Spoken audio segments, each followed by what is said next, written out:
Chapter 241. Feng Qi was very surprised that Wang Yi was a spy planted by a domain organization in human society. However, after thinking about it carefully, he felt that Wang Yi was indeed abnormal. Wang Yi was the commander of the escort mission for the previous sacrifice line. She was fully responsible for the dispatch and command of the escort mission, and so on. Along the way, Wang Yi allowed the Wolf Domain Battle Group to join the escort team. At that time, he thought that Wang Yi was backed by the Science and Technology Research Institute, and that she was one of the puppets of the shadow organization behind the Science and Technology Research Institute. What he did not expect was that when they were fighting for the Bloodstone, Wang Yi's mask shattered and revealed her purple eyes and purple hair. The characteristics of possession were very obvious. It was obviously the Lord of Fog. At that time, he was very confused as to how the Lord of Fog was related to the Wolf Domain Battle Group behind the Science and Technology Research Institute. He might even be related to the Science and Technology Research Institute. However, now, he had a clear story in his mind. The Lord of Fog who possessed Wang Yi found out that the Science and Technology Research Institute was behind Wang Yi through the contents of her memory. It was also the Shadow Organization. Then, the Lord of Fog used Wang Yi's identity to contact the Shadow Organization behind the Science and Technology Research Institute to gain more benefits. Obviously, the Shadow Organization behind the Science and Technology Research Institute did not know about this. Perhaps this was the foreshadowing for the Lord of Fog to infiltrate the Tiger Soul Institute in the future and send his subordinates to infiltrate the Science and Technology Research Institute. The Lord of Fog was always in the dark, but the Science and Technology Research Institute was always in the light. Right now, there's a rune mark in my body. If this mark is triggered, my body's vitality will be cut off and self-destruct. I have to think of a way to break it. The Lord of Fog said with a serious expression. Hearing this, Feng Qi was not surprised. One of the methods that the Shadow Organization behind the Science and Technology Research Institute used to control their subordinates was to implant death marks in their bodies. Back then, Lu Ping had triggered the death mark and died. The sacrifice line where he was undercover in the Science and Technology Research Institute was also implanted with a similar death mark.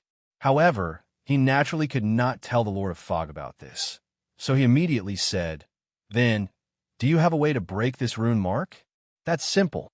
I just need to create a fake mark to confuse the test, but I'll need to spend some time studying it." Hearing this, Feng Qi immediately thought of Vivian. Vivian had proposed a similar plan when he had infiltrated the Science and Technology Research Institute.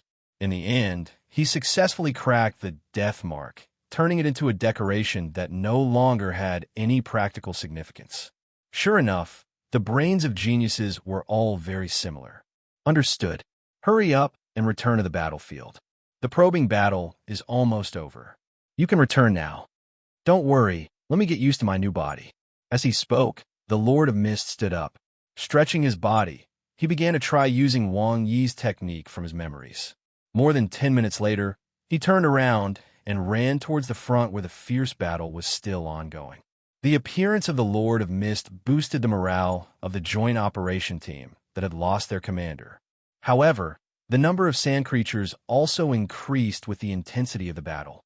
If they continued to fight, it was very likely that they would be surrounded. Obviously, the Lord of Mist did not want to stay and continue fighting. At this moment, he also began to organize his men to retreat. They fought and retreated along the way, sacrificing many soldiers along the way. Finally, they escaped the pursuit of the creatures in the sand domain. Next, the Lord of Mist began to lead the team back. Feng Qi followed at the back of the team and used his consciousness to communicate with the Lord of Mist.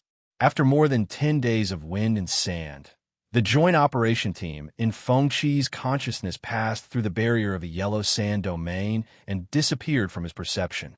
However, Feng Qi did not choose to leave. He stood in the barrier and waited for a long time before he passed through the barrier of the yellow sand domain. It was almost pitch black outside. Looking up at the sky, he could see a hazy waning moon covered by dark clouds. The battleships and warships that were parked outside had already left. Soaking in the cold seawater, he could not tell the direction. At this moment, he took off his backpack and took out the positioning device. After pressing the start button and waiting for a moment, the positioning device was activated. It showed his current location. After confirming the direction, he put the positioning tablet back into his backpack, zipped it up, and swam towards the direction of the war pier. After swimming for an entire night, the sky was slightly bright. At this moment, he saw the light of the lighthouse, the tallest building of the war pier. The lighthouse was an important landmark for ships to identify the location of the port and the pier. Being able to see the light of the lighthouse meant that he was about 15 to 25 nautical miles away from the pier. After soaking in the seawater for a short rest, he continued on his journey. He could completely understand why the Lord of Mist did not come to his rescue. After all, the Lord of Mist's identity at this time was the commander of the 3rd Death Star battle group. After returning from the mission, he would be busy recording the detailed process of the mission and would not have time to come. He was not that weak. He had undergone several years of high-intensity training before looking for the Lord of Mist. His physical strength was not weak. Swimming for 3 days and 3 nights would not be a problem. Another half a day of rushing. At this time, he could already see the other buildings behind the war pier. He looked up at the sun hanging high in the sky and continued to rush. During this period, he swam backstroke, breaststroke, freestyle. He changed his swimming style in the midst of the boredom. A few hours later, he saw a cloud of gray fog flying towards him from the horizon. Realizing that the Lord of Mist had finished dealing with the matter at hand and was coming to his rescue, he immediately stopped swimming. As he waited, the fog approached him at an extremely fast speed. When the fog arrived above his head, the face of the fog appeared from within. A familiar voice sounded. "Why are you swimming so slowly? You're on a boat. I'm swimming. How can you compare?" Hearing this, Feng Qi could not help but roll his eyes. "Can't you fly? My flight is driven by pure mental power. It's not a problem to fly for a few hours, but I'll most likely faint after exhausting my mental power. I might even sink to the bottom of the sea. For safety's sake, it's better to swim." After understanding the situation, the face of the fog showed an expression of realization. Then, gray fog tentacles reached out from the fog and swept him up from the seawater. They flew straight past the war pier and towards the old supply area. In the following days, Feng Qi joined the 3rd Death Star battle group as a newcomer. During this period, he quickly advanced with the help of the Lord of Mist. Because of this, the Lord of Mist even assassinated the original deputy commander of the 3rd Death Star battle group just to provide him with a way to advance. In just half a year, he was promoted to the deputy commander of the 3rd Death Star battle group and was responsible for the coordination of the battle group. In the beginning, there were members of the Death Star battle group who were dissatisfied with his rapid advancement. However, after Feng Qi displayed the coordination ability that he had trained in the Dawn battle group, these voices quickly disappeared. This was especially true after a new round of recruitment.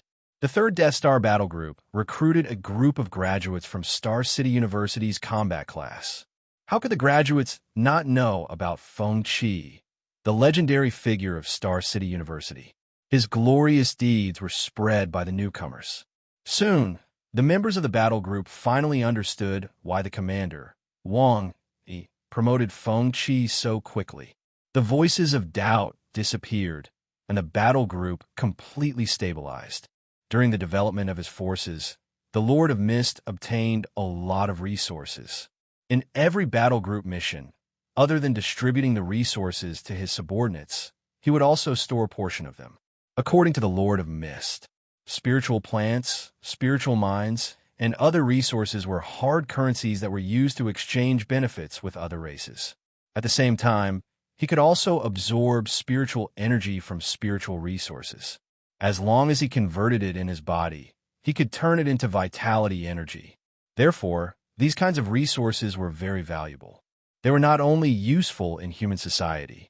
At the same time, the Lord of Mist had already made contact with the dark forces behind the Science and Technology Research Institute. He even helped them complete a mission to plunder resources. Correspondingly, he also obtained a lot of information from the Science and Technology Research Institute. For example, the Science and Technology Research Institute had discovered a few hidden forces in several domains. Among them was the alliance of weak races that he had come into contact with before. The domain transcendental creatures in this alliance were similar to mercenaries. As long as they were given resources, they would be willing to do anything. This was definitely a good thing for the Lord of Mist, who was eager to develop his forces. Through the alliance of weak races, he could recruit domain creatures that he could use. After half a year of research, the Lord of Mist finally cracked the death mark. Then, he implanted a fake mark similar to the one made by Vivian in his body to confuse the dark forces behind the Science and Technology Research Institute. After all the hidden dangers were removed, the focus was completely on the development of his forces. Their next goal was to return to the Dark Extinction domain and take away the miracle item in the Dark Extinction domain. The premise was that they had enough strength. During this period, another major event happened. The Yellow Sand domain that they had explored before was dispelled. The final battle was launched by the Prajna battle group stationed in the Old North Supply area. The number of battle groups that participated in this battle reached more than 200. Feng Qi and the Lord of Mist Death Star, 3rd Battle Group, also participated.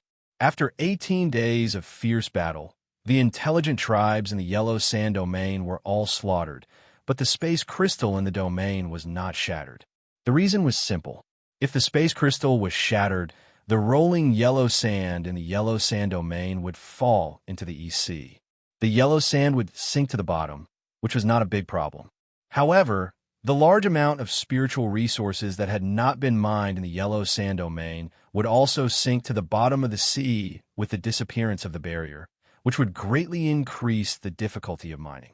In order to maximize the benefits, the various battle groups began to excavate the resources in the Yellow Sand domain. During this period, the number of warships and battleships that traveled between the Yellow Sand domain and the war dock increased greatly. Ship after ship of resources were sent to the Old North Supply area airport, and then sent to Old North City or other cities. This news was broadcast back and forth on billboards in major cities, causing quite a stir. Every major event that dispelled the domain would attract the cheers of the people in the various cities. However, Feng Qi did not feel anything about the victory on the surface. He also understood how important victory in a lie was to all of humanity after sacrificing so much time and time again.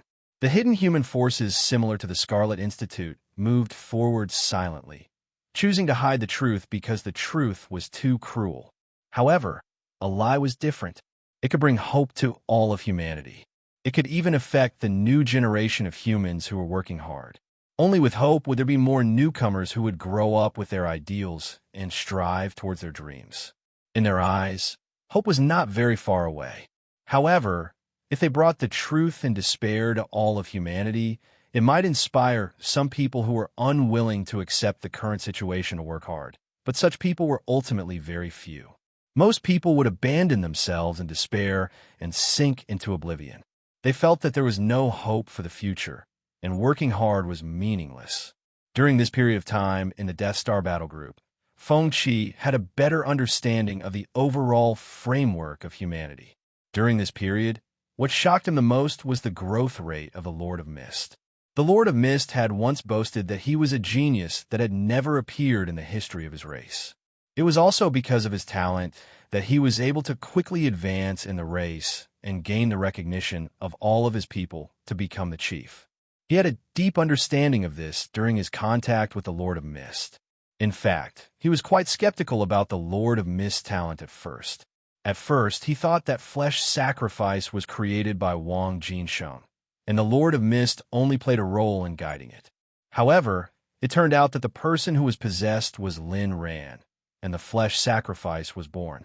This proved that this super technique that had affected history and even caused the domain forces that looked down on human cultivation techniques to fight to learn was developed by the Lord of Mist. This showed how powerful the Lord of Mist talent was.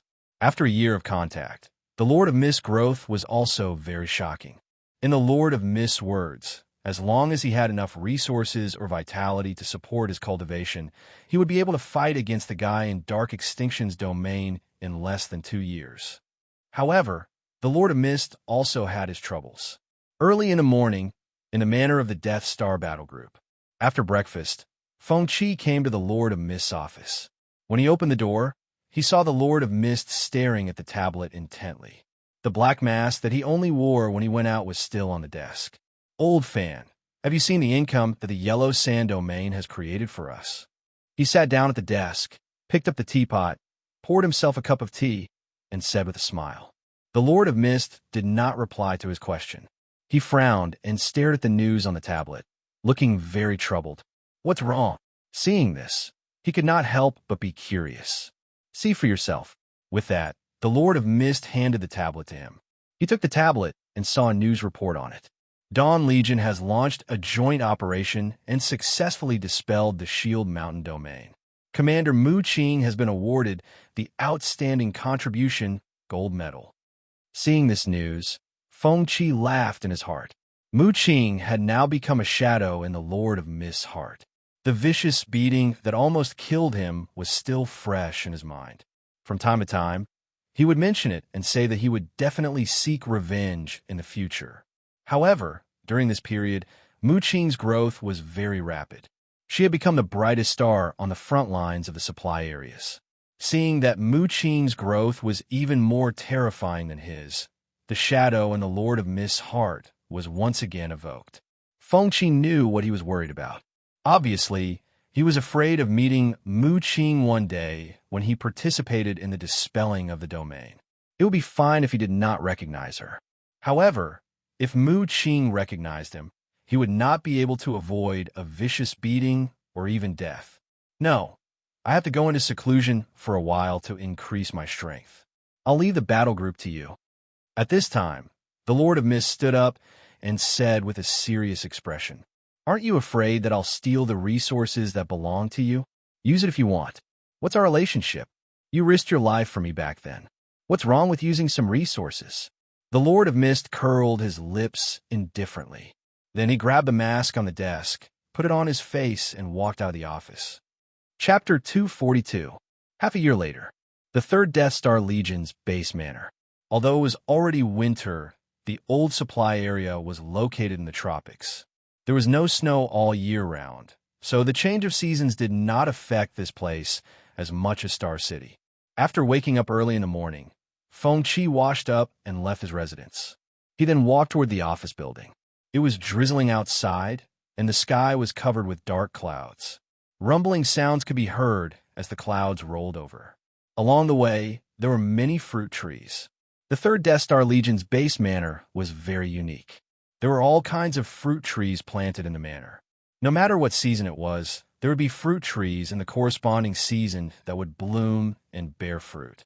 Before being possessed by the Lord of Fog, Wang Yi had cultivated a field behind the base manor. She had spent a lot of resources to cultivate it, such as spirit water, spirit plant powder, and other spiritual materials. She had also set up a formation around the field that could absorb spirit energy from the outside world. After 5 years of cultivation, this field now had the characteristics of a spirit field. The quality of the plants grown here was very high. They could even be used to cultivate many low-level spirit plants. The environment of the Death Star Legion's base was like a green farm. The Lord of Fog had explained this to him before.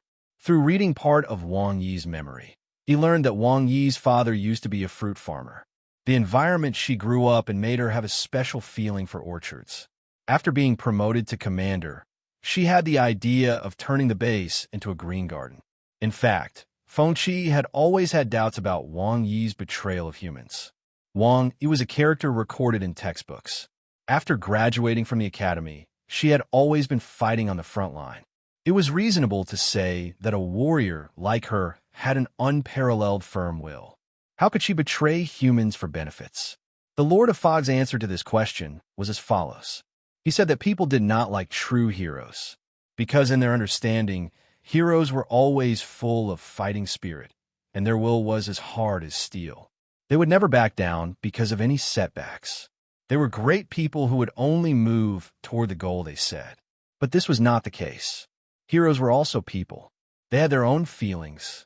They would be confused at certain times, and even have doubts about the future. Wang Yi was the same. She used to be firmly on the side of humans.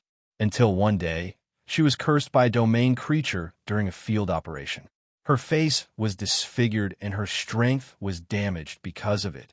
At that time, she was immersed in the pain and torture caused by the curse every day. When he was at his most desperate, the people standing by his side were not his companions, but the Black Shadow forces. Break the curse for her, give her promise and hope. At this time, Wang Yi was unable to overcome the struggle in his heart and chose to throw himself into the darkness. Later on, it was with the support of the Black Shadow that Wang Yi was able to reach where he was today and become the commander of the 3rd Death Star Legion. Understanding Wang Yi's experience, Feng Qi sighed endlessly in his heart. However, he did not agree with what the Lord of the Fog had said. Heroes were also humans, and they would be lost too. He didn't deny it, but this was also a test on the road to growth. If he couldn't pass it, how could he talk about being firm? The memories of the many sacrifice lines made him understand one thing. People would only cheer for the hero when he reached the top of the mountain, but they would set countless obstacles in his way, constantly pulling him back, throwing stones at him, hindering his progress. This was not only an external test, but also a test of one's heart. Whether or not the resolution in his heart was as firm as he thought, he would get the answer at this moment. Wang Yi had clearly failed in his self-test. As for the so-called struggle and pain, in his opinion, it was nothing more than an explanation and consolation for making a choice. He thought of those great historical figures. Which one of them didn't complete their self-transcendence in a difficult situation and bring hope to the world in despair? After understanding Wang Yi's growth process, he understood that Wang Yi's reputation was only given by the Black Shadow behind the Science and Technology Research Institute. The real her didn't deserve to be recorded in history textbooks. In the end, she was just a puppet. Thinking about it carefully, the Black Shadow wouldn't come into contact with those with strong wills at all. Being targeted by the Black Shadow could only mean that the Black Shadow thought that they had weak wills and would be easily pulled into the group. After walking for a while, his clothes were wet from the rain. But Feng Qi didn't care.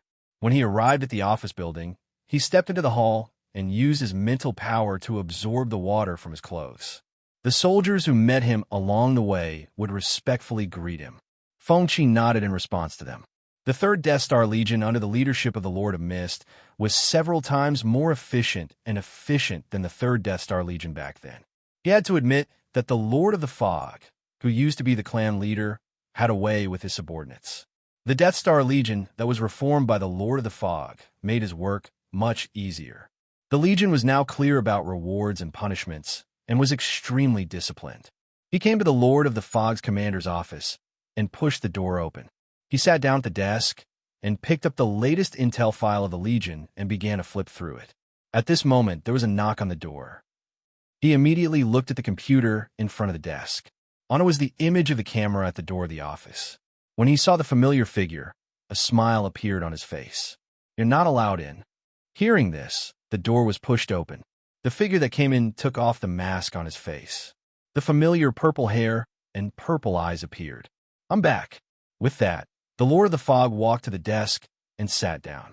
Looking at the Lord of the Fog who had returned from his cultivation, he smiled and nodded. "You've been in seclusion for half a year. How's your strength?" "I should be able to fight the guy in the dark extinction field, but I'll only know the specific situation after I come into contact with him. If I have the help of other forces, there shouldn't be a problem." Hearing this, he was surprised. "Didn't you say that you'll only have the strength to fight him after 2 years?"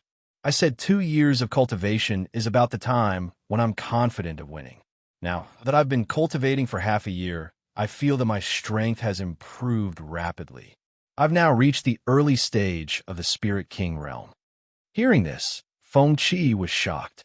Although he would send a large number of resources to the Lord of the Fog from time to time during his cultivation, he did not expect the Lord of the Fog's cultivation to progress so quickly. The early stage of the Spirit King realm that the Lord of the Fog mentioned was a standard of strength in the domain world. It was more detailed than the standards developed by human cultivation. There were a total of 6 major realms. From low to high, They were Spirit Weapon, Spirit General, Spirit King, Void Shattering, Anatta, and Nirvana. Each realm was further divided into the early stage, mid-stage, and late stage. The last realm, Nirvana, was the Lord of the Fog's evaluation of the Pillar God strength. Through the Lord of the Fog's description, he compared the human's strength evaluation standard with the domain world's strength evaluation standard. He came up with a template for comparison. Spirit Weapon and Bronze Black Iron were the same evaluation standard. Spirit General and Silver Gold early stage were the same evaluation standard. Spirit King started at the Gold intermediate stage. As for where the peak was, he was not sure. After all, there were no examples for comparison. In the current stage of human cultivation, the highest evaluation standard was the Gold stage. There were no detailed evaluations beyond that, only the evaluation of the disaster realm. Feng Qi could understand this. After all, human cultivation had only been developed for 500 years, but the domain world's beings in the other world had been on this path for countless years. Human cultivation could develop so quickly because of the study of spirit qi and domain world's beings. Therefore, it was completely reasonable that cultivation was not perfect. As human cultivation continued to develop, there would inevitably be a strength evaluation standard above the gold level to correspond to the void shattering, Anatta, and even Nirvana realm.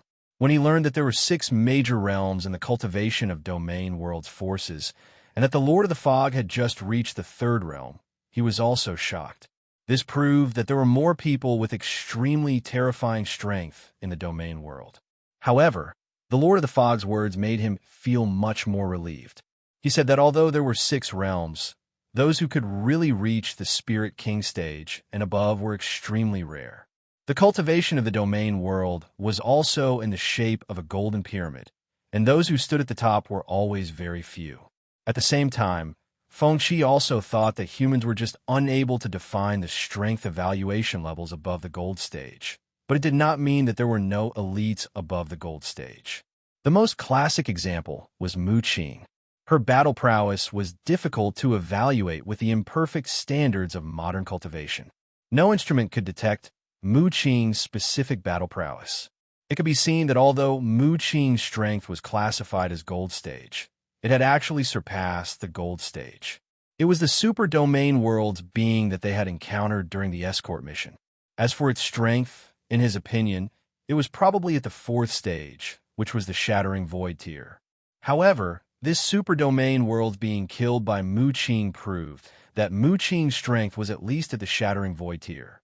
The strength evaluation standard of modern cultivation could not define those warriors who stood at the top of human cultivation. If a comparison must be made, it could be defined by the strength evaluation standard of domain world's beings. He chatted with the Master of Fog, who had just returned from seclusion for a few hours.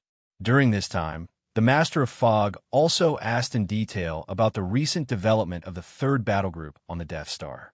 After understanding the details, the Master of Fog immediately said that the next step would be to prepare the plan to attack the Black Ultimate Domain. Hearing this, Feng Qi nodded. He knew that this day would come sooner or later, but he did not expect it to come so early. In the following month, the 3rd battle group on the Death Star entered the battle preparation stage. The Master of Fog's idea was very simple. Attacking the Black Ultimate Domain was not only something that could be used by his own forces.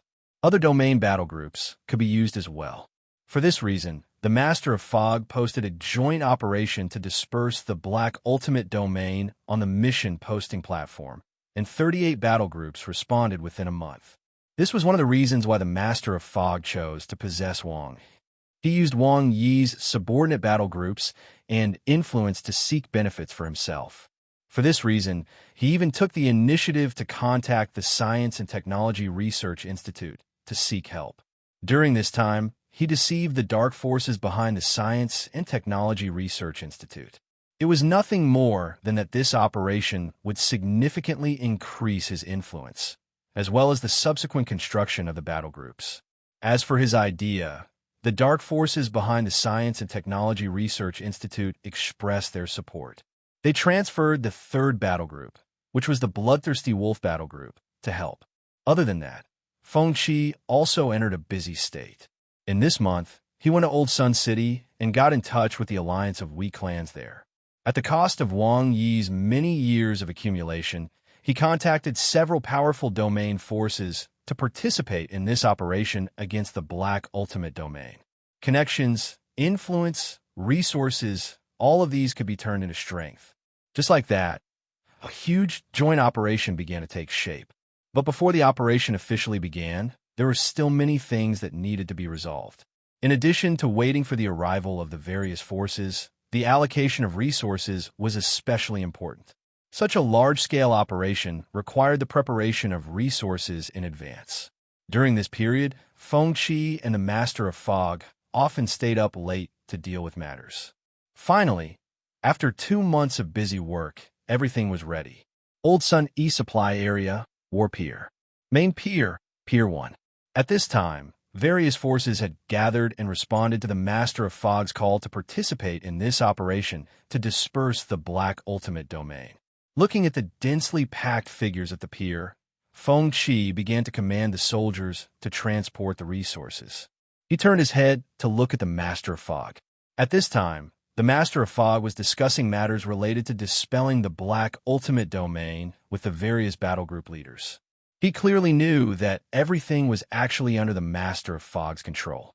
Although there were many forces participating in this operation, even domain forces, there might be many variables when the time came to seize the miracle item. However, the strongest person here was the Master of Fog. In the eyes of the Master of Fog, the forces that came to participate in this operation were just cannon fodder. Even if there were variables, it would be under his control. There was no possibility of the fruits of victory being taken away by his forces. After working hard for a while, the fruits of victory would be taken away by the protagonist hiding in the dark. This was a scene that would only appear in novels. Moreover, in his eyes, no one was more like a protagonist than the Master of Fog. He walked to the pier and looked forward. Battleships and battleships were lined up near the pier. There were more than 100 of them. Many of the battleships and battleships were borrowed by the Master of Fog from the battle groups that did not participate in this operation. After all, many of the forces that were recruited this time did not come from the Old Sun East Supply Area. The battle groups that had battleships and battleships were only the battle groups stationed in the Old Sun East Supply Area near the sea. For this reason, the Master of Fog had specially gone to the manors where the battle groups were stationed to seek help. This was the only way to satisfy the requirements of this operation. The Master of Fog used Wang Yi's reputation to its fullest. He even suspected that the Master of Fog might have tasted the benefits of influence in this operation. That was why he planned to possess Wang Jinsheng or Lin Ran in the future. After all, reputation could indeed be turned into substantial benefits. The number of people participating in this operation reached 10194. Among them, close to 3,000 were recruited using Wang Yi's reputation, which was also his influence. After half a day's work, the various materials that had been prepared were moved onto the battleships and battleships. Everything was ready. Fengqi followed the Master of Fog up the gangway and boarded the Death Star Legion's flagship with a burning mask hanging on it. Then, they came to the front deck. After looking around at the battleships and battleships nearby, the Master of Fog took out his communicator, pressed the switch, and said solemnly, "Brothers of the battle groups, let's go." As soon as he finished speaking, all the battleships and battleships at the pier sounded their horns in unison. Including the battleships and battleships that had returned from their missions, they also sounded their horns and saluted. Amidst the sound of their horns, the joint operation fleet slowly left the war pier and headed toward the blue sea. They pointed at the black curtain at the end of the sea. Chapter 243. The fleet broke through the waves and moved toward the direction of sunset. They had been busy at the port since morning, and when dusk approached, the fleet finally arrived before the black curtain. The fleet did not stop and went straight through the black barrier. Their vision suddenly widened, and they could see the island of darkness with lush greenery in the distance. Fengqi looked at the Lord of Mist who was standing in front of him. In the previous discussion, the Lord of Mist's plan to attack the Dark Domain was that there was no plan. He wanted to use brute force to break through the dark domain. Other than him, everyone else would become the Lord of Mist pawns to obtain the miracle item. Their lives were insignificant in the Lord of Mist's eyes, and they were just cannon fodder for this operation. The fleet continued to move forward. The movement caused by the propellers attracted the attention of many sea beasts in the dark domain. More and more sea beasts jumped out of the water along the way, and even approached the battleships and warships to test the waters. Compared to the warships with simple functions, the battleships were equipped with highly destructive weapons. Without the Lord of Mist's order, the commanders of the battleships began to command the battle. Special metal spears with steel cables shot out from both sides of the battleships and pierced through the bodies of the large sea beasts. Blood quickly dyed the nearby waters red. Stimulated by the smell of blood, the sea beasts became even more frenzied. Especially the smaller sea beasts, they began to attack the large sea beasts pierced by the metal spears and tore off their flesh. Many of the sea beasts pierced by the metal spears were left with skeletons in the blink of an eye. In addition, every battleship was equipped with thermal weapons, which came in handy at this time. The cannons roared, and a dense rain of spiritual bullets poured down on the surface of the sea, reaping the lives of the sea beasts that blocked the way. However, there were some sea beasts with thick skin that only felt pain in the face of the rain of bullets, and did not suffer any substantial damage. Facing these sea beasts, the soldiers cast spells to attack. Compared to the last time they entered the dark domain, the voyage before entering the island was smoother this time. Firepower was justice. After a few hours of sailing, the fleet approached a corner of the dark domain. It was obvious that this landing point had been explored several times. There were many wreckage of warships stranded in the shallow beach in front of the beach. From the extent of the damage, it seemed that they had been hit and bitten by large sea beasts. Many of the wreckage of the warships were even covered in moss. Under the command of the Lord of Fog, the warships began to approach the shore. The well-trained soldiers jumped down from the warships with ropes, crossing the water and coming to the beach to fix the warships and the warships. After the installation was completed, it was time for the materials to be transported. It was completely unknown how long this trip would take, but sufficient supplies were the guarantee for the next operation. The sky also darkened amidst the bustle. Tents were set up on the beach and bonfires were lit. The logistics soldiers began to prepare dinner. During this period of time, a large number of soldiers were also deployed to the rainforest to be on guard, in case they were ambushed by intelligent domain creatures hiding in the rainforest. At this moment, at a corner of the beach, the flickering bonfire illuminated Feng Chi's face, flickering between light and darkness. At this moment, the Lord of Mist walked up to him and handed him the roasted leg. "What are you thinking about?" Taking the roasted leg, he lowered his head and took a big bite. "Old fan, what do you think is the probability of us standing at the top in the future?" Sitting down beside him, the Lord of Mist pondered for a moment before speaking. "There's a high chance that we'll die on the way forward.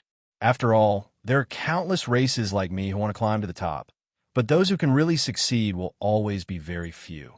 Maybe we'll become a stepping stone in the competition with the other forces before we see the general trend descending. Then why are you still working so hard?" Glancing at Feng Chi, the Lord of Mist smiled and shook his head.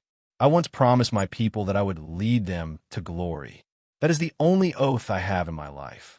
Even if the outcome is not what I want, I will move toward this goal without hesitation. At least when I fail, I will ask myself and not feel regret."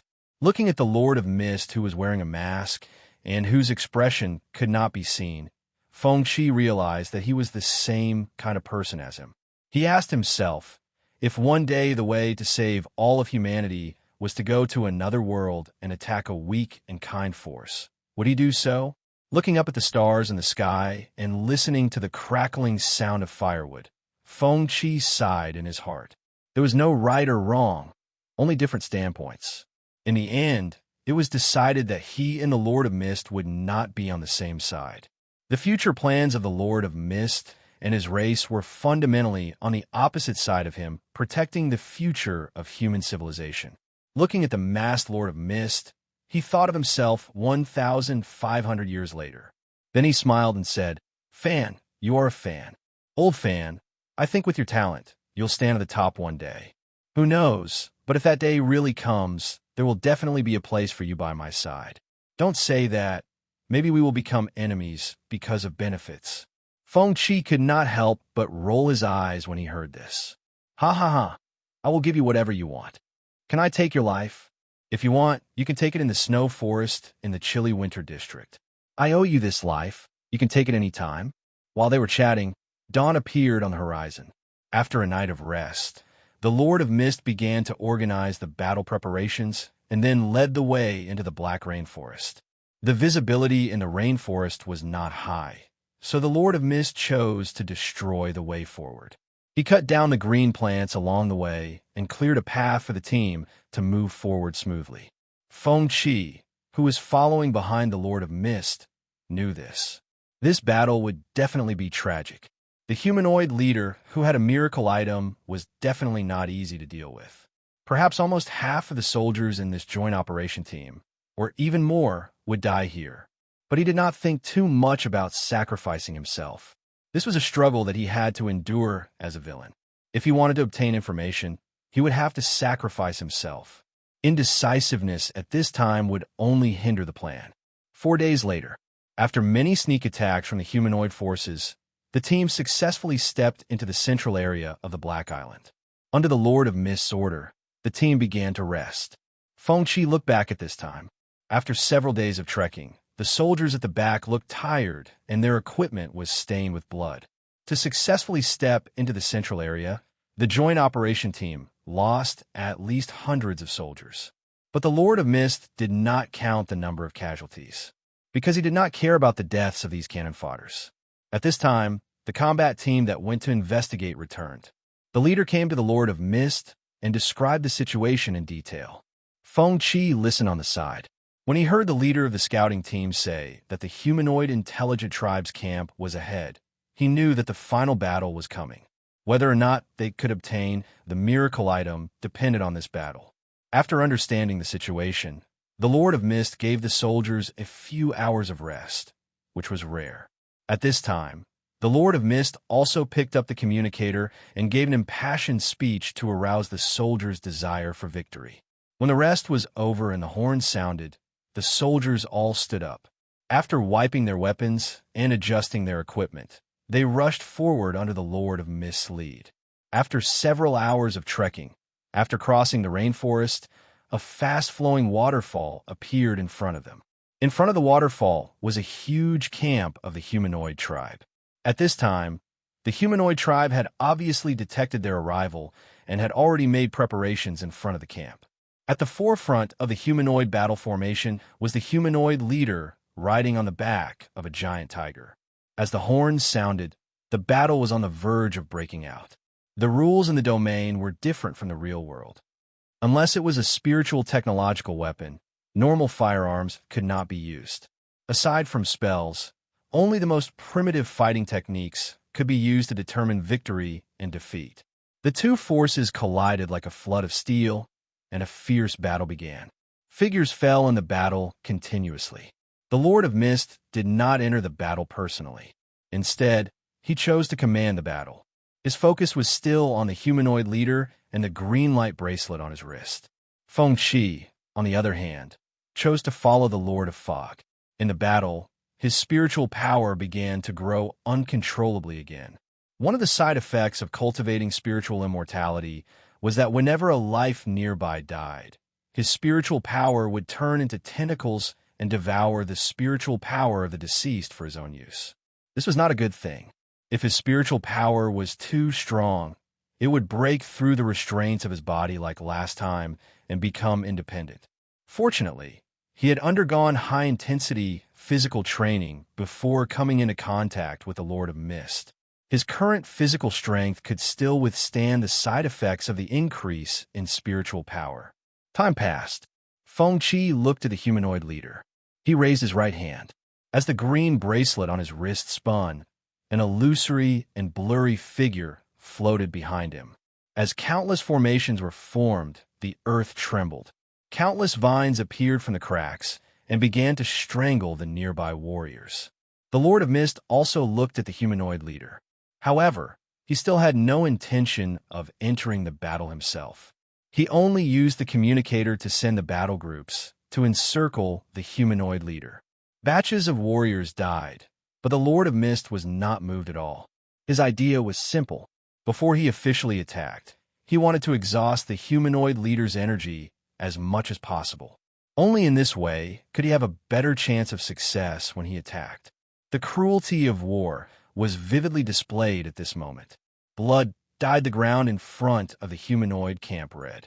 Even the stream connected to the waterfall was dyed red. When the figure behind the humanoid leader appeared, the situation of the battle had been reversed. The advantage of the combined battle groups was no longer there. The humanoid leader became the biggest problem in dispelling the domain. At this moment, Fengqi saw the warrior's spirit of sacrifice. They obeyed the Lord of Mist's orders and charged at the humanoid leader without hesitation. Some of the warriors even used a short burst of brilliance before they sacrificed themselves, leaving wounds on the humanoid leader. The battle lasted for a long time. The first to escape were the alliance of weaker races that had been hired with resources. They came for benefits in the first place. They did not have the spirit of sacrifice of the battle groups, nor did they have the desire to win. In the face of such a cruel war, they did not dare to continue fighting. The Lord of Mist did not stop them. When these forces fled, the pressure on the combined battle groups increased significantly. At this moment, the Lord of Mist chose to attack. He pounced on the humanoid leader and grabbed it by the neck before he could react. Then, he dragged him far away. The humanoid leader was already exhausted from the long battle. Otherwise, the Lord of Mist would not have been able to capture him so easily. This was also the reason why the Lord of Mist chose to attack at this moment.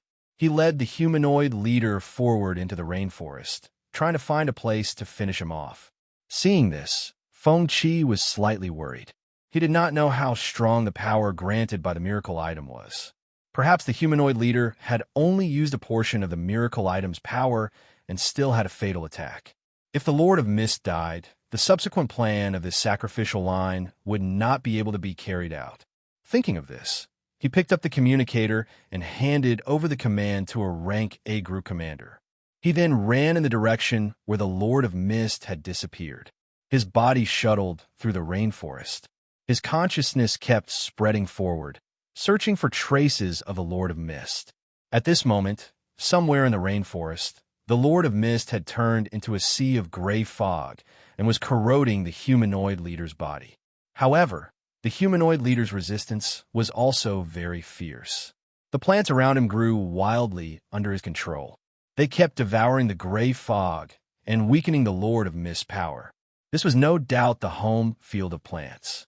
The plants that absorbed the gray fog would quickly wither and die, but they would also cause damage to the Lord of Mist. While the two sides were in a stalemate, the shadow behind the humanoid leader began to condense spell trajectories. The shadow then became larger and merged into the gray fog. It began to release green energy to fight against the gray fog. As the two types of energy clashed, there were continuous explosions. Gaps in the sea of gray fog would be blasted open from time to time, but they were quickly repaired. Since the Lord of Mist had decided to attack, he was clearly prepared. Facing the humanoid leader's counterattack, he was unfazed. He continued to focus on corroding the humanoid leader's body. He knew that as long as the humanoid leader died, the battle would be over. Choosing to protect himself first would instead drag the battle into a stalemate, causing an uncontrollable situation to occur. This battle only lasted for a short while. The humanoid leader lost his ability to fight due to his body's functions being continuously damaged. However, just as the Lord of Mist thought that he was about to win, the humanoid leader looked at him with a ferocious expression and chanted an incantation that he could not understand. Then, the shadow behind him suddenly collapsed and turned into countless black light spots. In an instant, the countless black light spots seemed to be attracted by some kind of power and surged into the gray fog. At this moment, the Lord of Mist let out a scream. As the gray fog surged, he returned to his human form. However, his body was already covered in black spots. Before he died, the humanoid leader released a life curse on him. The curse brought both mental and physical torment to the Lord of Mist. He could not help but kneel on the ground and wail in pain. At this moment, countless black spots appeared in his sea of consciousness, trying to devour his entire spiritual world. In order to prevent this curse from destroying his sea of consciousness, he began to gather the vitality energy in his body to resist the curse's invasion. Just as the Lord of Mist was struggling with all his might, the weak domain forces that had originally fled quietly approached the Lord of Mist. They did not completely leave. When they saw the Lord of Mist kneeling on the ground and the green bracelet in his hand, their expressions changed slightly. Miracle items were not unfamiliar to the domain forces. However, they did not dare to covet miracle items. They only desired certain derivatives of miracle items. After all, they had a clear understanding of their own strength. However, now that they realized that the bracelet in the Lord of Mist's hand was very likely a miracle item, they were still tempted. After being tempted, surging killing intent surged. At this moment, they approached the Lord of Mist and prepared to attack him. As if sensing something, the Lord of Mist opened his bloodshot eyes. Then, he roared and created gray fog tentacles to slap the approaching domain beings away. However, the Lord of Mist soon collapsed again. His body was gradually covered in black spots under the curse's corrosion. He could no longer move. Looking at the approaching members of the weak domain forces, he felt the threat of death again. At this moment, a powerful spiritual shockwave came and sent several figures flying. At this moment, Feng-Chi arrived before the Lord of Mist. He bent down and carried the Lord of Mist on his back. He grinned. "Old fan, don't die. Don't forget that you promised me a place for me when I stand at the top. I'll bring you out now." Hearing this, the Lord of Mist opened his mouth with difficulty but could not make a sound. "Don't worry about me. Try to break the curse." Hearing this, the Lord of Mist finally gave up. He chose to immerse his consciousness into his sea of consciousness and began resisting the humanoid leader's life curse. He knew Feng-Chi's strength very well. At this point, if they wanted to survive, he had to break the life curse as soon as possible. When the Lord of Mist closed his eyes, Feng-Chi looked up at the hundreds of members of the weak domain forces in front of him. He originally wanted to rely on the Lord of Mist for this sacrifice and wait for him to grow before he could learn more about the Lord of Mist's secrets. However, he did not expect the Lord of Mist's growth to be so difficult. This was the second time he had risked his life to save him. However, the Lord of Mist had to live. Otherwise, this plan of sacrifice would fail completely. He took a deep breath and prepared to fight to the death. Chapter 244. On the Island of Darkness. In front of the humanoids' camp, the warriors of the Joint Operation Team were still engaged in a bloody battle with the enemy. During this time, figures kept falling. The scene was extremely cruel. However, the warriors were not affected. They were not shaken by the cruel scene in front of them at all. In the eyes of the warriors, only fledglings would be frightened by blood. True warriors were born for blood. From the moment they joined the domain battle team, they had already walked on the path of life and death. For the sake of the mission, their heads were hanging at their waists. The blood in their eyes could not shake their thirst for victory at all. On the other side, Feng-Chi was carrying the unconscious Lord of Fog on his back. His figure was quickly moving through the dense rainforest. Behind him were the warriors of the domain battle team, who were chasing closely behind. They had spent spiritual resources to recruit these members of the domain battle team. Their purpose was to serve as cannon fodder and increase their chances of obtaining the miracle item. However, the cruelty of the war clearly made these members of the domain battle team realize that if they continued to fight, they would most likely die here. Thus, they chose to leave. However, the problem was that they did not leave completely. Instead, they chose to hide in the dark and watch the battle. When they discovered the battle between the Lord of Fog and the humanoid leader, they did not think much of it until they saw the Lord of Fog still holding the green bracelet tightly when it was cursed. This made them suspicious. They guessed that the origin of the green bracelet was not simple. After observing it closely, they were basically sure that the green bracelet was a miracle item. Faced with such a huge temptation, the greed in their hearts was aroused. What followed was a strong murderous intent. Now that the Lord of Fog was unconscious, it had lost its ability to fight. There was no doubt that they would succeed if they attacked now. The benefits far outweighed the risks. As he gritted his teeth and ran, spells would occasionally attack him from behind. Feng Qi could only use his spiritual power to create a barrier behind him to block the attacks. The members of the domain battle team were not strong, but they had the advantage in numbers. If they really fought to the death, he had no chance of winning. However, continuing to run obviously would not solve the problem. Now that he was carrying the Lord of Fog, it was undoubtedly a burden. The members of the domain battle team were also very smart. They had already quietly surrounded him. Unless he kept running in a straight line, he would definitely be surrounded. At this moment, a figure suddenly shot out from the ground. Seeing this, Feng Qi did not hesitate to release a spiritual shockwave. While he was still in a daze, he leaped up and stepped on the face of this weak domain warrior. Borrowing the momentum, he leaped forward a distance. After landing on the ground, he did not stop and continued to run forward. In his consciousness, he was not far from the beach. There was not much distance left for him to run. If he reached the beach, he only had two choices. They could either jump into the sea or turn around and fight to the death.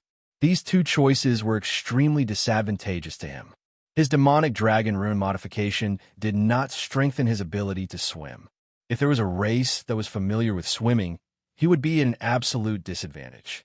At the same time, this part of the sea was very dangerous, and there were many sea beasts living under the sea. While he was thinking about what to do, his footsteps did not slow down at all. Half an hour later, he leaped out of the dense rainforest and arrived at the beach. A group of seabirds that were foraging for sand crabs on the beach were frightened by his appearance. They flapped their wings and flew into the sky. He came to the seaside and stood still. He turned around and looked behind him. He saw a black shadow moving in the rainforest, and it was quickly approaching the beach. Faced with the choice of fighting or jumping into the sea, he clenched his teeth and chose to fight to the death. These weak domain warriors were not strong to begin with. He had the ability to hold on for a while. However, if he entered the sea, there would be many variables. He might be surrounded by sea beasts very soon. He did not have any fighting skills in the water, and he might not be able to hold on for long before dying. On the other hand, if he was on land, he would be able to fight for a chance of survival. Thinking of this, he put down the Lord of Mist and looked coldly at the warriors of the weak domain warriors who were leaping out of the rainforest. His skin turned red at this moment, and his fury ability was activated. Hot steam appeared on the surface of his body. Looking at the increasing number of enemies, his expression became ferocious. The ferocity in his heart was completely awakened. Roar! The instinct given by the demonic dragon made him let out an intimidating roar. At this moment, the mist that rose from the surface of his body seemed to be pulled by some force and began to spiral around his body. Under the surprised gazes of the weak domain warriors, Feng Qi, who had lost his consciousness, took the initiative to attack. He went straight to a member of a weak domain realm clan and gave him a brutal knee strike. The violent force hit the warrior's chest through the knee, and it could be seen with the naked eye that the warrior's chest caved in. The warrior's eyes widened, and then he spat out a shattered liver mixed with blood from his mouth. This knee strike directly took the life of this warrior from the alliance of weak races. After killing him, Feng Qi grabbed his neck with one hand and threw him to the weak domain warrior at the side, smashing him to the ground. The weak domain warriors who reacted also started to counterattack Feng Qi at this moment. Other than killing spells with tricky trajectories, there were also weak domain warriors who were stronger in close combat who approached Feng Qi, wanting to use physical cultivation techniques to restrain him. Facing the siege, the ferocity in Feng Qi's eyes grew stronger. At this moment, he was no longer afraid of pain. Even if there were wounds on the surface of his body, they would quickly heal in a short time.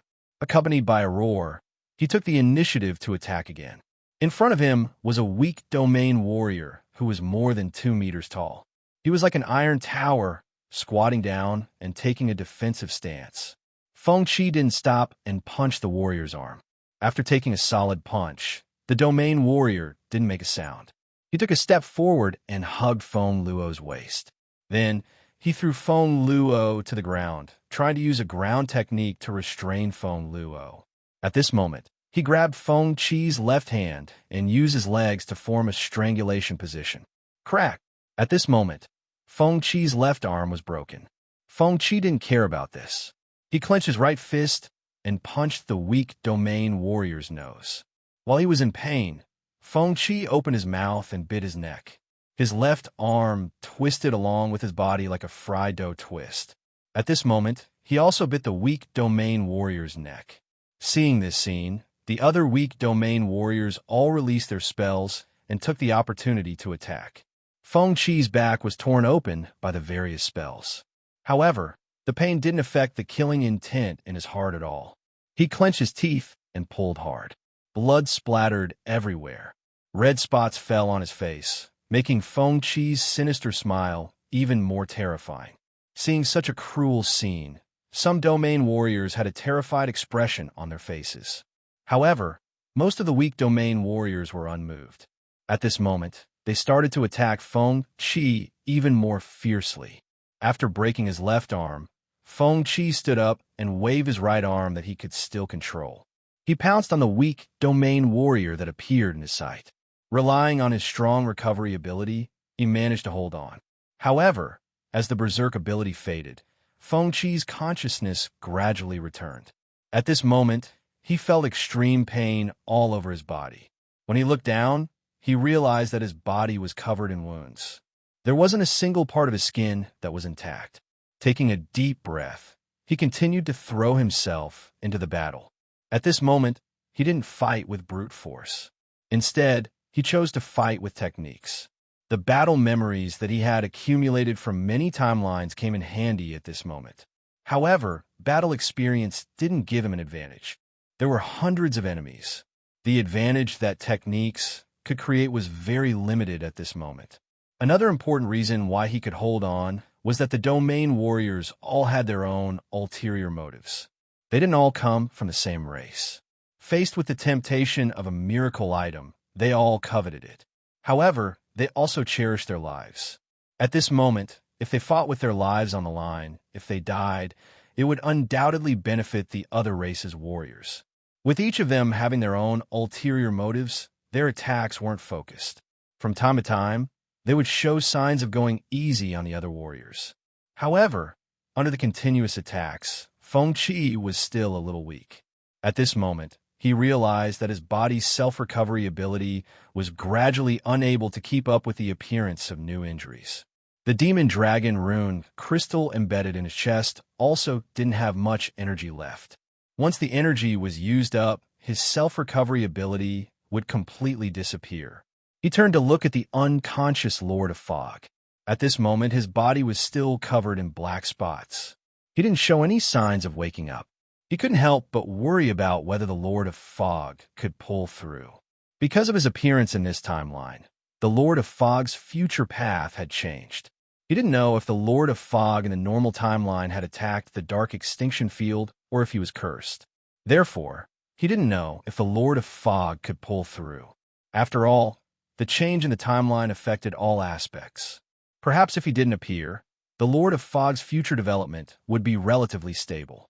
He might not even discover the Green Miracle Bracelet, so there wouldn't be a series of subsequent events. However, when he thought about how the Lord of Fog was a boss that had stood tall for 1,500 years, he still had some hope in his heart. What he could do was to buy time for the Lord of Fog as much as possible. Thinking of this, he let out a roar. He lowered his head and pounced toward the figure that was attacking him.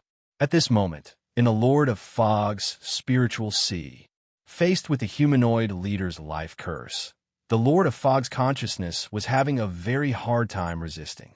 This curse was clearly released with a miracle item. Its power was very obvious. In the fight against the cursed spots, not only did he fail to disperse the black spots that kept appearing in his spiritual sea, but the number of spots kept increasing. Now, nearly half of the space in his spiritual sea had been eaten away. If the curse continued to spread, he knew that he would definitely die. The consequence of the spiritual sea being polluted was the collapse of one's consciousness. Even if one's body was still alive, one would be a walking corpse. In order to continue living, he kept using all kinds of methods. However, these methods were useless in the face of the life curse. The curse continued to spread and spread. It was unstoppable. Faced with this desperate situation, the Lord of Fog calmed down. Compromising had never been his choice. At this moment, he retracted his consciousness. He decided to use the limited time to decipher the curse's characteristics. He began to analyze the curse's composition in order to find the right solution. After some hard work, he successfully analyzed the curse's composition. At this moment, he scanned his surroundings with his consciousness. He found that the black spots had already eaten away more than half of his spiritual sea. While he still had time, he began to develop a spiritual attack technique that could restrain the curse's energy. In an extremely short period of time, he succeeded in his research. The Lord of Fog's terrifying talent was on full display at this moment. In the face of a life-and-death crisis, the tables were turned. He spread his consciousness and used the newly developed spiritual attack technique to continuously wipe away the source of the life curse in his spiritual sea. As long as his consciousness scanned the area, the black spots would quickly dissipate until they disappeared. Realizing that this method was effective, he decisively increased the speed at which he dispelled the curse. He knew that Feng Qi was now in an extremely dangerous situation. If he did not hurry, the two of them could be killed by the domain warriors of the weak races, even if he was the employer of these domain warriors. However, in the face of absolute benefits, the employer-employee relationship was extremely fragile. He knew very well that the domain warriors of the weak races who were cannon fodder in his eyes earlier would also become sharp blades that would kill him. Under his efforts, the black spots in his spiritual sea kept disappearing. In just slightly more than 10 minutes, he successfully dispelled half of the black spots. As the black spots disappeared, the pitch-black mark on the surface of the Lord of Fog's body was also gradually fading. However, the Lord of Fog did not dare to stop.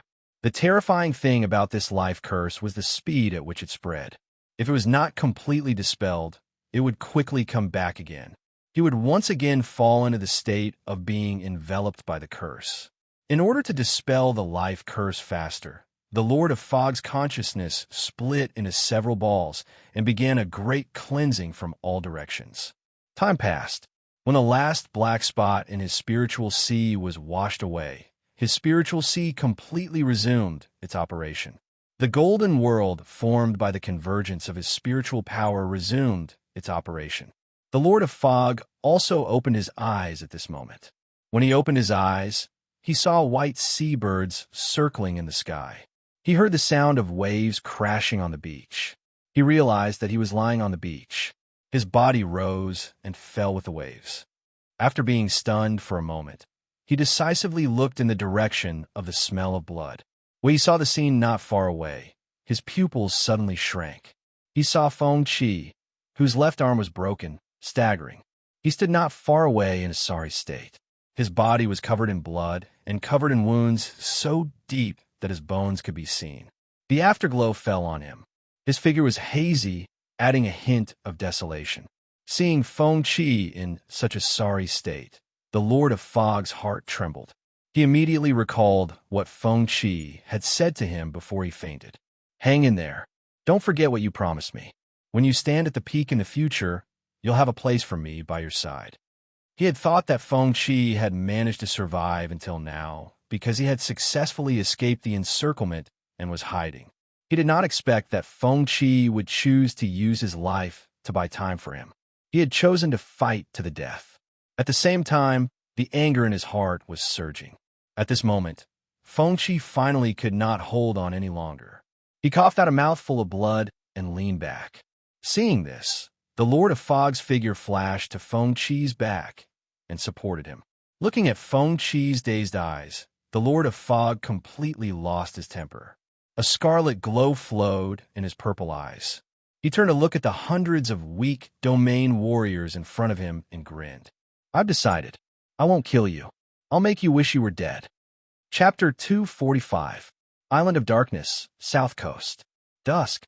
In front of the white beach, waves were crashing on the beach. The seabirds in the sky seemed to be frightened and flew away from the beach. The Lord of Mist, who had woken up, held Feng Qi with one hand and looked coldly at the hundreds of warriors from the Domain Alliance gathered in front of him. He had already thought about the fate of these hundreds of weak warriors. When they realized that the Lord of Mist had woken up, the Domain warriors who had been recruited were shocked. However, they did not think of running away, because they did not know how powerful the Lord of Mist was. Looking at the green bracelet on the Lord of Mist's right wrist, these weak warriors showed greedy expressions. Humans die for wealth, and birds die for food. This saying was also applicable to the Domain Alliance, especially these weak warriors who had always wanted their race to rise up. They did not want to let go of the chance to obtain a miracle item. However, before they could attack, the enraged Lord of the Mist took the initiative to attack. Several gray fog tentacles extended from his back and shot forward. The weak warriors who came into contact with the gray fog tentacles were instantly drained of blood. However, this was not the end. The Lord of Mist was not joking when he said that he would make them suffer. Surrounded by the gray fog, these weak warriors who were drained of blood and died had a spiritual body wrapped in consciousness. The gray fog protected these consciousnesses and did not dissipate. It also transferred energy to them and helped them build new bodies. In a short period of time, the dead warriors all turned into ghosts. Then, a large number of ghosts appeared in the gray fog. They wailed and pulled the transformed weak warriors into ghosts into the gray fog. What awaited them was endless torture on the consciousness level. This time, the Lord of Mist was completely furious. It unleashed all of its power without holding back. The south coast of the Island of Darkness was soon covered by the gray fog. The hundreds of weak warriors realized that they were no match for the Lord of Mist. However, it was too late to escape. The area covered by the gray fog was the Lord of Mist territory. Everything here was under its control, including lives. Sensing the dozens of weak warriors who were still struggling in the fog, but had not died yet, he clenched his fists. Immediately, the blood of the soldiers who were still struggling to hold on flowed in reverse. Their tensed bodies were completely drained of energy. Beads of blood seeped out of their skin, and their eyes were bloodshot. In their despair and fear, the remaining dozens of weak domain warriors were unable to escape the fate of being devoured by the gray fog. Their consciousness did not escape the curse of the Lord of Mist. In the end, they turned into spirits and ghosts and were dragged into the Lord of Fog's dead clansmen, becoming prisoners and food. When the gray fog completely dispersed, the sky was already dark. The moon and stars were sparse in the sky, and the night was hazy. At that moment, the Lord of Mist gathered his mist and transformed back into his human form. He turned his head and looked at Feng Qi, who was wrapped in gray fog and suspended in the air, unconscious.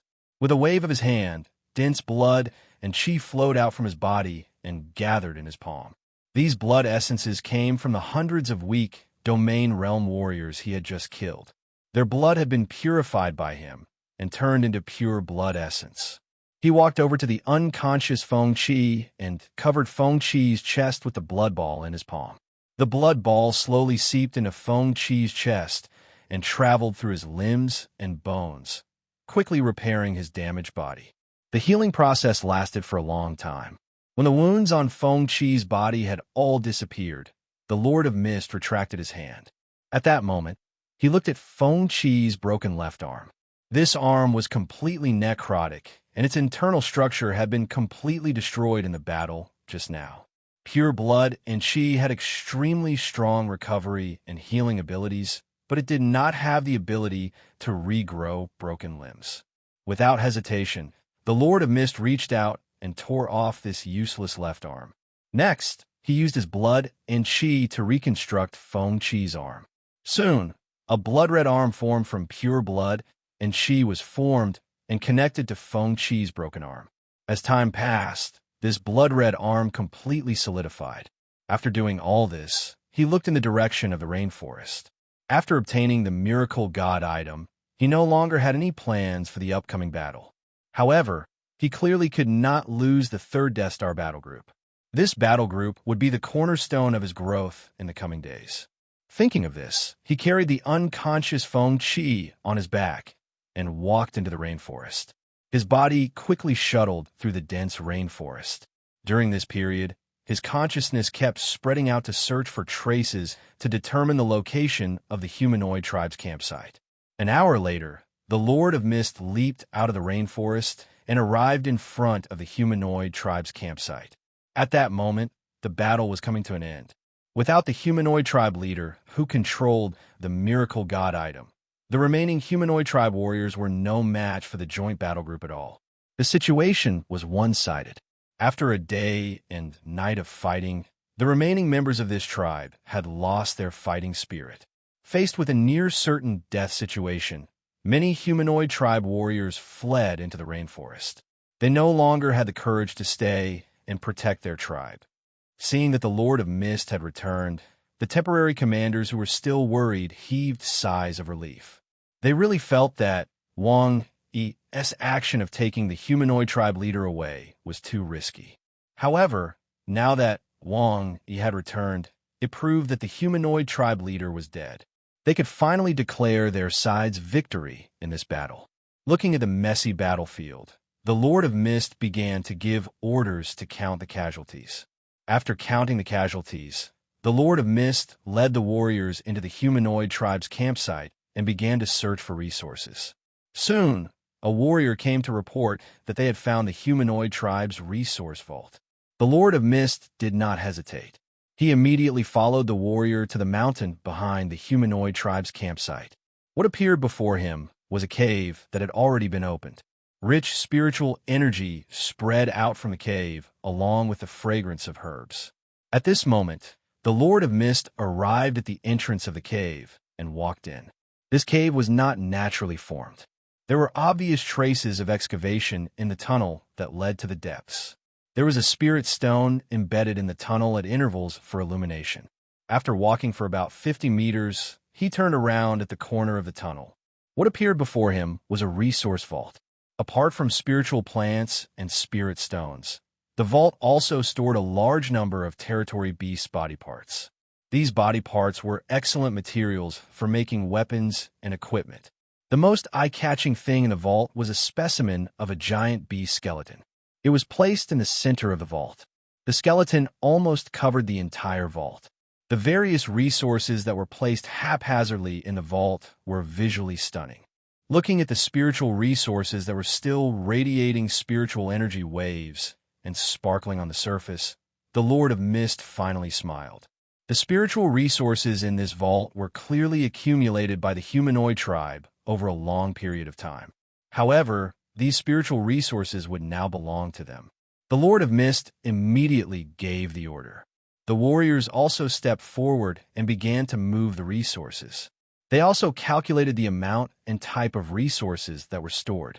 After these resources were brought back, they would be distributed according to the distribution plan that was originally set.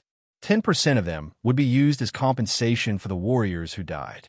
After walking out of the vault, the Lord of Mist sensed the condition of Feng Qi's body, who was lying on his back. After confirming that there were no major problems, he turned his head and looked behind the waterfall. There was a path that led to the center of the darkness domain. The space crystal of the darkness domain was very likely to be there. However, he did not have the intention to completely destroy the darkness domain. The main purpose of this battle was to obtain the miraculous treasure. Now, he had obtained it. If he continued to go deeper into the center of the darkness domain, he might encounter other intelligent tribes in the darkness domain. After all, the exploration of the darkness domain was not very deep. There was no way to prove that the humanoid tribe was the only intelligent tribe in the darkness domain. At this moment, He took out his communicator and began to urge the transportation and calculation of the resources. A few hours later, the night was hazy. Bonfires were lit in the humanoid tribe's camp. The exhausted warriors were still counting the spoils of war. Some of them were also used to make dinner. After working for a long time, the spiritual resources in the vault were finally completely emptied. Looking at the spiritual resources piled up in the center of the humanoid tribe's camp, the Lord of Mist gave the order to eat. The warriors, who were already starving, immediately began to eat heartily. After dinner, the warriors used vines in the rainforest to tie up various spiritual resources and carry them on their backs. Many of the soldiers were carrying resources that were several times heavier than their own weight. Then, under the Lord of Mist's lead, they began to turn back along the path they came from. After half a day of trekking, they finally walked out of the dense rainforest. Although the Lord of Mist disliked the slow movements of these warriors, he only thought about it in his heart. On the surface, he even took the initiative to help the warriors share the burden. When they arrived at the beach, it was already 2 in the afternoon. Even after the warriors carried all the spiritual resources onto the warships and warships, the unconscious Feng Qi still did not wake up. Before nightfall, the fleet set sail. A few hours later, the fleet sailed out of the barrier of the darkness domain. It was already night, and it was pitch black outside. The exhausted warriors finally could not hold back their tiredness. They lay down on the deck of the warships and completely fell asleep. Soon, the sound of snoring could be heard. As for the voyage of the fleet, it was controlled by the personnel who had not participated in the previous operation. The warships sailed through the waves and did not return to the war dock until the next morning.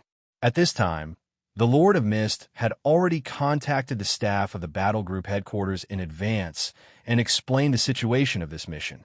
When the fleet sailed into the port, the sound of horns could be heard continuously. The warships docked at the port honored their triumphant return by honking their horns. The continuous honking also woke up the sleeping warriors. Only then did they realize that they had returned home. At this time, the staff of the battle group headquarters was already waiting in advance at Pier 1. When the Lord of Mist walked down the gangway of the warship, the staff immediately went forward. "Captain Wang Yi, congratulations on your triumphant return." Hearing the staff's congratulatory words, the Lord of Mist could not help but frown.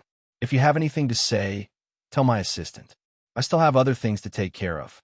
Hearing this, an awkward expression appeared on the staff's face. He sensibly retreated to the side. At this time, the Lord of Mist turned to look at the docked fleet. He took out his communicator and began to command the unloading of the goods. Seeing batches of spiritual resources being unloaded, the staff opened his mouth but did not go forward. Under normal circumstances, when the domain battle group returned from their harvest, they would deal with the resources at the dock. It was just like when a fishing boat returned from the sea and docked at the shore. Seafood merchants would come in advance to negotiate the purchase price. However, the identity of the seafood merchants was changed to the person in charge of the supplies of the major cities. The specific negotiations were decided by the 3 parties. The domain battle group that returned from their harvest would leave behind a batch of resources and then sell most of them. After all, money was the hard currency. In the future, if they wanted resources, they could also use money to buy them. The front line was not an isolated society where barter was exchanged. Among them, the professional staff of the battle group headquarters was responsible for helping the domain battle group to connect with the people in charge of the major cities. They did not charge any fees. The people in charge of the supplies of the major cities were responsible for receiving the goods and negotiating the price or corresponding benefits. If the price was satisfactory to both parties, the resources that were taken away by the major cities would be distributed to the research institutes, academies, garrison forces, and other organizations in the cities according to the situation. However, this time, the Lord of Mist had no intention of selling these resources. The money exchanged after selling them could also be used to buy supplies, or even high-end weapons and equipment for the research institute. However, in comparison, he wanted the spiritual resources more. When all the spiritual resources were unloaded, the staff came forward again. Faced with the staff's careful inquiry, the Lord of Mist decisively chose to refuse. After distributing the resources that each battle group was entitled to, he let the warriors of the third Death Star battle group take their share of spiritual resources. As for whether the other battle groups would sell their spiritual resources or keep them, he did not care. After a while, they returned to the manor of the third Death Star battle group. After instructing them to store the spiritual resources in the manor's resource warehouse, the Lord of Mist sent Feng Qi, who was on his back to his residence. After putting Feng Qi on the sofa, he pressed his hand on Feng Qi's head. The blood-colored energy flowed into Feng Qi's body through his forehead and checked his physical condition. After a while, the Lord of Mist withdrew his hand. Feng Qi's body had basically recovered, and there was no major problem.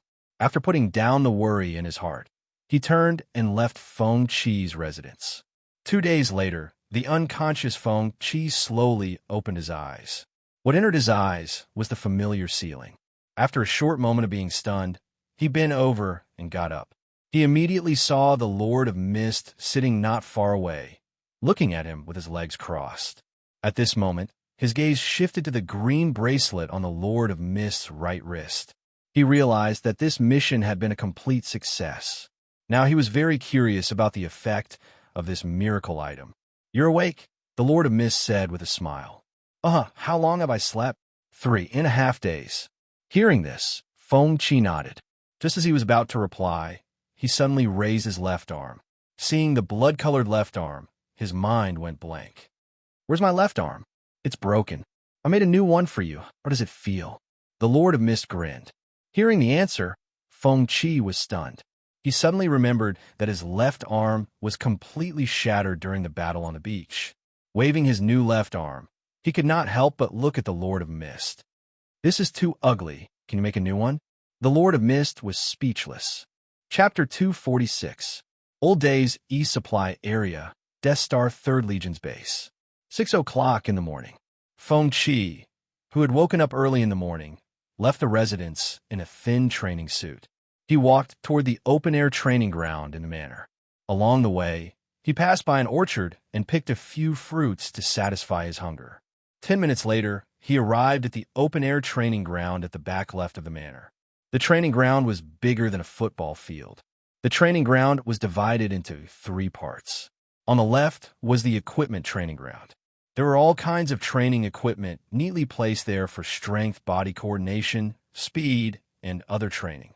On the right was the weapons training ground. 3 rows of weapons were placed on the weapon racks. There were 3 types of weapons: blunt weapons, sharp weapons, and hidden weapons. At the front was a row of targets used to test the accuracy of spells. The middle field was the actual combat training ground. The ground was covered with a thick layer of soft sand for the soldiers to spar. Although the open-air training ground in the manor was not as comprehensive as the indoor training ground, it was still one of the most important areas in the Death Star Manor. At this time, Feng Qi jogged to the equipment training field and began his physical adaptation training, especially the training of his bloody left arm. This new left arm had already fused with his body, but the compatibility with the Demon Dragon Rune Crystal was not high. In order to make this arm fuse better with the Rune Crystal, he now needed to undergo high-intensity training on his left arm every day, just like when he was at the Scarlet Institute. However, he had to admit that the left arm that the Lord of Mist had built for him was stronger than his previous left arm. Moreover, the Lord of Mist had also condensed a blood core in this arm, giving him the ability to absorb qi and blood. However, the conversion efficiency of qi and blood was not high. The absorption efficiency was about 1% to 3%, but this new arm had really strengthened his physical fitness. After a simple warm-up, Feng Qi raised his bloody left arm and grabbed at the wooden barrel that was placed not far away from him. Suddenly, the blood of the domain creature in the wooden bucket was pulled by the blood core in the bloody arm and floated in the air. During this time, it kept turning and changing forms. When he waved his hand again, the blood suddenly rushed toward him and finally hovered in his palm. However, Feng Qi did not absorb the blood. Instead, he controlled the blood to return to the wooden bucket. This was also one of his training methods for the past few days. Mastering the ability to control blood might be able to produce unexpected results in battle.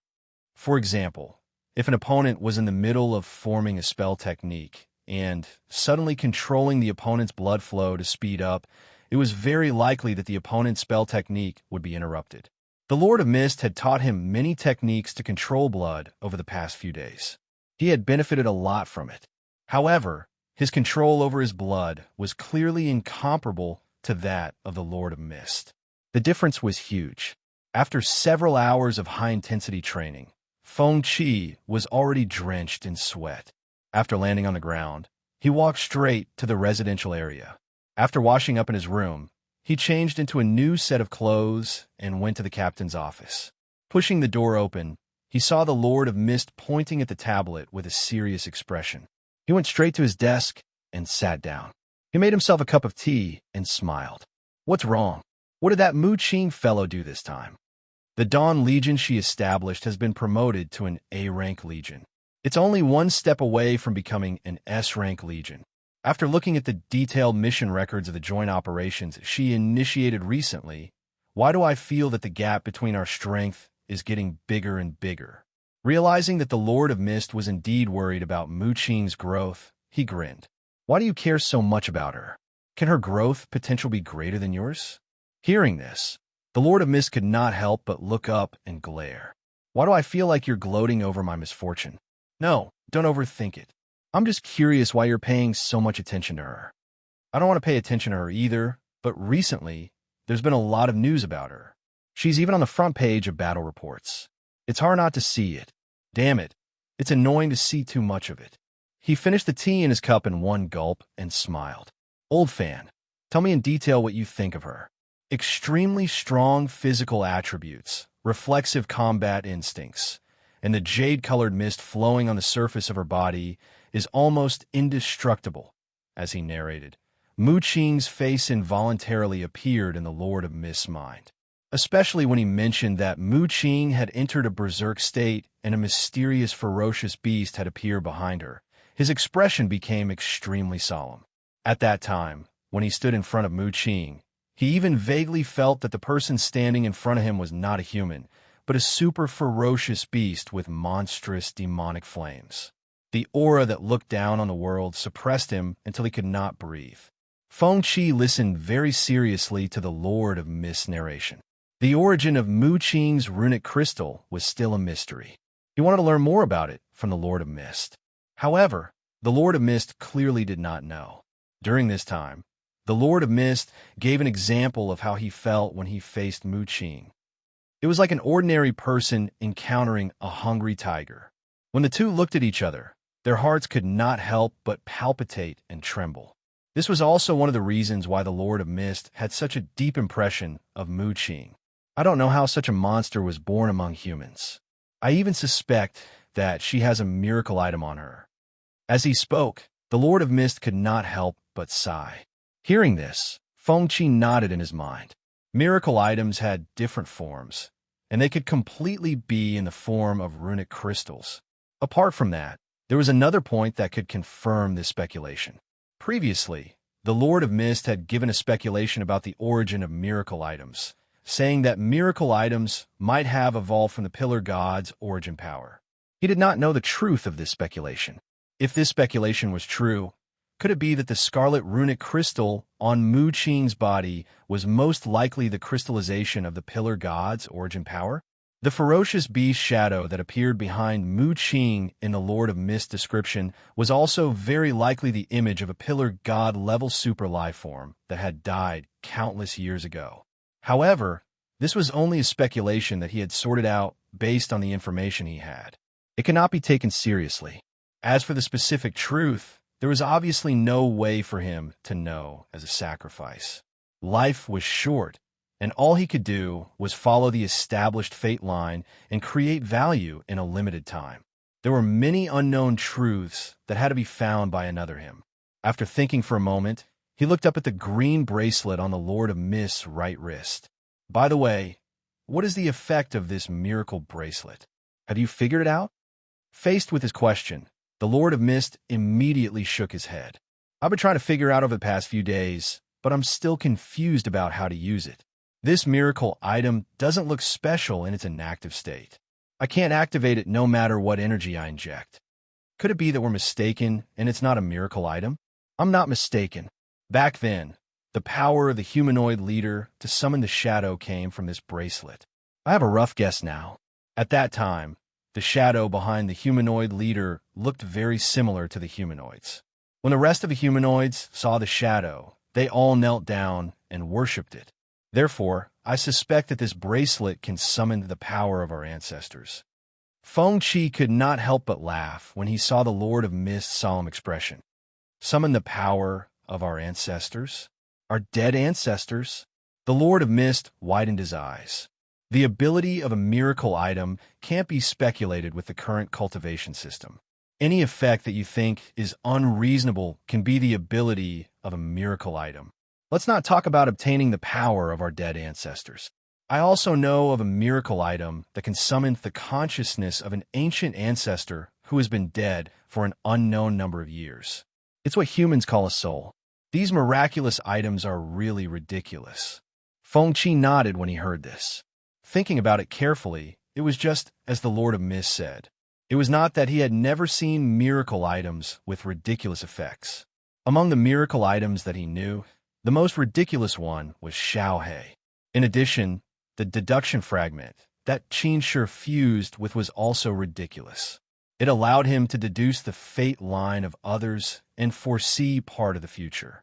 Compared to the previous two, summoning the power of a dead ancestor to enhance oneself was not particularly ridiculous. As they continued chatting, a video call invitation popped up on the tablet in the Lord of Mist's hand. Seeing the video call invitation, the Lord of Mist immediately gave Feng Qi a look. Feng Qi understood and decisively kept his mouth shut. The Lord of Mist pressed accept at this moment. A bald man suddenly appeared on the tablet in his hand. He spoke respectfully. Commander Wang Yi, I'm the representative of the Science and Technology Research Institute.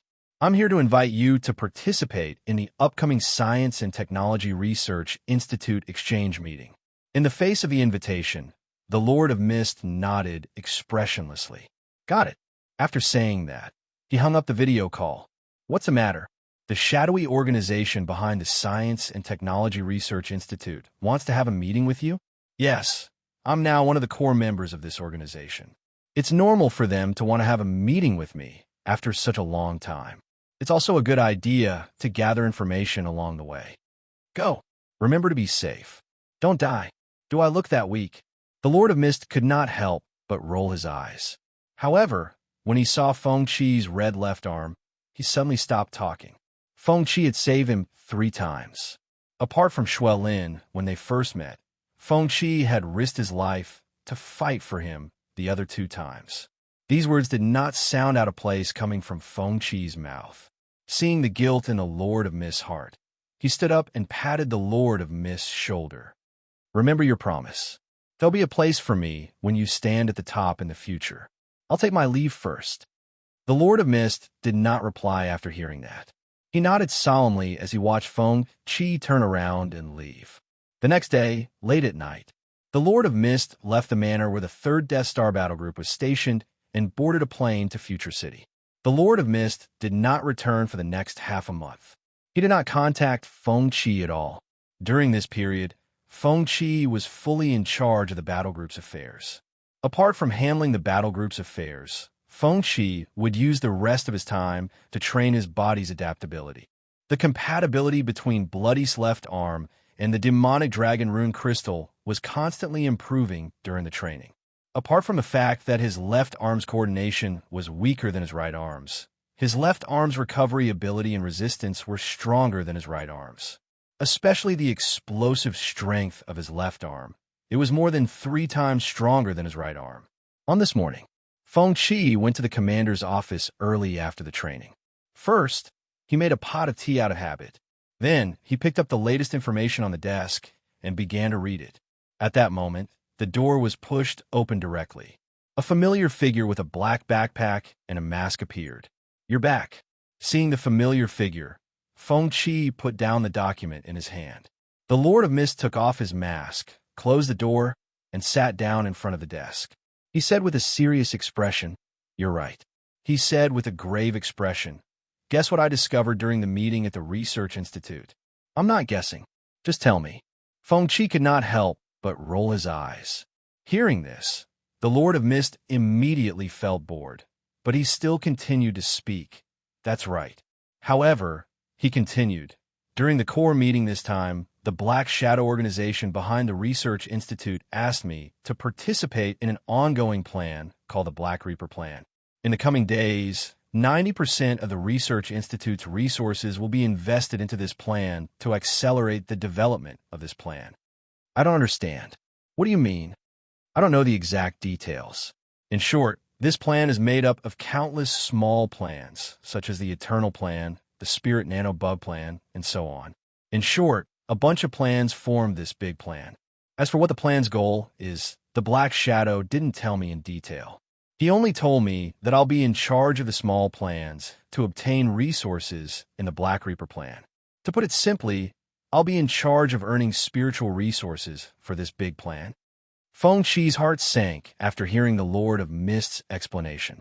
If he guessed correctly, this plan was clearly a plan to create Xiaohe. From the information given by Mo Fei, he thought that the plan to create Xiaohe was called the Spirit Nano Bug Plan.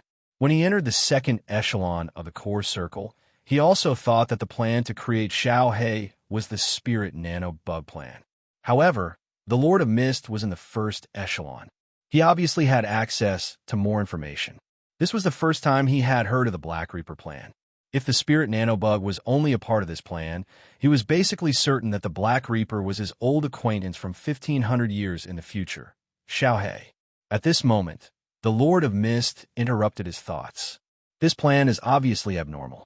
The Black Shadow organization actually wants to use 90% of the Research Institute's resources and increase the acquisition of external resources to promote this plan.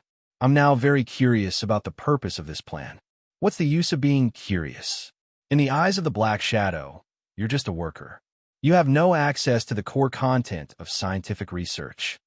So I'm thinking, should we train a scientific researcher to infiltrate the core circle of scientific research and understand the secrets of this Black Reaper plan? Looking at the serious expression on the Lord of Mist's face, Feng Qi was stunned. He realized that the timeline had been corrected again. At first, he thought that the Tiger Soul Institute had discovered the secrets of the Research Institute, so they sent people to infiltrate the Research Institute. At the time of the sacrifice, he even used the Tiger Soul Institute's spies as a shield. However, he did not expect the Lord of Mist to already have such an idea before infiltrating the Tiger Soul Institute. What do you think? If this plan is profitable, we might be able to plan ahead. When they succeed in their research, we can take it. Listening to the Lord of Mist's idea, Feng Qi could not help but nod. However, what the Lord of Mist said next made him widen his eyes. The Black Shadow organization behind the Research Institute is really smart. They actually infiltrated a human research institute to serve themselves. Maybe we can learn from them and try. Chapter 247. The Lord of Fog's words made Feng Qi realize that the timeline had been corrected. History was once again moving forward according to its established trajectory. At first, he thought that the Lord of Fog infiltrated the Tiger Soul Institute on his own, but he did not expect that he was influenced by the dark forces behind the Research Institute. The meeting held by the Dark Shadow made the Lord of Fog realize the huge benefits of controlling a human research institute. This was very tempting for the Lord of Fog, who was eager to expand his forces. At the same time, the Lord of Fog also learned about the future planned Black Reaper project that the Dark Shadow forces were vigorously promoting because of this meeting. This also laid the groundwork for the Lord of Fog to plant spies in the core circle of the Research Institute in the future. Many points that he felt were vague at first became clear at this time. A complete timeline was formed in his mind, but he still had many doubts in his mind, especially about the Dark Shadow forces behind the Research Institute. He had always thought that compared to the Tiger Soul Institute, the Research Institute was much weaker. At least the Dark Shadow forces could not control Xiaohe, and they did not show their strength in the future. Their presence in the future was almost non-existent. In comparison, The Lord of Fog behind the Tiger Soul Institute could definitely be considered an overlord in the future 1,500 years later. After the flesh sacrifice technique was activated, the Lord of Fog entered a stage of rapid growth. As long as he was given enough time, his potential was limitless. But there was one thing that was very strange. The previous sacrificial line, as long as it was a sacrificial line against the Research Institute, could always change the future greatly. But no matter how the other timelines were changed, it would end with the extinction of humanity. Logically speaking, with the little influence of the Research Institute, it was not enough to have such a huge impact on the future. How could fighting against the Research Institute change the future? Thinking about it carefully, he felt that this might not be a coincidence, but the Research Institute did have a huge impact on the future. Thinking of this, he had a guess in his mind. The Research Institute was not as simple as he thought. If it was not suppressed, it would definitely become a huge force in the future. Based on the information he had now, the dark shadow forces behind the Research Institute could only be considered a new force, which was established in recent years by the psionic race's defectors. The specific time could be estimated from Lu Pingin's memories. It was about 20 years ago. When Lu Ping and's parents were bewitched, Lu Ping was only 4 or 5 years old. Therefore, he was certain that the Science and Technology Research Institute had been completely infiltrated within the past 20 years. Compared to the psionics, which had been lurking in human society for countless years, it would not be an exaggeration to say that the Black Shadow faction was a new faction. He could not help but guess. Perhaps the dark forces behind the Science and Technology Research Institute had great potential for growth. He had chosen to subvert the Science and Technology Research Institute in his plan of sacrificing the front line, which was equivalent to killing the rise of this force in advance. This also led to a greater impact on the future. This allowed the human civilization to have a period of respite from extinction. Perhaps this was the reason why he was able to make contact with the people of the future by sacrificing himself in the fight against the Research Institute. As for the truth, Feng Qi had no way of knowing. However, he felt that his guess was very close to the truth, at least logically. He realized that in the process of understanding the truth, he was constantly correcting his misconceptions. When he first misunderstood the Scarlet Institute as a domain faction, he thought that the Scarlet Institute secretly controlled the entire world and secretly captured humans for experiments. The list of geniuses was actually an assassination list. As it turned out, the Scarlet Institute had always been on the side of humans. The transformed humans were all experimenters who volunteered to participate in the rune transformation.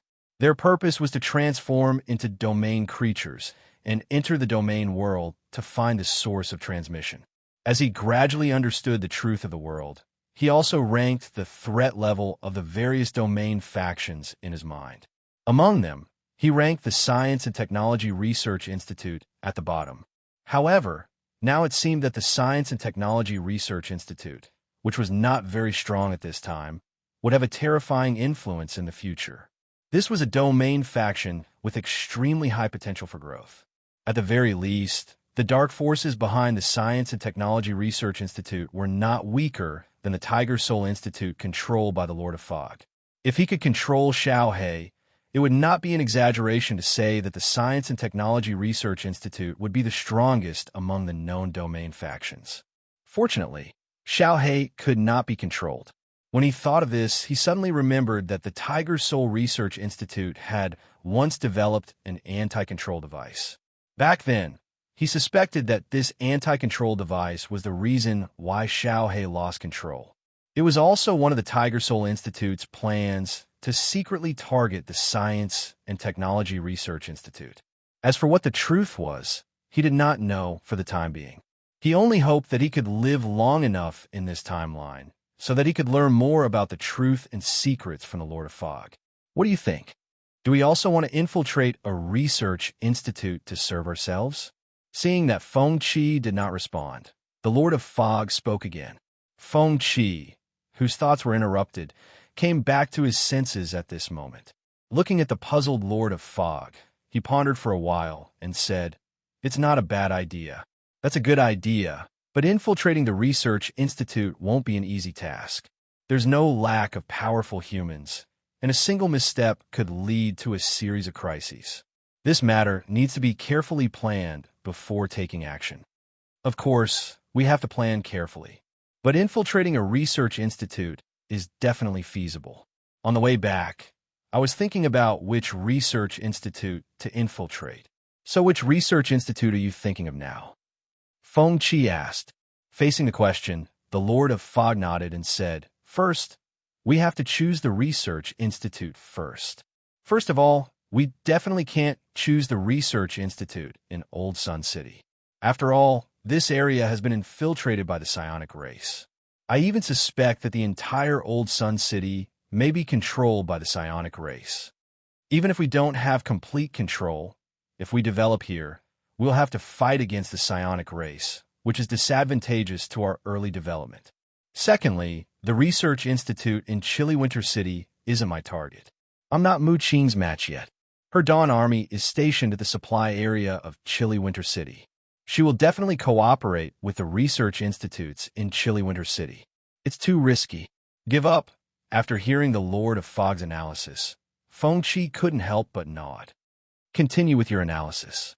The Lord of Fog nodded and said solemnly, We can't choose the research institute in the future city. The future city is completely controlled by Dark Shadow. With our current strength, we're no match for Dark Shadow. Hence, we have to give up on the research institute in the future city. Right now, there are only 2 cities in front of us to choose from. The first is Star City, and the second is Victory City. The Lord of Fog glanced at Feng Qi and continued, If the 2 of them are stronger than each other, they will be stronger. Comparing the strength of these 2 cities, Victory City's overall strength is definitely above Star City's.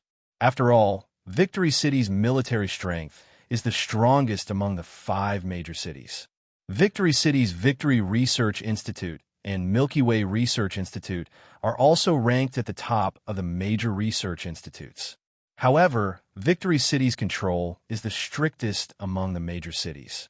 Infiltrating the research institute there is more risky. If you fail, you might not even have the chance to escape. Feng Qi couldn't help nodding. The comprehensive strength of Victory City was the strongest among the 5 cities. Before he obtained the ability to travel to the future, his dream was to enter the Galactic Academy's Cultivation Techniques class in Victory City. After graduation, he would enter the Milky Way Research Institute and become a cultivation techniques researcher. Alternatively, he could return to Star City and join the Tiger Soul Institute to conduct cultivation techniques research. Whether it was resources or influence, the benefits of choosing Victory City were obviously the greatest. The problem was that Victory City also had a lot of powerful people. They had even managed to recruit every citizen. If they were discovered to have infiltrated the Research Institute in Victory City, the consequences would be very serious. He agreed with the Lord of Fog's analysis. The Lord of Fog continued to analyze. From a risk perspective, I think Star City is our best choice. At the same time, the Research Institute in Star City isn't weak either. The Tiger Soul Institute and the Scarlet Institute's strength can completely match our needs. Feng Qi was stunned when he heard this. He didn't expect the Lord of Fog to consider the Scarlet Institute. The Lord of Fog continued. Actually, I'm more interested in the Scarlet Institute right now. On the way here, I used my authority to understand this research institute. I found that it's an independent and special institution with many privileges in Star City.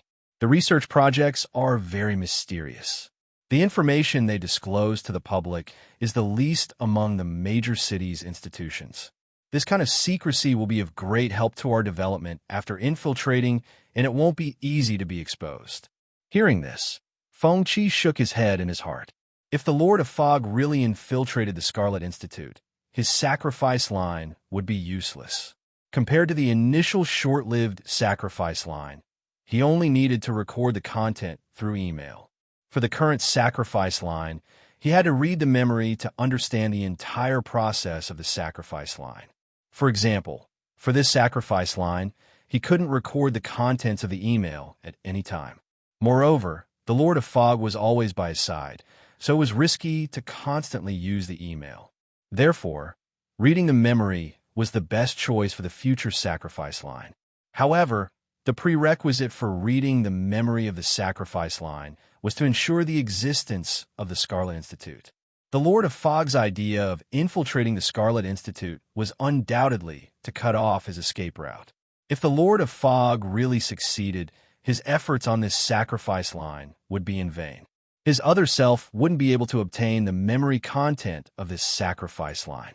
He didn't know what made the Lord of Fog change his mind and not choose the Scarlet Institute in the future. However, if the Lord of Fog didn't change his mind because of his influence, the situation would be completely out of control. With this thought in mind, Feng-Chi immediately said, "Isn't there a Scarlet Institute? Isn't there still the Tiger Soul Research Institute? Why not consider it?" Of course I've considered it. It's a cultivation method research institute, and its influence is far greater than the Scarlet Institute. It also controls many of Star City's media channels to release cultivation methods. However, compared to the Scarlet Institute, this Cultivation Method Research Institute is too high profile and is often the focus of Star City's attention. If you choose to infiltrate the Tiger Soul Institute, the changes inside will be magnified by the outside world. It might even attract the attention of human powerhouses. Overall, it's obvious that the Scarlet Institute is better. Hearing this analysis, Feng-Chi opened his mouth but didn't say anything. From the perspective of the Lord of Fog, analyzing the pros and cons of each major research institute, the low-key and mysterious Scarlet Institute was indeed the best choice. Thinking about it carefully, he realized that the Scarlet Institute was indeed too low-key. It was also because it was too low-key that in the future, when faced with the suppression of science and technology research institutes, it couldn't fight back in public opinion. The one that really had the influence of public opinion in Star City was the Tiger Soul Institute.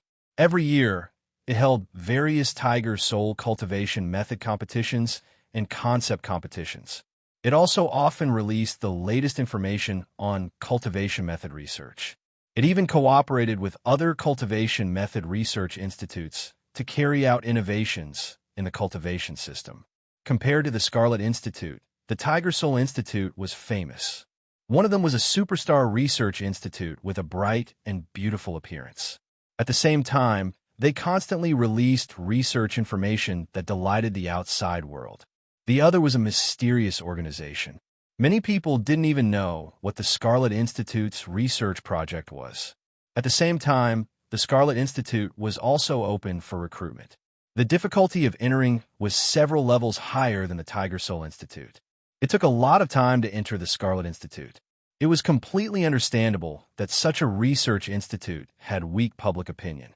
But no matter what, he decided that he had to change the Lord of Fog's mind and make him give up on infiltrating the Scarlet Institute. The Lord of Fog's idea was simply stealing. If the Scarlet Institute was stolen, he wouldn't be able to do anything. He would lose everything. Moreover, the Scarlet Institute wasn't something that the Lord of Fog could easily infiltrate. The Lord of Fog couldn't get past Vivian. After all, the Scarlet Institute's main focus was on biological research. No matter how strong the Lord of Fog's disguise was, he could easily be exposed in the Scarlet Institute. But he didn't say this out loud. He planned to change the Lord of Fog's mind bit by bit. After chatting for a while, Feng-Chi could see the Lord of Fog's determination to infiltrate the research institute. The initial concept of infiltration also took shape during the discussion. In the following days, the Lord of Fog began to focus on improving his strength. The spiritual resources transported from the humanoid race's resource vault became an important guarantee for the Lord of Fog to improve his strength. During this time, the Lord of Fog also held a memorial service in the manner of the 3rd Death Star Division. It was a memorial service for the warriors who died on the Island of Darkness. But the Lord of Fog only looked sad on the surface. In fact, his heart wasn't moved at all. It was just a formality for the other warriors to see. After dealing with the internal affairs, the Lord of Fog chose to cultivate in seclusion. During this time, Feng-Chi didn't stay idle. Other than dealing with the affairs of the 3rd Death Star Division every day, he also took time out to do high-intensity physical training. Even though he knew that he was bound to die on this sacrificial line, he never had the thought of giving up on himself. Sacrifice was his choice, but it didn't mean that he wasn't a living life in this timeline. He also had his own thoughts and emotions. This was his attitude towards this life of sacrifice. Half a year later, after his usual morning exercise, Feng Qi came to the commander's office. He first made a pot of tea, then sat down at the desk and picked up the daily newspaper on the desk. After spending half an hour reading it, he opened the drawer and took out the tablet inside. He began to check the latest frontline information of the Eastern Supply area.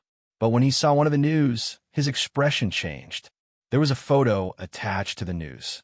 He was no stranger to the thing in the photo. It was the miracle bloodstone. Chapter 248. Looking at the picture of the bloodstone on the tablet, Feng Qi was stunned. He was no stranger to the bloodstone. In the previous sacrifice line, he was the deputy commander of the Dawn Legion.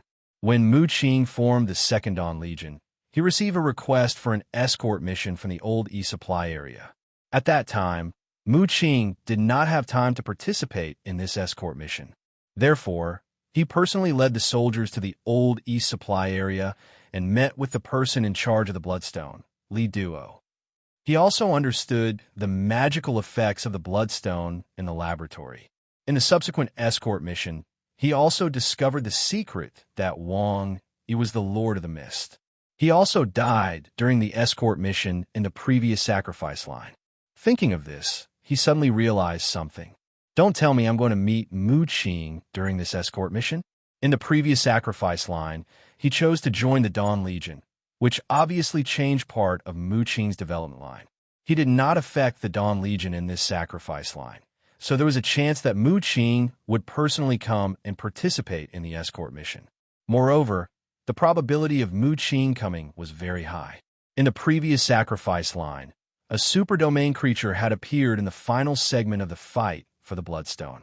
Judging from the combat strength sent by the various domain forces, they were not a match for the super domain creature, even if they combined forces. At that time, he had used his spirit body to break free from his physical body and the support of the various domain forces to barely open up a path of survival. From this, it could be seen that there must be an unknown force that could fight against the super domain creature during the escort in the normal timeline. Otherwise, the Lord of the Mist, Li Xingqian, and the others would not have survived until the end. Come to think of it, the most likely culprit was Mu Qing. At this stage, the Lord of the Mist was still in the developing stage and was completely no match for the super domain creature. Only Mu Qing, who had terrifying combat strength, could be unafraid of the threat of the super domain creature. Thinking of this, he felt a headache. Meeting Mu Qing was definitely not a good thing. It might even affect his plan of the sacrifice line.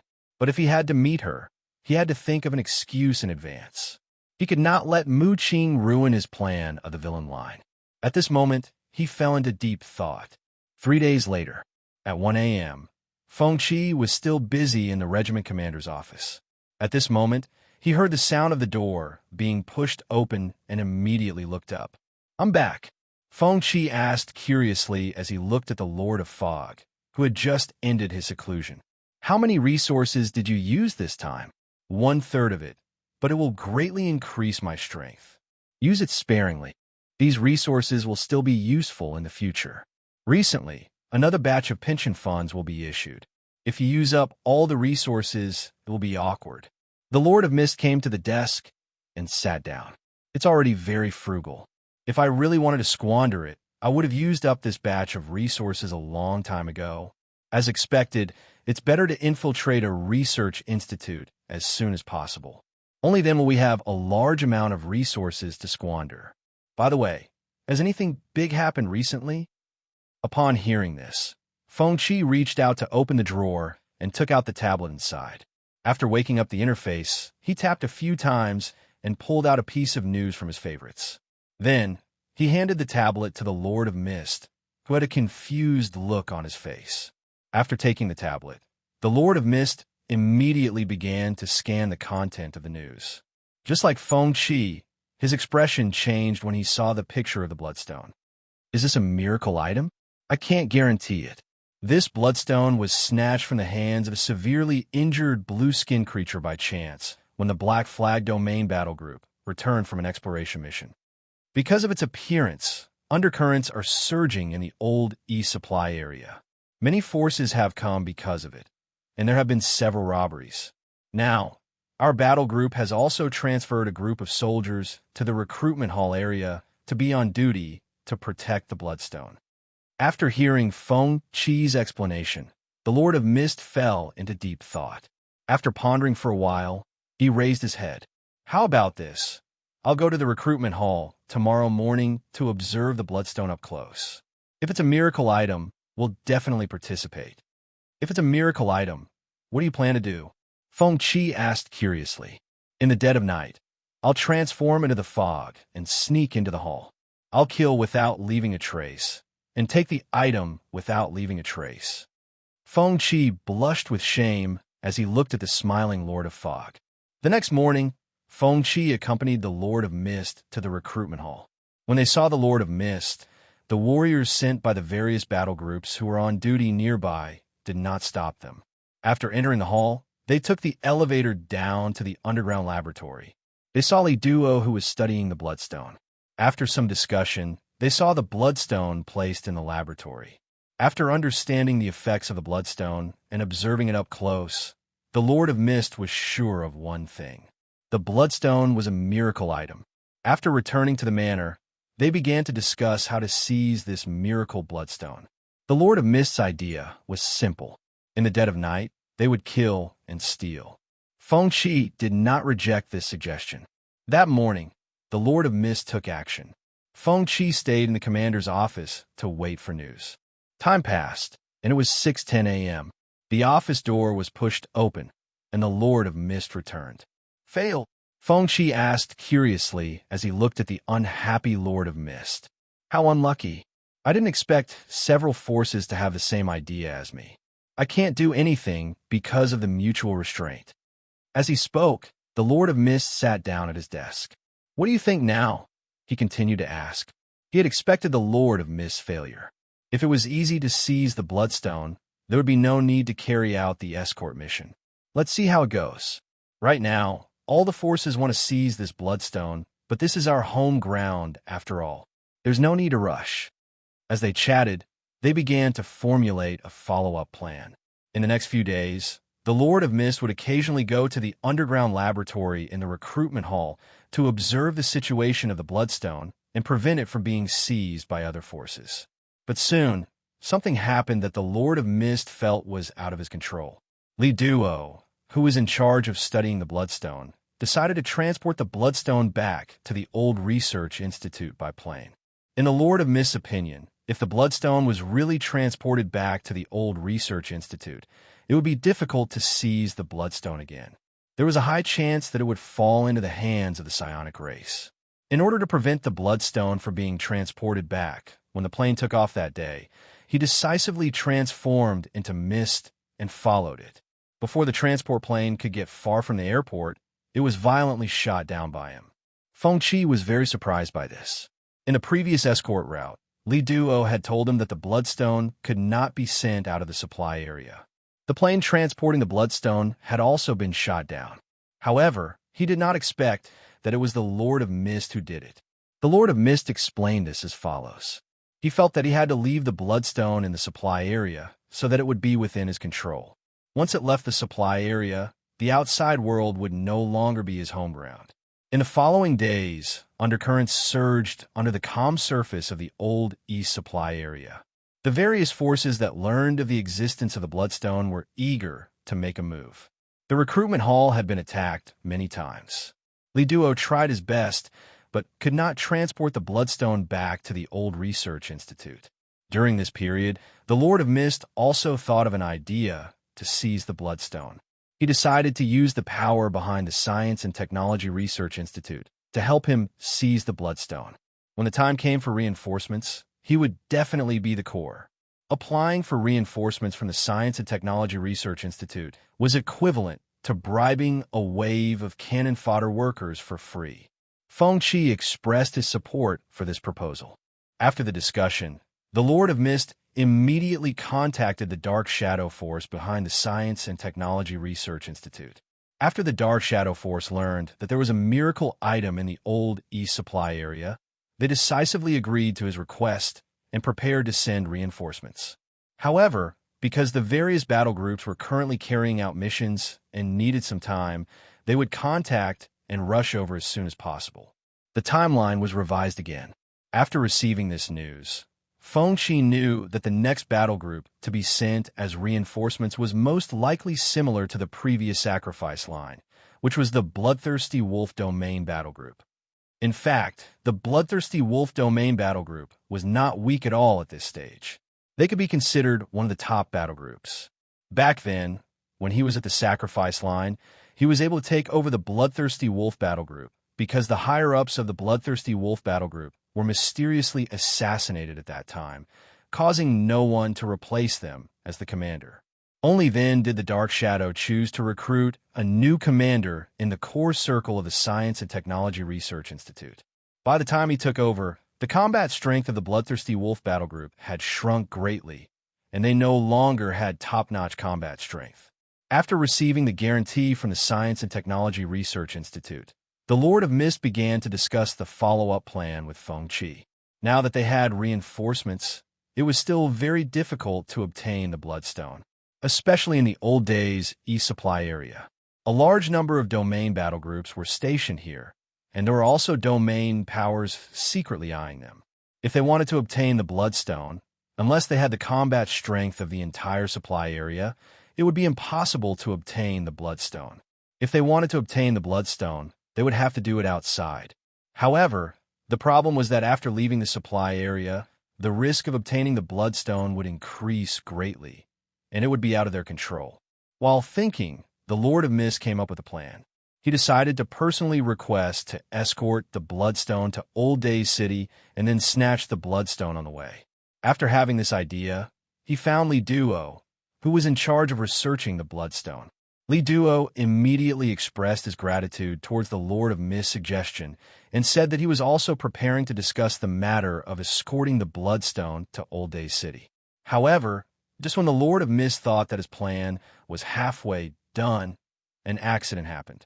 The next day, Li Duo found the Lord of Mist and told him a piece of news. He had already sent a request for a joint escort mission to several well-known battle groups, and a few battle groups had already responded to this mission and were now on their way. After hearing this news, the Lord of Mist realized that the situation had gone out of control. With so many battle groups joining forces to escort the Bloodstone, it would be impossible for him to decide the duration of the escort mission alone. If he wanted to obtain the Bloodstone, he would have to see if the other battle groups would agree. However, since the joint escort mission had already been sent out, even if the Lord of Mist was helpless, he had no way to deal with it. 2 days later, in the manner of the third Death Star battle group, Fengqi pushed open the door of the commander's room with a document in his hand. When he arrived before the Lord of Mist, he handed over the document in his hand. 8 battle groups have already responded to the call. The situation is not optimistic. When the Lord of Mist heard this, he immediately took the document and began to read it. The document indicated the battle groups that had already responded to the call at this stage. When the Lord of Mist saw the Dawn battle group indicated on the document, his pupils constricted. Should we give up? We might meet her. Fengqi asked tentatively. Hearing this, the Lord of Mist shook his head with a headache. No, the Dawn battle group has accepted the mission, but it doesn't mean that she'll definitely come. It's been so many years. Even if she comes, she might not recognize me. The Lord of Mist had a strong desire for the miracle Bloodstone. This desire was far stronger than his desire for the miracle bracelet. He had the ability to control blood, so when he saw the Bloodstone in the underground laboratory in the recruitment hall, he knew that this miracle item was very compatible with him. Obtaining the Bloodstone and implanting it into his body was equivalent to obtaining the ability to cultivate and grow automatically. The Bloodstone that would produce Origin Chi at a fixed time could steadily increase his strength. Even if he didn't do anything, his strength would still improve by the minute. If he could obtain the Bloodstone, it would be of great help to his future development. It would also increase his chances of reaching the peak in the future. Faced with the opportunity in front of him, he felt that he had to give it a try even if it was risky. This kind of opportunity might only come once in his life. If he did not give it a try, he would definitely regret it for the rest of his life. Feng Qi sat down on the chair in front of his desk.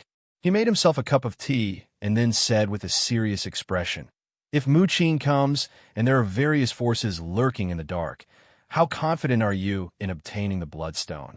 "As long as Mu Qing doesn't recognize me, I'm 20% confident." 20%? Feng Qi was stunned. The Lord of Mist nodded. "When I went to the laboratory, I discovered something.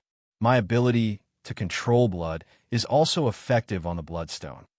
If the battle falls into chaos, I might be able to find a chance to take the Bloodstone into my body." "Don't say maybe. This is risking your life. Let's take the risk. A bicycle can turn into a motorcycle. I'll do it."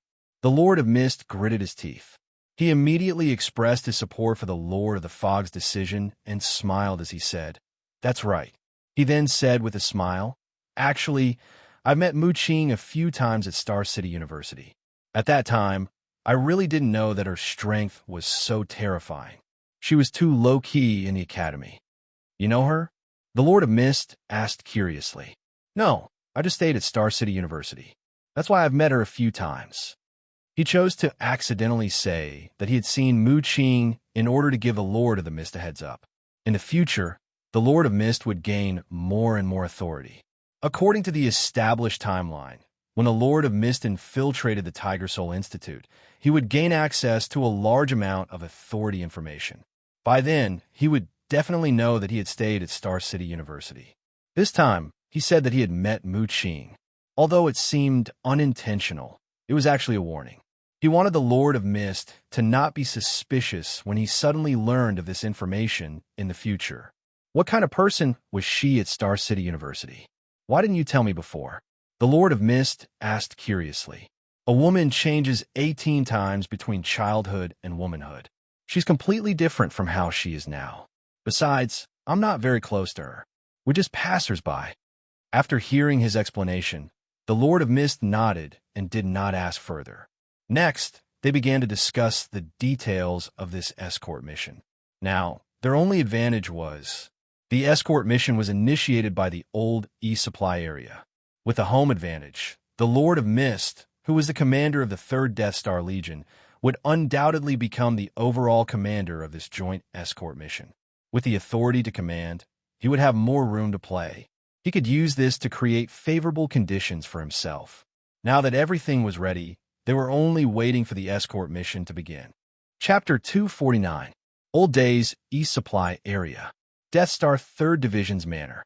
Before dawn, Feng Qi had already washed up and left the residence. Today, he did not undergo high-intensity physical training as usual. Instead, he went straight to the commander's office. When he opened the door, he saw the Lord of Fog reading today's battle information. He sat down at the desk and looked at the Lord of Fog. "Didn't you have a meeting this morning? When do you plan to depart?" Faced with the question, the Lord of Fog smiled and looked up. "I'm about to depart. You don't have to follow me. Stay here and organize the battle preparations and prepare for the escort mission." "Okay." Feng Qi did not hesitate and immediately agreed. After chatting for a while, it was 7 o'clock in the morning. The Lord of Fog stood up, left the commander's office, and went to the recruitment hall for a meeting. As the commander-in-chief, he was the commander-in-chief of this joint escort mission. In this meeting, he needed to explain the situation to the battle groups participating in the escort mission. After the Lord of Fog left, Feng Qi went to the commander's seat and sat down. After thinking for a while, he took out a phone from his backpack. It was a fingerprint lock, face recognition, voice recognition. Finally, the phone interface appeared. This phone was specially made to contact the Scarlet Institute. There were 2 systems inside. If he used his thumb to unlock it, he would enter the normal interface.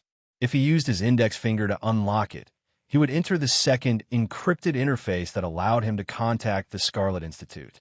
He opened the contact list and dialed Vivian's number. After waiting for a while, the call went through. Vivian's familiar voice came from the other end of the phone.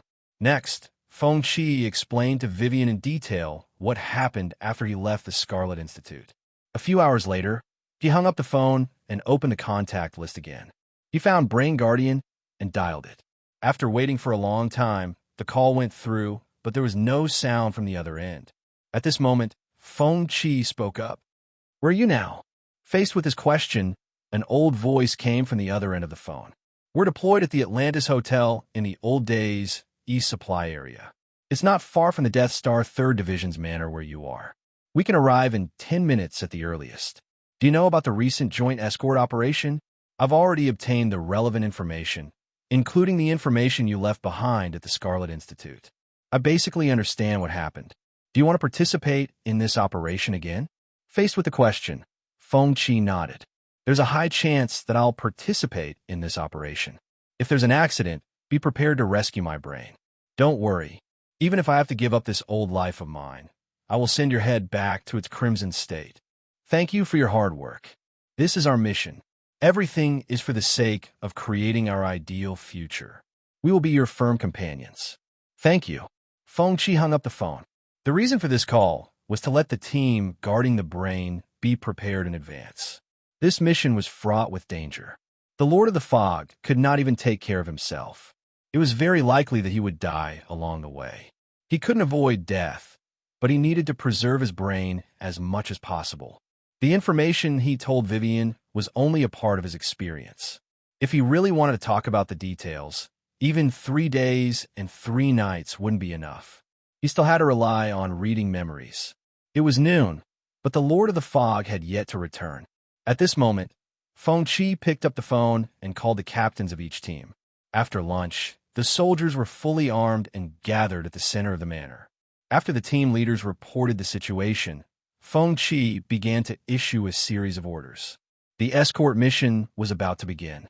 The battle groups needed to coordinate supplies in advance, carry out equipment inspection, maintenance, and other work. They had to be fully prepared for the upcoming joint escort mission. After waiting for the captains to lead the warriors away, Feng Qi strode towards the armory, preparing to check on the state of maintenance of the armory. In the recruitment hall, in the conference room, in the blue and white decorated space, there was a large round table made of metal. There were a total of 30 seats. After waiting for an entire morning, the battle groups participating in this joint operation had basically all arrived. There were a total of 15 battle groups. Many of them had specially rushed over from other frontline supply areas. Li Duo, who was sitting in the main seat, looked at his watch and then looked at everyone present.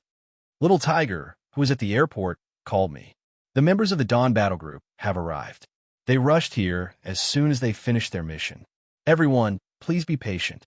Hearing this, everyone's expression was normal. They were already used to this situation. Sometimes, urgent joint operation missions were like this. Many battle groups had just returned to the base and rushed to the next mission. At this moment, the door of the conference room was pushed open. Mu Qing, who was wearing a white battle robe, arrived at this moment. After entering the room, her gaze swept across everyone present. At this moment, her gaze focused on the Lord of the Fog. She felt that this person's aura was somewhat familiar. However, she couldn't remember where she had seen it before. The masked Lord of Mist instantly felt a terrifying pressure sweep over him. However, this pressure only lingered for a brief moment before dissipating. At this moment, the Lord of the Fog was even prepared to forcefully break out and escape. The first obstacle to obtaining the Bloodstone was Mu Qing. If Mu Qing recognized his identity, then there was no need to continue with the follow-up plan. As for the identity of Wang, he would naturally have to abandon it. Compared to his own life, everything else seemed less important. Fortunately, Mu Qing only stared at him for a short while before she quickly looked away. Sweat dripped from his forehead as he forced himself to remain calm. "Captain Mu, you're late. Sorry, I just finished the previous mission and only saw the emergency request for help. Sorry to keep you waiting." At this moment, Mu Qing had lost her childishness and the adorable look on her face was gone. She was brimming with confidence. Years of frontline life had made her mature and steady. The blood and fire had also made her heart incomparably strong. She went to the empty seat expressionlessly and sat down. Then, she looked at Li Duo, who was sitting in the main seat. "General Manager Li, let's begin." Li Duo immediately nodded and pressed the button on the conference table. Suddenly, a virtual image was projected in the center of the conference table. The appearance of the bloodstone appeared on it. Next, he began to explain the origin and effects of the bloodstone in detail, as well as the series of snatching incidents after the bloodstone appeared. After an hour of explanation, Li Duo stood up and said with a solemn expression, "Everyone, this bloodstone can even affect the development of our human civilization. I hereby request that you send the bloodstone to Old Sun City." Next is the plan for the escort operation. Commander-in-Chief Wang, you will explain it in detail. With that, Li Duo returned to his seat. The Lord of Fog stood up at this moment. After glancing at Mu Qing, he began to talk about the escort plan he had formulated.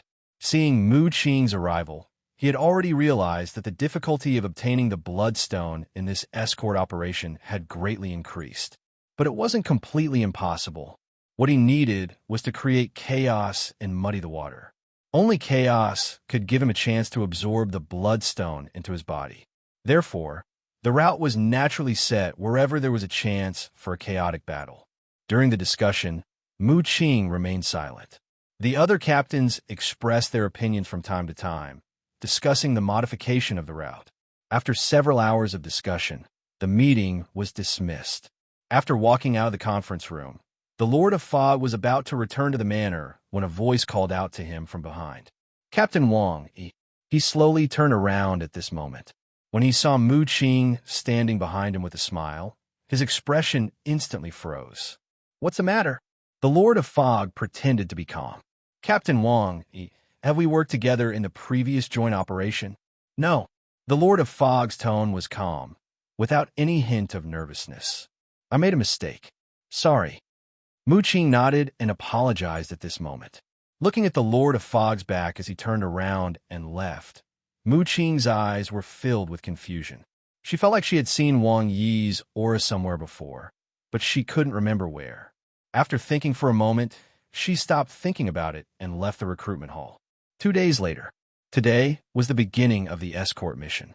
Before dawn, Feng Qi and the Lord of Fog had already gathered the members of the battle group and began to transport supplies and equipment.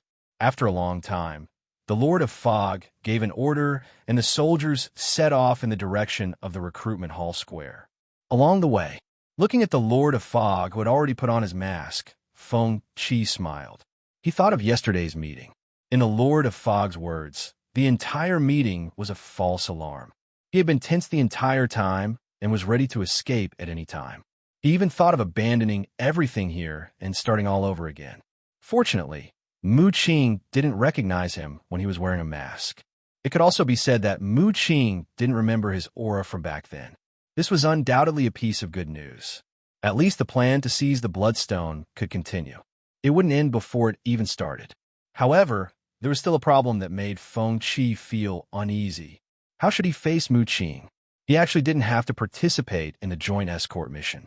This way, he could avoid meeting Mu Qing and reduce the risk of dying in the escort mission. However, after thinking about it carefully, he decided to accompany the Lord of Fog. This joint escort mission might have changed a lot due to his appearance. He couldn't guarantee whether the Lord of Fog could survive this crisis. Of course, he wasn't confident enough to think that he could protect the Lord of Fog. However, at least he could create conditions for the Lord of Fog to survive if he went all out and even sacrificed his body to fight. The Lord of Fog's value could be divided into 3 aspects. If he didn't die, the Lord of Fog wouldn't die either. In the future, he could follow the Lord of Fog to infiltrate the Tiger Soul Institute and learn many historical secrets.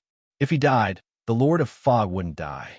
The plan would change to Lin Ran possessing the Lord of Fog. The Lord of Fog could become a combat force for him to seize the abilities of domain creatures in the future. Or, this timeline would make Lin Ran give up on possessing the Lord of Fog and let him face the Lord of Fog directly. With his relationship with the Lord of Fog, he would definitely learn many secrets. Perhaps the Lord of Fog 1,500 years later had already learned many secrets through his own efforts. These secrets were very valuable to him. In any case, he could die, but the Lord of Fog couldn't. Otherwise, all his previous efforts would be wasted.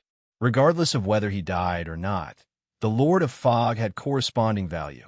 Therefore, even if he had to sacrifice his life, he had to ensure the Lord of Fog's survival and create useful information or value for the other him. With these thoughts in mind, they arrive at the plaza in front of the recruitment hall. At this moment, the military vehicles that had arrived earlier were already neatly lined up and assembled in the plaza area. At this moment, Feng Shi was also wearing a black iron mask like the warriors of the Death Star Legion. He didn't look out of place, standing in the battle formation. However, he was still a little worried that Mu Qing would recognize him. As he thought of this, he turned to look in the direction of the Dawn Legion. At this moment, Mu Qing, who was chatting with the commanders in the distance, seemed to have sensed something and suddenly turned to look at him. After a brief exchange of glances, a hint of confusion appeared on Mu Qing's face. Feng Qi was speechless. Chapter 250. Just when Feng Qi thought that Mu Qing had seen through his identity, Mu Qing looked away. Seeing this scene, he breathed a sigh of relief in his heart. For this sacrifice line, it was better for him to avoid contact with Mu Qing as much as possible.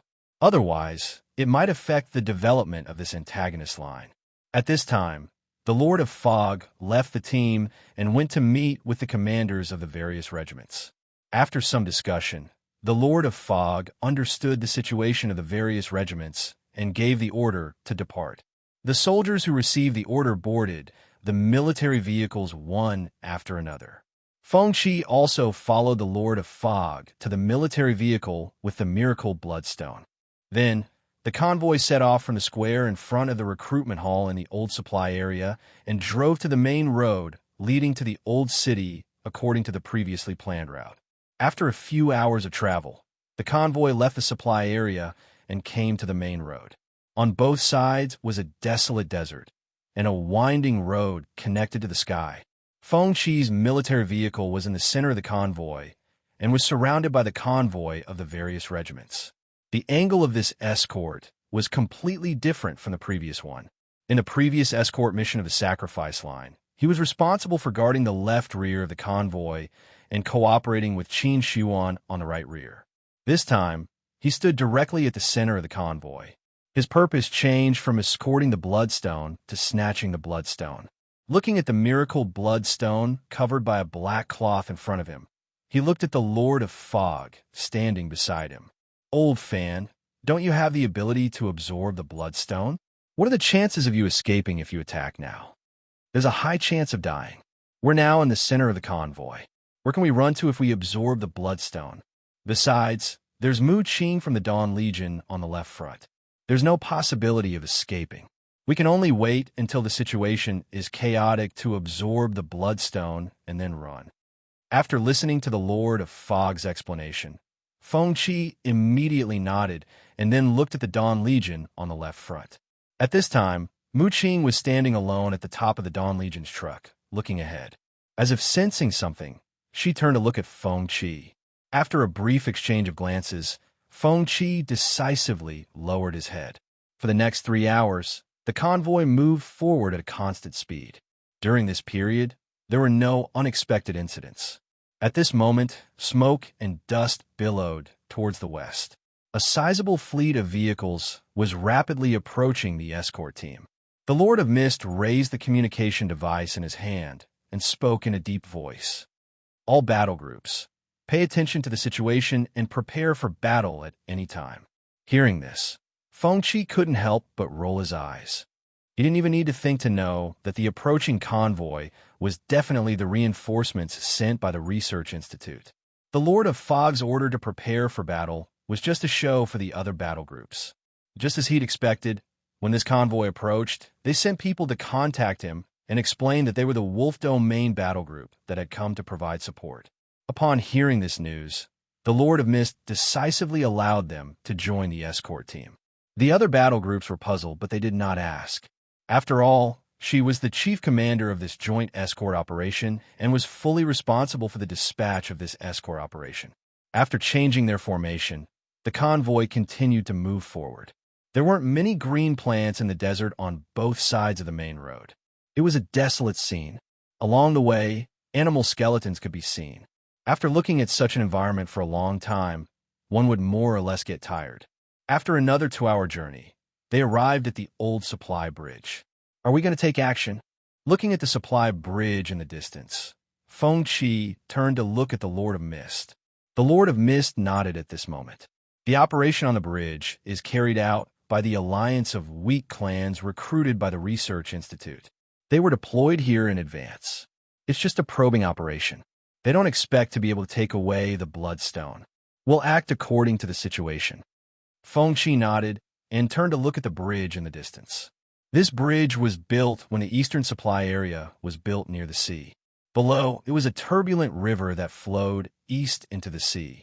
At this moment, the convoy drove onto the bridge. When they reached the middle of the bridge, nothing unexpected happened. However, when the convoy approached the middle of the supply bridge, a gruff male voice sounded from the communication device. I sense a large amount of life aura under the bridge. Prepare for battle. As his voice fell, a crack appeared on the bridge. A black light penetrated the crack and rapidly expanded in the air, turning into a black curtain. However, before the black curtain could cover the bridge, the warriors in front of them attacked. A crimson sword aura shot up into the sky and shredded the black curtain into pieces. All teams are responsible for the safety of their respective areas. Continue forward without interfering with each other. The Lord of Mist also gave an order at this moment. As countless black figures pounced from both sides of the bridge, the battle officially began. Compared to Feng Qi's memory, the Lord of Mist was much more cautious in this escort operation. In his memory of the sacrificial line, the Lord of Mist had attacked briefly when they were on the bridge. It wanted to cooperate with the recruited domain weak clans to snatch the miracle bloodstone. Its acting skills were terrible. It could even be said that it was too lazy to act. However, this time, the Lord of Mist did not attack. He did not need to think to know the reason. It must be because Mu Qing was too intimidating. The Lord of Mist was not afraid of the threat of the other battle teams. However, it was wary of Mu Qing. The suffocating feeling of being on the verge of death when its life core was destroyed was still fresh in its memory, even after so many years. Usually, it would say that it would kill her with its own hands sooner or later. However, when it really met her, it was terrified. In his eyes, the Lord of Mist was really traumatized by Mu Qing. The battle on the bridge lasted for a short time before it ended. During this time, the Lord of Mist also joined the battle and killed the domain weak clan's warriors that came out of the bridge's cracks one by one. It was just a probing attack. The Lord of Mist did not expect to snatch the miracle bloodstone here at all. As for the lives of the domain weak clan's warriors, it did not care at all. After the battle ended, the Lord of Mist immediately announced that it would begin to count the casualties. After a short rest, the battle teams reported the situation to the Lord of Mist. In the battle on the supply bridge, only 3 warriors in the escort team were slightly injured. There were no casualties. The convoy continued on its journey. There were more green plants along the way. There were also many more animals. At this moment, Feng Qi opened the navigation map. He realized that they were only 2.5 hours away from the cliff canyon where the chaotic battle took place last time. From the map, it could be seen that the canyon was the best place for an ambush. If they occupied the cliffs on both sides in advance, they would have a strategic advantage. This was also one of the main reasons why the chaotic battle took place in the canyon. Even many domain strong clans who were lying in ambush along the way rushed over because of the battle in the canyon. Originally, there were many ambush points along the way. In the end, it became a chaotic battle in the canyon. Taking a deep breath, Feng Qi prepared himself. If there was a chaotic battle in the canyon, he would let go of his spiritual power. No matter what, he had to protect the Lord of Mist's life. It was 5 o'clock in the afternoon. The sun was setting in the west. The sky was getting darker. At this moment, the convoy also drove into the canyon. There were tall cliffs on both sides. An oil road ran through the canyon from the center. After the convoy drove into the canyon, the Lord of Mist immediately gave the order to prepare for battle.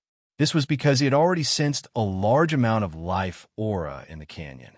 The vitality aura within a few kilometers was clearly visible in his senses. It was like a light in the dark. Moreover, he could also sense the strength of the enemy's vitality aura. Realizing that there was an ambush ahead, the convoy began to shrink the encirclement. At the same time, they sped up. However, soon, some forces could not wait any longer. After the convoy entered the middle section of the canyon, they took the initiative to launch an attack. As the commander of the battle group at the front shouted through the communicator, Feng Qi looked up at the sky. He saw a blue beam of light fly into the sky. Then, the beam of light exploded. Countless blue arrows rained down on the convoy like meteors. This blue spirit Qi arrow rain was extraordinarily powerful. When it landed, it would explode. Soon, the forest on both sides of the convoy was set ablaze by the spirit Qi arrow rain. At this moment, the warriors of the various battle groups used their consciousness to outline the trajectory of their spells. They formed a spirit Qi barrier above the convoy to block the attack of the dense spirit Qi arrow rain. Amidst the raging fire and billowing smoke, the convoy continued to move forward at high speed. The process was like driving through a minefield. Dense explosions kept ringing in their ears. The road ahead was also full of potholes. The military vehicles were undulating as they moved forward. They had not driven far when a large number of figures appeared from the bushes by the cliff. The night was hazy. Their faces could not be seen clearly. They crashed directly into the convoy that was still moving forward. At this moment, a warrior condensed his spirit Qi and threw out an energy ball for illumination. What appeared in front of the warriors was a group of domain creatures with strong muscles. They were close to 3 meters tall and had bull horns on their heads. They used their bodies to knock down several trucks in front of them, blocking the convoy's path. Seeing this, Feng Qi already realized that a great battle was about to begin. The environment of this section of the canyon was very complicated. Once the convoy was stopped, various forces would rush over from their original ambush locations and join the battle. As time passed, the battle here would only become more intense. Old Fan, calm down. Don't be rash. Greed will kill you. We'll act according to the situation. Don't worry. I won't joke about my life. The Lord of Fog immediately nodded and promised. It was just as Feng Qi expected. After this group of domain creatures with bull horns on their heads blocked the convoy's path, another wave of domain forces soon arrived. Then, more and more domain forces joined the battle. Feng Qi decisively pulled the Lord of Fog and retreated. If they stayed beside the miracle bloodstone now, they would definitely become a target. The battle was not chaotic now. Everyone's attention was focused on the bloodstone. Whoever took the bloodstone would definitely die. The only way to snatch the bloodstone and leave safely was when the super domain forces appeared. At that time, all the domain forces would want to survive and would not have the time to pay attention to the bloodstone. As time passed, more and more domain forces appeared. With a cursory glance, Feng Qi discovered that there were at least 8 territorial forces that had joined the chaotic battle for the bloodstones. Among them, there were also domain forces that revealed their desire for the miracle bloodstone. They also joined the battle for the bloodstone. At this moment, Feng Qi pulled the Lord of Fog to the back of the convoy. Looking at the restless Lord of Fog, he immediately said, "Don't be impulsive. Let's observe the battle first. We can't wait anymore. The situation is very chaotic now. There are many people who have mastered space jump and escape abilities. The bloodstone will be taken in an instant." Feng Qi could understand the Lord of Fog's thoughts. He had watched the entire battle in the canyon. Indeed, many domain forces had mastered the ability to leave the battlefield instantly. This was also the reason why the various domain forces did not dare to be careless. They had to join the battle, even if it meant risking their lives. They felt that if they hesitated, the miracle bloodstone would be easily taken away. It was not stupid to risk their lives now. They just wanted to fight for a chance to snatch the miracle bloodstone. The Lord of Mist obviously had the same thought. He said, "You're right." At this moment, he said, "You will lose if you hesitate. I'm going. Go your head. Wait a while more. Now that the various domain forces are fighting, it won't be easy to take the Bloodstone away, even if you have the space jump ability." Feng Qi decisively rejected the Lord of Fog. Facing Feng Qi's persuasion, the Lord of Fog could only grit his teeth and say, "I'll listen to you." Hearing the Lord of Fog's reply, he turned to look at Mu Qing. At this moment, Mu Qing did not rush to the core area to fight for the Bloodstone. She chose to stay with the warriors from the Dawn Legion. Feng Qi could understand Mu Qing's behavior. It was the same for him and Qin Shiwan back then. Seeing the strange behavior of the domain forces participating in this operation, she was already suspicious. Now, she was obviously observing which battle forces had problems. He did not pay too much attention to it, as he was afraid that Mu Qing would sense it. He decisively turned his gaze to the core area of the battlefield. At this moment, more and more domain forces rushed over from all directions and joined the battle for the Bloodstone. Under the night sky, the canyon area was illuminated by various spells and abilities. The scene was more beautiful than any fireworks. But underneath the brilliance, there was naked cruelty. The lives on the battlefield were like wooden boats in the turbulent waves. They could be overturned by the huge waves at any time. The battle lasted for a few hours. The cliffs on both sides of the canyon had been blasted flat. The intensity of the battle kept increasing. During this period, the Bloodstone was almost taken away several times. However, under the obstruction of the other domain forces, they did not succeed in the end. This scene made the Lord of Fog's heart palpitate, especially when he saw a certain domain creature carrying a large part of its body into the spatial passage, and was just a step away from leaving safely. The Lord of Fog's heart was trembling. "Stay here. I'll go get the Bloodstone. I'll be careful." Finally, while Feng Qi was caught off guard, the Lord of Fog could not hold back and rushed to the battlefield. Seeing the Lord of Fog leave, Feng Qi cursed in his heart. Protecting the Lord of Fog was the most important thing. He decisively followed the Lord of Fog to the core area of the battlefield. At this moment, he deeply understood a principle. Greed made people crazy. Madness brought death. Now, the Lord of Fog clearly wanted to use his own life to fight for the Bloodstone's slim chance of survival. After being together for so long, he clearly knew the Lord of Fog's obsession. He wanted to revive his clansmen, but he was more or less confused about the future. In the Lord of Fog's words, there were many people like him, but most of them had become stepping stones on the path of others. There was a high chance that he would die on the way to the top. Therefore, Feng Qi understood how tempting the Bloodstone was to the Lord of Fog. This was a chance to change his fate. As long as he had the miracle Bloodstone, he would have a pass to climb to the top. However, just as Feng Qi was about to approach the core area, a beautiful figure blocked his path. Agi. Before he could see the figure clearly, he felt the weight on his face lighten. The black iron mask was taken off. Chapter 251. Looking at Mu Qing standing in front of him with the black iron mask in her hand, Feng Qi felt awkward. He didn't expect Mu Qing to recognize him. Just like in the TV series, wearing a mask could disguise one's identity. Thinking of this, he immediately looked at the Lord of Fog, not far away. Fortunately, the Lord of Fog had already entered the core area of the battle and was completely focused on the miracle Bloodstone. It didn't notice the situation here at all. Otherwise, there would be no explanation. "Agi, why are you here?" Looking at the awkward Feng Qi, Mu Qing's face was full of confusion. In fact, in the square in front of the recruitment hall, she had already noticed Feng Qi. While the Scarlet Rune Crystal gave her a terrifying physical fitness, it also gave her many strange abilities. One of them was aura recognition. This ability was very special. It allowed her to keenly perceive other people's emotional aura. For example, if someone wanted to kill her, she could instantly perceive the murderous aura. She called this ability aura perception. Happiness, anger, murderous intent, sadness, despair. Each emotion could produce a unique aura change.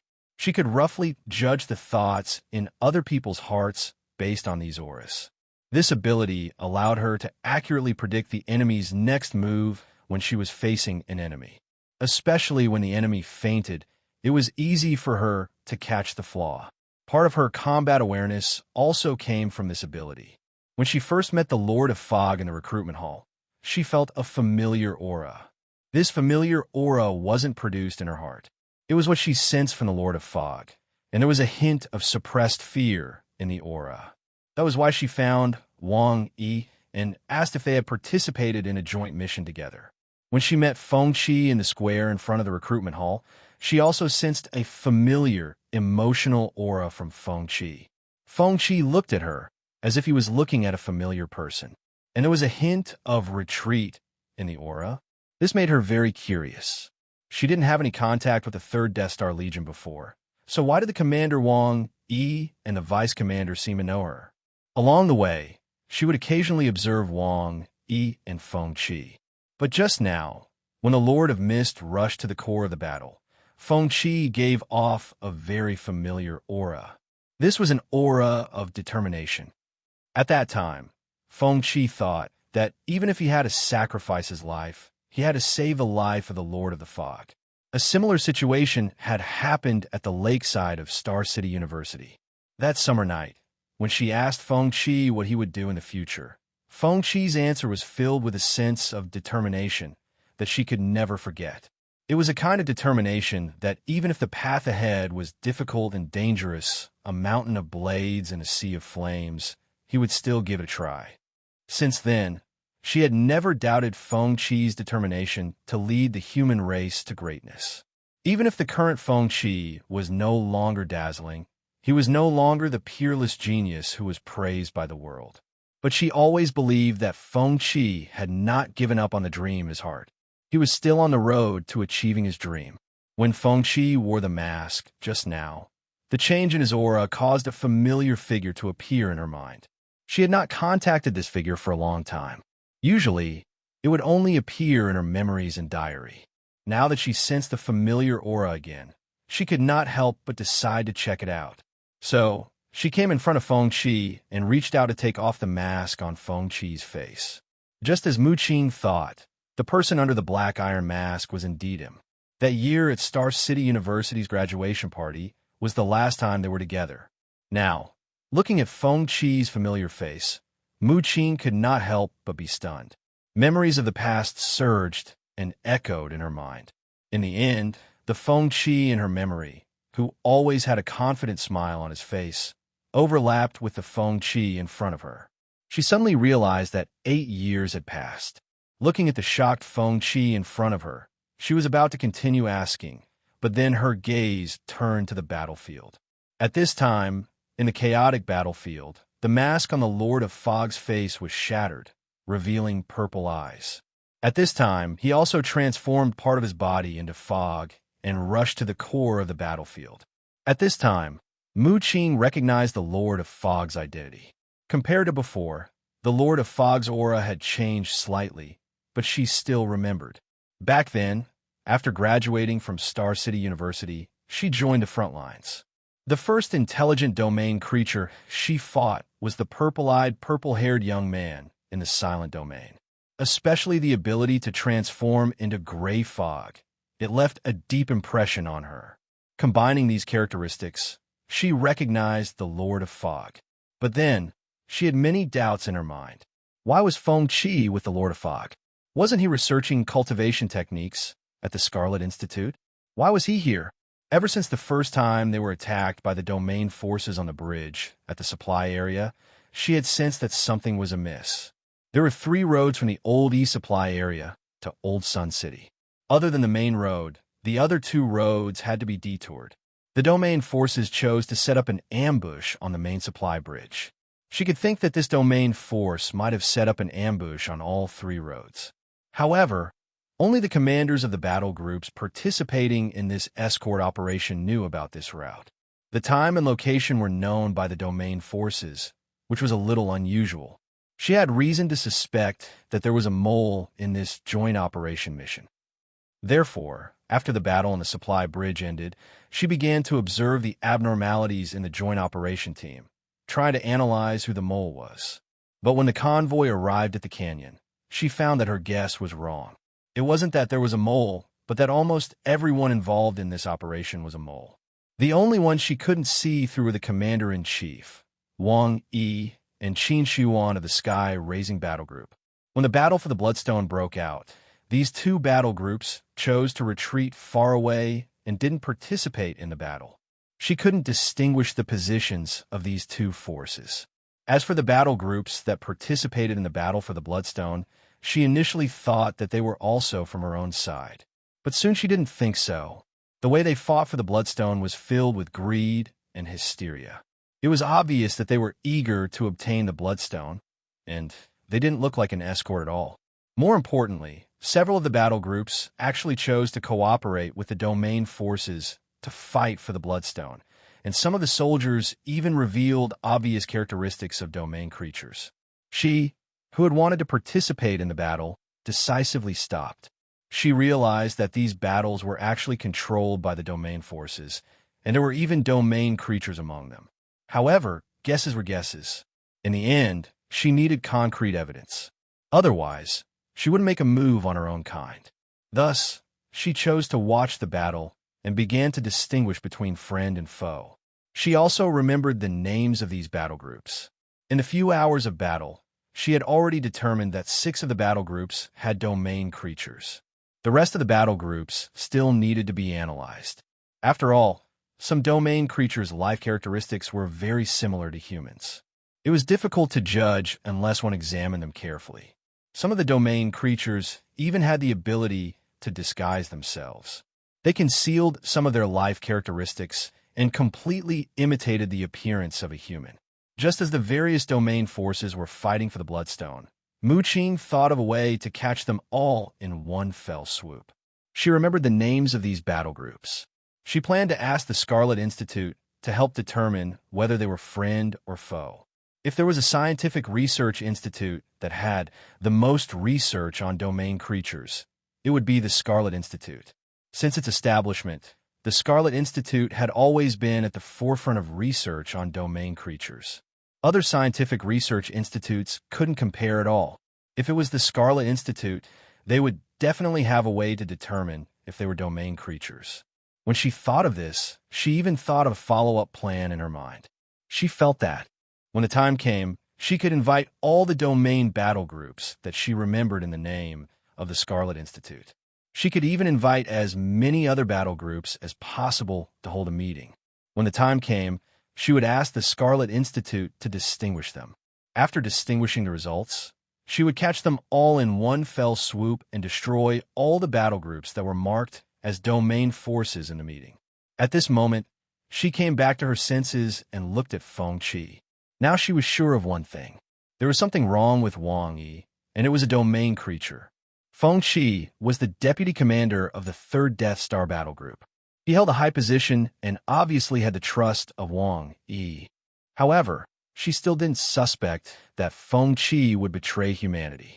She always believed that Feng Qi held justice in his heart and wouldn't abandon his ideals. So, he must have been bewitched by a domain creature.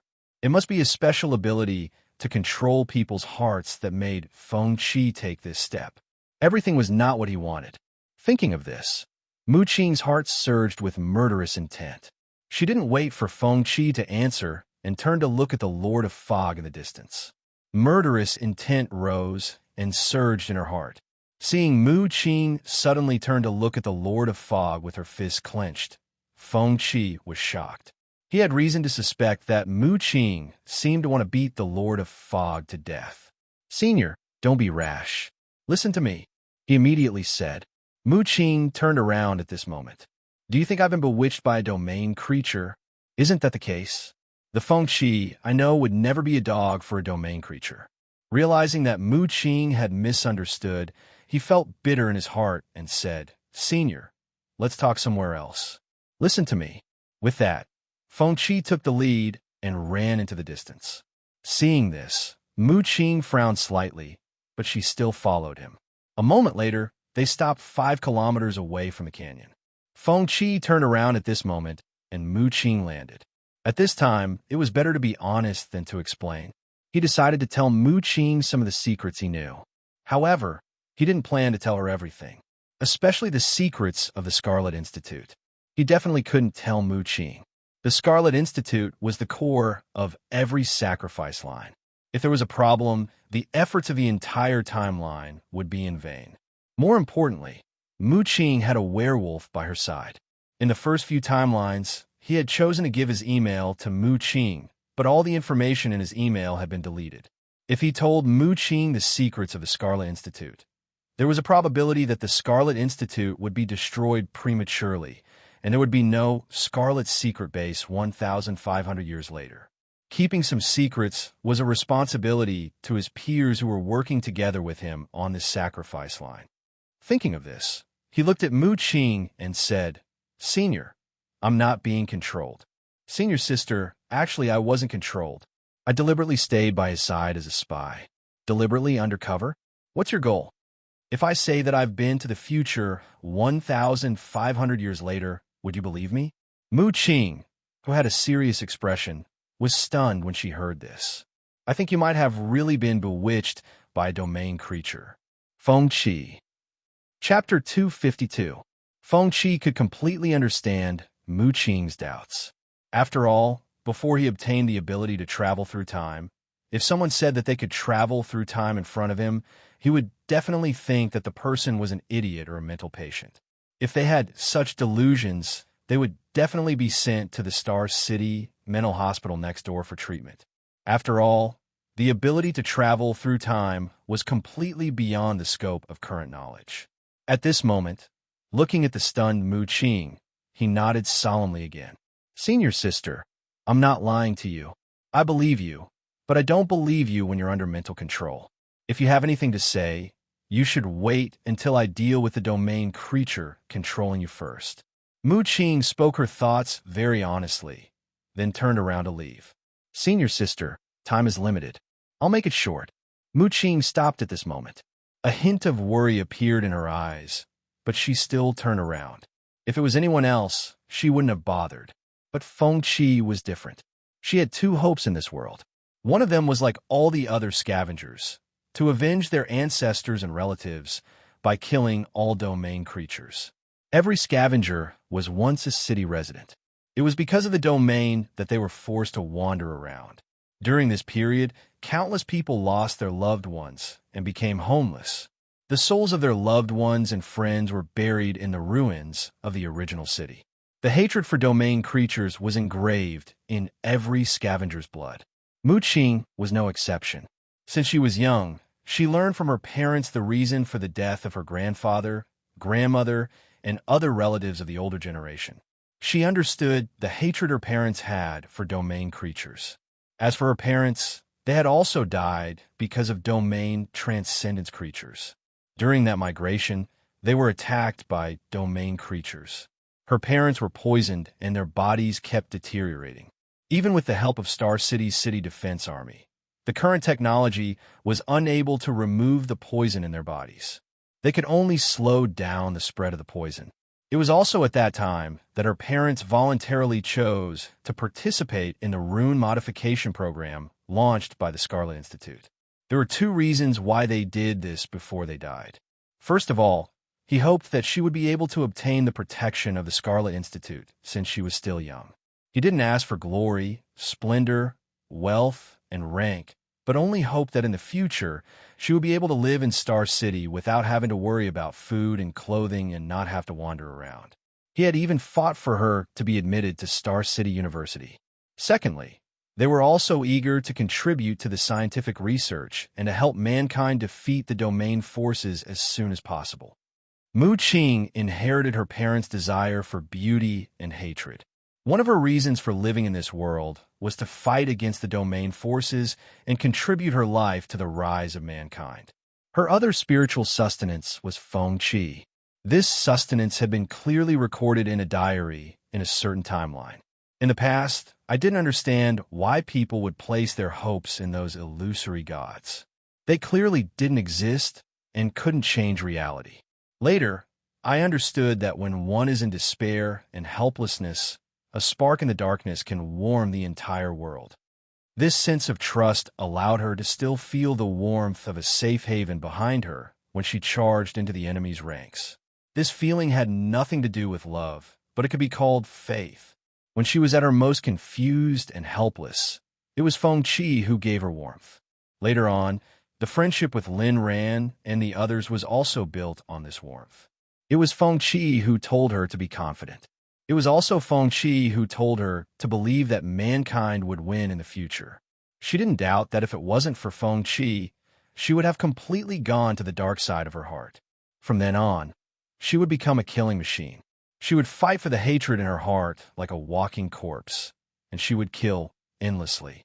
It was Feng Qi who turned her back into a human, and not a monster swallowed by hatred. Ever since she could remember, she had been wandering outside with her family. The best memory in her heart was the days when she was studying with Feng Qi and other friends at Star City University. At that time, she temporarily forgot about her hatred, and, at the same time, she discovered the joy in life. She was willing to sacrifice herself to open a path to hope for mankind. But for Feng Qi, she was also willing to sacrifice herself. That day, her father's legacy, the harmonica, shattered.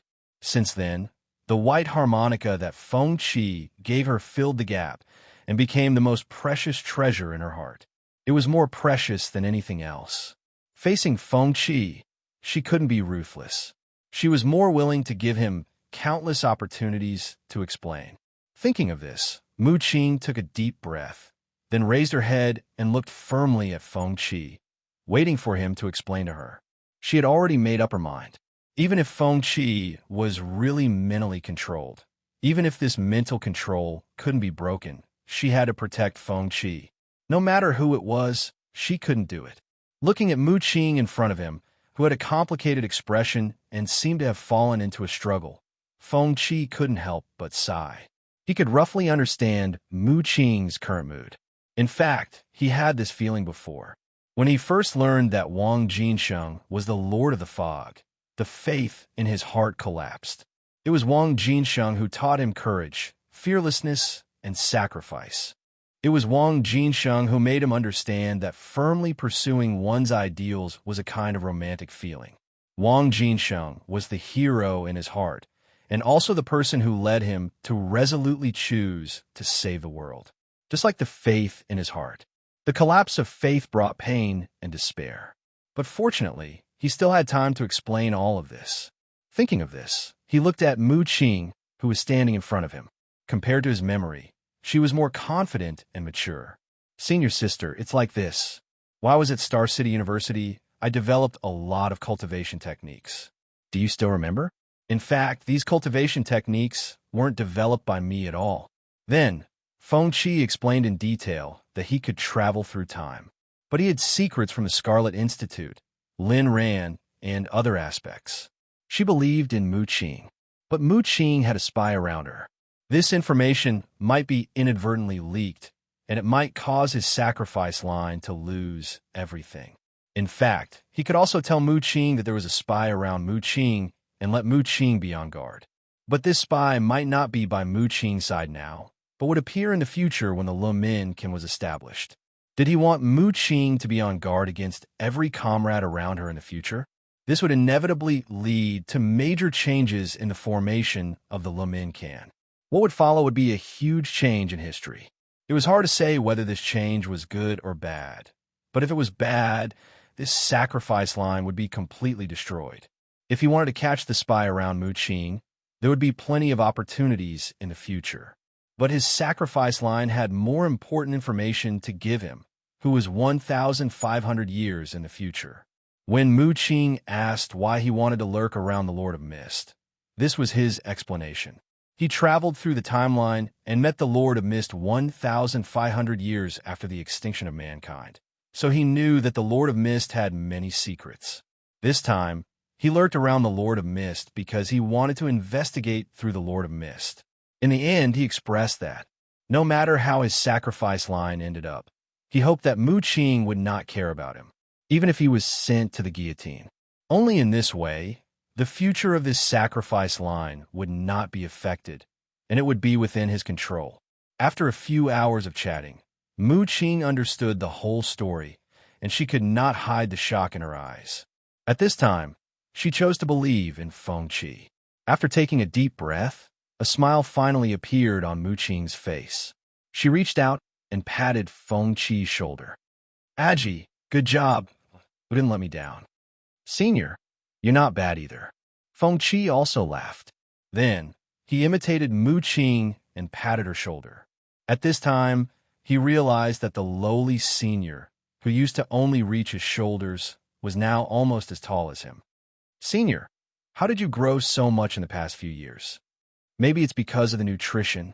Although the food in the academy is good, there's very little energy in the food, so it's easy to digest.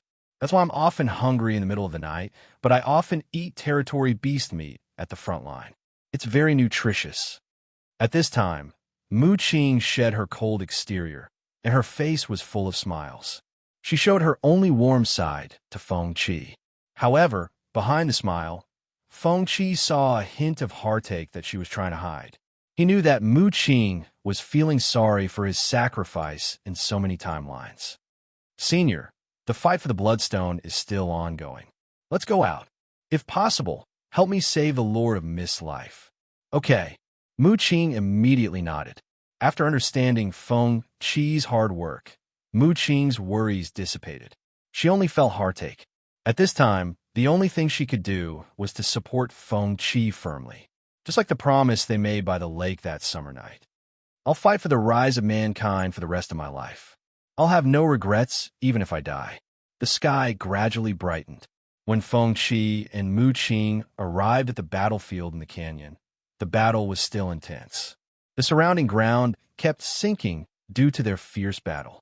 Even the landscape of this area had changed. Did I participate in this battle in normal history? Mu Qing asked curiously. I'm not sure. I guess you participated, but you were forced to? He turned to look at the confused Mu Qing and explained with a smile. That's my guess. You didn't participate in this battle at all before the super territory beast arrived. Otherwise, you would have snatched the Bloodstone long ago. You should be observing which battle groups belong to the territory forces. However, after the super territory beast arrived, you were also shrouded by its barrier. You were forced to take action. Super territory beast? Yes, the big guy that will appear later is extremely powerful. You killed it in history, but I'm not sure if you have the ability now. However, it won't be a problem for you to survive in its hands. Then I'd like to see how powerful this super territory beast is. A look of anticipation appeared on Mu Qing's face. The mysterious bloodline power in her body began to stir. How about this? I'll join the battle first and make sure the Lord of Mist doesn't die accidentally. Without waiting for Feng Qi to nod, Mu Qing transformed into a jade-colored stream of light and charged toward the center of the battle. Looking at Mu Qing, who was running at full speed, Feng Qi's mind suddenly flashed with the image of the small suction cup running with its four limbs and billowing smoke behind it. While he was sweating internally, he heaved a sigh of relief. He was prepared to join the battle so that he could risk his life to protect the Lord of Mist when an accident happened. However, now that Mu Qing had joined the battle, he did not need to worry anymore. Subsequently, he distanced himself from the battle. If he got too close now, his spirit power would go out of control and absorb a large amount of modeled spirit power. If his body could not withstand it, he would explode and die. His consciousness could not leave with his spirit body, so there was no possibility of spirit immortality. More importantly, the spirit power absorbed by this evil technique was not refined. It was filled with different spirit power impurities. Impurities would cause instability. The amalgamation of spirit power was like an unstable bomb that could explode at any time. It was impossible to use spiritual immortality to continue living in this world after death. At this moment, he turned his gaze to the Lord of Mist. The current Lord of Mist was not as powerful as it would be 1,500 years later.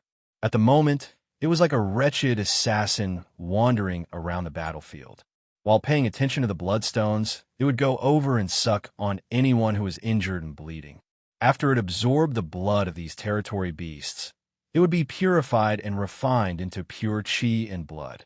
The impurities would turn into corrosive energy and be absorbed into the gray mist. When it came to the utilization of blood, the Lord of Mist had reached the pinnacle.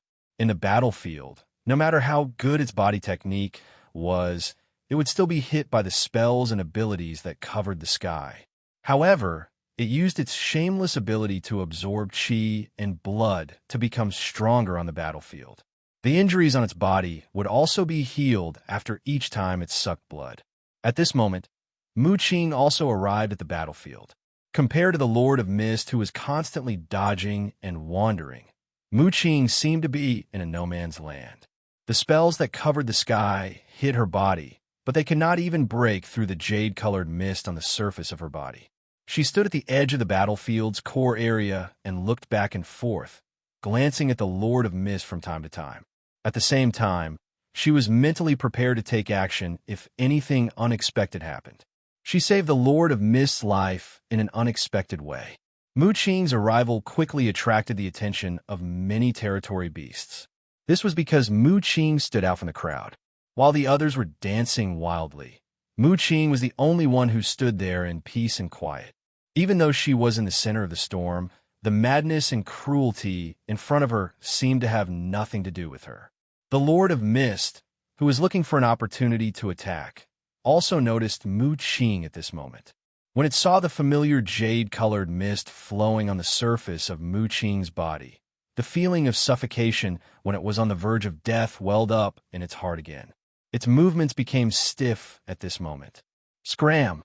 At this moment, a territory beast man, wielding a thick black iron rod, swung at it, trying to open a path to the bloodstone. Faced with the attack, the Lord of Mist's expression turned cold. He could not defeat Mu Qing, but he was not afraid of other territory beasts. At this moment, he suddenly waved at the territory beast man, and his arm instantly turned into gray mist. Then a large amount of chi and blood emerged from the gray mist and condensed into a blood spike. This spike instantly pierced through the territory beastman's chest. When the gray mist came into contact with the territory beastman's blood, it was like a water pump, sucking the territory beastman's blood dry in a short time. Looking at the shriveled territory beastman's corpse, the Lord of Mist withdrew the blood spike. At this moment, he turned his head to look at Mu Qing. Seeing that Mu Qing's gaze was not focused on him, he instantly heaved a sigh of relief. Now, he was basically certain that Mu Qing had completely forgotten about him. After all, so many years had passed, and Mu Qing's memory of him might have faded long ago. Now, she only felt a little familiar with his aura. Thinking of this, the Lord of Mist became much bolder. At this moment, dawn appeared on the horizon. After a night of battle, there was still no victor, and the fight for the Bloodstone was still ongoing. Moreover, the territory forces that joined the fight for the Bloodstone did not decrease, but instead, more and more territory forces joined in. Just as the various forces were still going crazy for the Bloodstone, the sky suddenly darkened. Then, a distorted black spot appeared in the sky. This spot kept twisting and spinning, and finally turned into a spatial rift.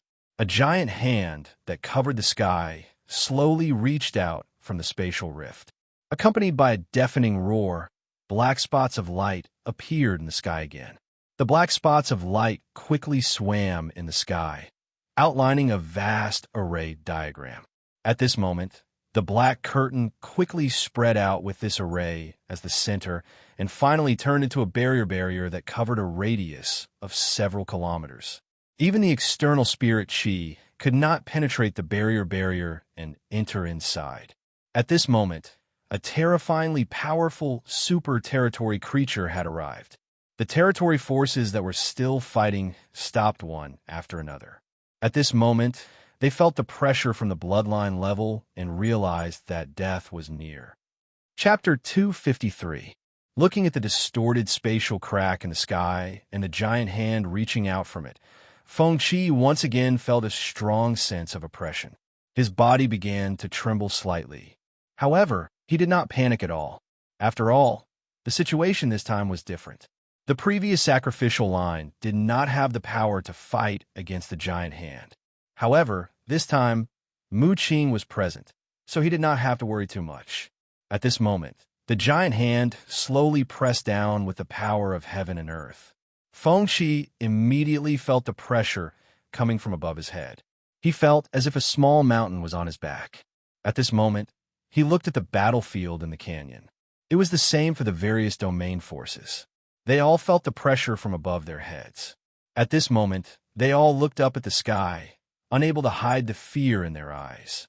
The pressure from above their heads increased as the giant hand continued to descend. In the face of a life-and-death crisis, the various domain forces' focus was no longer on the Bloodstone. After all, the barrier had already been formed. Even if they obtained the Bloodstone, they could not teleport out of the barrier domain. Obviously, the most important thing was to survive. At this moment of life and death, the members of the psionic race began to shout, indicating for the various forces to work together to fight against the super domain creature. The various domain forces that had been fighting with their lives for the Bloodstone all responded to the call. At this moment, Mu Qing was also looking up at the sky. Compared to the fear in the hearts of the various domain forces, she was very calm. The pressure from the giant hand did not even bring her any pressure. Instead, the blood in her body flowed faster, and her heart beat faster. This feeling was very strange. It was like a hungry beast that had encountered a delicious prey that it had not seen for a long time.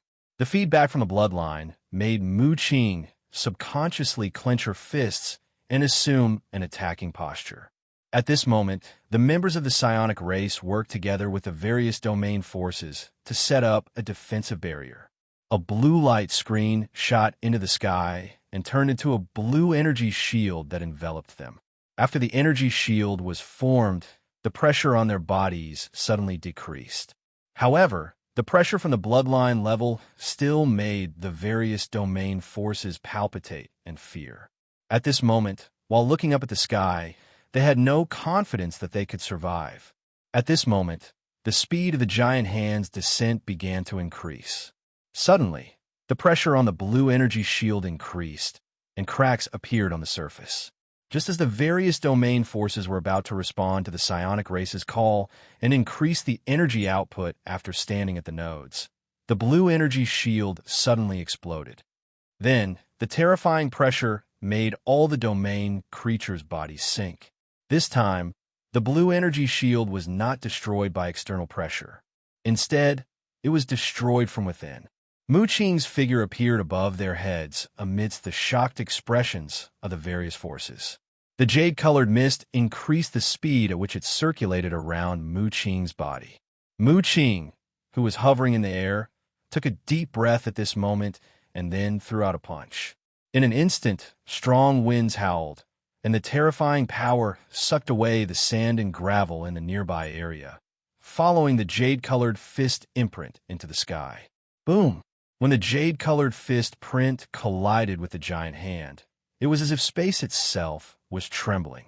Mu Qing's punch not only pushed back the super domain creature's giant hand, but it also shocked the various domain forces. They were all familiar with Mu Qing.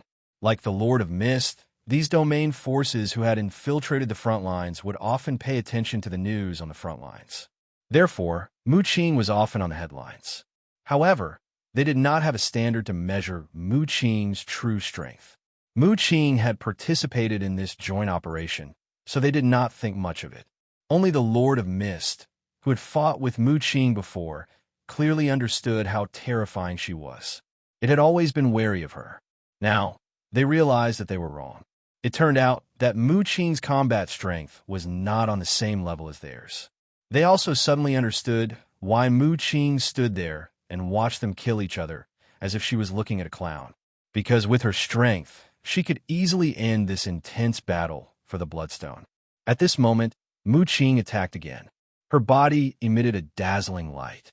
This time, she was so fast that the naked eye could not see her punching motion. However, in an instant, countless jade-colored fist imprints shot into the sky.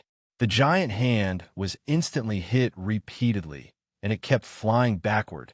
A deafening roar came from the spatial crack in the sky. The superdomain creature seemed to be completely enraged. However, Mu Qing was not afraid at all. She faced the threat of the superdomain creature behind the giant hand directly. Her instincts told her that the seemingly terrifying superdomain creature in front of her was just food that she had not eaten for a long time. While Mu Qing was fighting with the giant blood-colored hand, the Lord of Mist below made its move. Like the other domain creatures, it was looking up at the sky. However, it secretly used the essence blood it had absorbed to create an identical bloodstone. Then, it gently waved its hand at the bloodstone in the distance. Its blood control ability was also effective on the bloodstone. At this moment, the bloodstone slowly melted and finally turned into a pool of blood that slowly flowed toward the Lord of Mist. One of the characteristics of a miracle item was that it did not have any aura. The melting of the bloodstone did not attract the attention of the nearby domain creatures. Just like that, the Lord of Mist replaced it. After doing all this, it looked up at the sky as if nothing had happened. At this moment, it suddenly thought of Feng Qi. Then, it turned its head and looked in the direction where Feng Qi was in the distance. When it saw that Feng Qi was also looking up at the sky and was not hurt by the giant hand's pressure, it heaved a sigh of relief. The battle between Mu Qing and the giant hand lasted for a long time. During the battle, Mu Qing grabbed one of the giant hand's fingers. She wanted to drag the super domain creature from the other end of the spatial tunnel out. However, the super domain creature on the other end of the spatial tunnel seemed to be unable to pass through this narrow spatial tunnel at all. In the end, under Mu Qing's terrifying strength, one of the super domain creature's fingers was torn off. Fresh blood sprinkled from the sky. From the Lord of Mist perspective, the fresh blood sprinkling from the sky was undoubtedly the most precious growth gift. Every drop of blood could increase his strength by a lot. Ignoring the gazes of the domain creatures around it, it decisively used its consciousness to guide the blood in the sky to gather toward itself. When the blood entered its body, the surging pure vitality made the Lord of Mist's hair dance. In the blink of an eye, its skin was burned red by the vitality. During the digestion process, the body's feedback was very strong. The process of the Lord of Mist absorbing the vitality was similar to how humans enjoyed delicious food.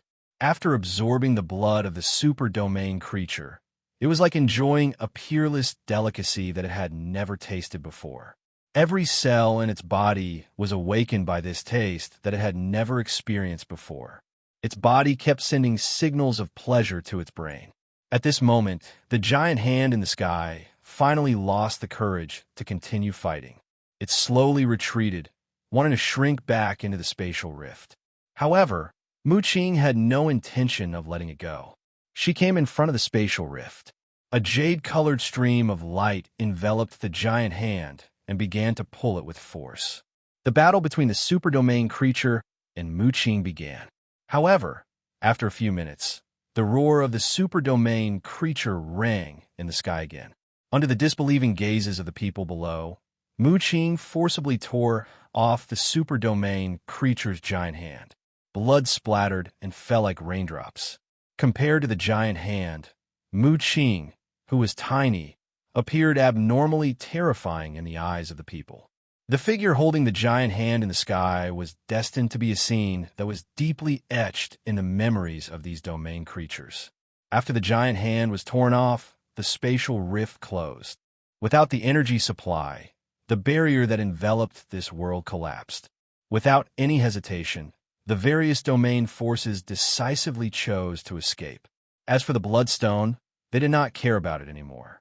Looking at the giant hand, Mu Qing released it at this moment. She hated domain creatures to the core. There was no reason for her to let them go. However, the various domain forces chose to escape in all directions. She did not have any ability similar to the barrier, so she could only choose to chase after them. However, before the chase began, she suddenly landed in front of the bloodstone. As for the final direction of the bloodstone, she had asked Feng Qi about it. Feng Qi did not give her an answer. From the looks of it, she felt that the bloodstone should have fallen into her hands. After grabbing the bloodstone, she looked at the targets that had been marked by the domain forces. Her body turned into a stream of light and began to chase after them. At this moment, the Lord of Mist also decisively fled. He, who had already fused with the bloodstone, came in front of Feng Qi at this moment. Go quickly. You don't want the bloodstone anymore? Feng Qi asked curiously. I swapped it. No one noticed. Let's hurry and leave. Hearing this, Feng Qi could not help but be stunned. Although he had witnessed the previous sacrifice with his own eyes and had even participated in the battle for the bloodstone, he did not know where the bloodstone had gone until his death. Now that he heard that the Lord of Mist had obtained the bloodstone, he was instantly very surprised. He also did not know if this was an event that would happen in the normal timeline or if the timeline had been deviated due to his influence. Let's go. If Mu Qing comes after us, we'll all die. At this moment, the Lord of Mist turned into gray mist and enveloped Feng Qi before flying in the direction of the old supply area. Along the way, they began to think about what to do in the future. This time, we've clearly exposed our identities and trump cards in front of the various domain forces. If we continue to act as Wang Yi in the future, we'll definitely be restricted. I think we'll have to change our identities. Hearing this, Feng Qi immediately nodded. Indeed, we have to change our identities, but before that, I suggest we find a place to go into seclusion and study the usage and effects of the miracle bracelet. Then, you can use the miracle bloodstone to steadily increase your strength. After all, strength is the key to the future. Hearing this, the Lord of Mist's voice came from the gray mist. My thoughts are the same as yours. I've been greatly stimulated today. I have to become stronger as soon as possible. Because of Mu Qing, her strength is increasing far faster than I imagined. If I don't catch up, the gap between us will only widen. Back then, who said that his talent was better than Mu Qing's? Now, you've been slapped in the face. When I said that she's inferior to me, I meant that Mu Qing will definitely be inferior to me in the future, not now. Hearing this, Feng Qi immediately thought of the little sucker 1,500 years later. If the future will be inferior to me, referred to a lifespan, the Lord of Mist had indeed beaten countless powerhouses in the world. Mu Qing was naturally one of them. While chatting, Feng Qi subconsciously asked, Old fan, what's your next step after your seclusion? This time, the Lord of Mist thought for a long time before giving an answer. Why don't I go Star City? Hearing this, he realized that the Lord of Mist's plan to infiltrate the Tiger Soul Institute was finally about to begin. It's the last day of the month. Please vote. Chapter 254. West of Old Day City, Old Day Mountain Range. The undulating mountain peaks were endless. The place was lush with greenery and preserved many wild animals and plants. The Lord of Fog, who had decided to go into seclusion, came to this forest after a search with Feng Qi. They chose to cut out an open space in the dense forest beside the mountain stream, then built a fence with trees and lived in seclusion in such a quiet environment. Compared to the Lord of Fog, who could go into seclusion without eating or drinking, Feng Qi obviously could not do this. Every 3 days, he needed to hunt some wild animals in the dense forest to replenish his nutrients. As for cultivation, he did not need it. After the demon dragon's transformation, his body had changed, and his cultivation efficiency was extremely low. The only way to grow was to temper his body and improve his physical strength. The increase in physical strength could also reduce the series of sequelae caused by the rapid growth of his spiritual power. During this period, the Lord of Fog's strength began to grow rapidly. During the fierce battle in the canyon, he had absorbed a large amount of blood and even the blood of a super domain creature. These blood essences had not been completely transformed. During his seclusion, the Lord of Fog absorbed these blood essences and his strength increased rapidly. In addition, the miracle bloodstone that had been integrated into the Lord of Fog was constantly producing pure blood essence. The blood essence produced by the miracle bloodstone did not need to be transformed. It could be integrated into the Lord of Fog and become a part of his strength. Feng Qi had nothing to say about the Lord of Fog's continuous fortuitous encounters and growth. This was simply the template of a main character, surviving a great disaster, accompanied by fortuitous encounters, explosive power before death.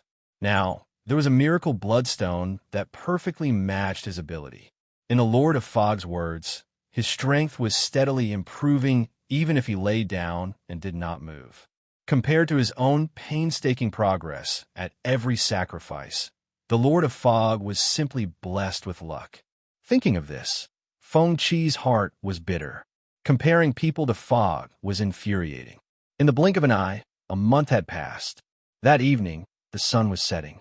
Feng Qi, who had just finished a day of high-intensity training, was washing the wild rabbit he had just caught by the stream.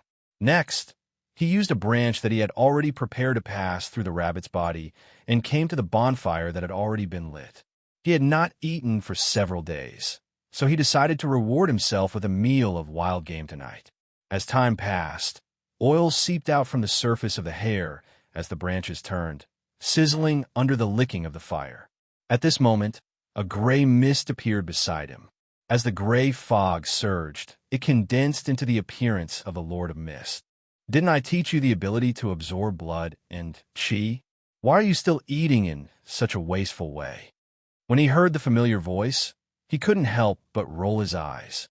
What you taught me can't fill my stomach. It can only replenish my energy. When I lived in human society, I was already used to eating. Perhaps my original race also used this method to replenish their nutrition. Let's not talk about this. I came out of seclusion this time to tell you some good news. Upon hearing that, Feng Qi curiously turned to look at the Lord of Mist. What's wrong? His strength has increased by leaps and bounds? Purple light swirled in the Lord of Fog's eyes, and he seemed very excited. It has nothing to do with the growth of one's strength. I recently made a new discovery while studying the bloodstones. This discovery might allow us to stand at the top of the world in the future. Hearing this, Feng Qi blushed with shame. He felt that the Lord of Mist was going to boast again. From when he beat up Mu Qing to becoming a pillar god, every once in a while, the Lord of Mist would come up with some strange ideas. However, he was very curious about what new ideas the Lord of Mist had this time.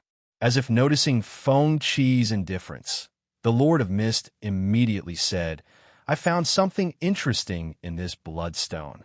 This time, I found something very interesting on the bloodstone. It is very likely to be a kind of law path. Nomological path? Yes, for example, casting spells is actually copying a part of the path according to the laws of heaven and earth. Only then can the spell be formed. This is actually a part of the power of the laws. For example, you'll find that some spells can't be cast in some special domains because the laws of this domain are different from the laws of the outside world.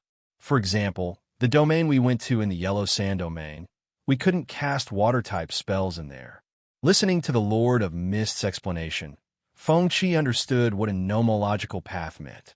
This was actually a kind of law of nature.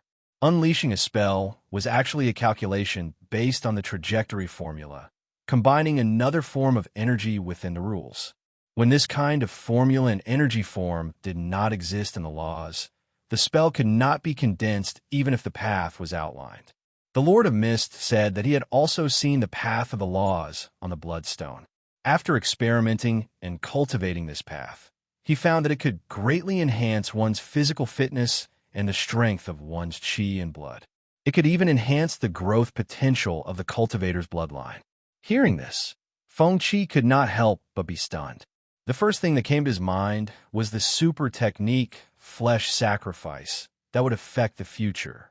He had two guesses about the origin of the flesh sacrifice technique.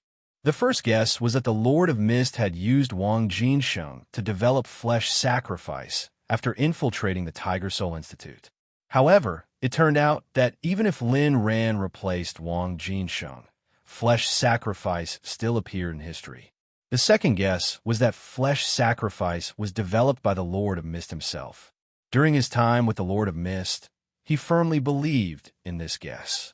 The Lord of Mist's learning and research abilities were not inferior to Lin Rant's at all. He was fully capable of developing this super technique that changed history. However, after listening to the Lord of Mist's explanation, he suddenly realized that the birth of flesh sacrifice was most likely related to the miracle bloodstone. Inferring from this angle, he suspected that the Lord of Mist in the normal timeline had also obtained the miracle bloodstone. Next, he asked the Lord of Mist about his understanding of the path of the laws in detail.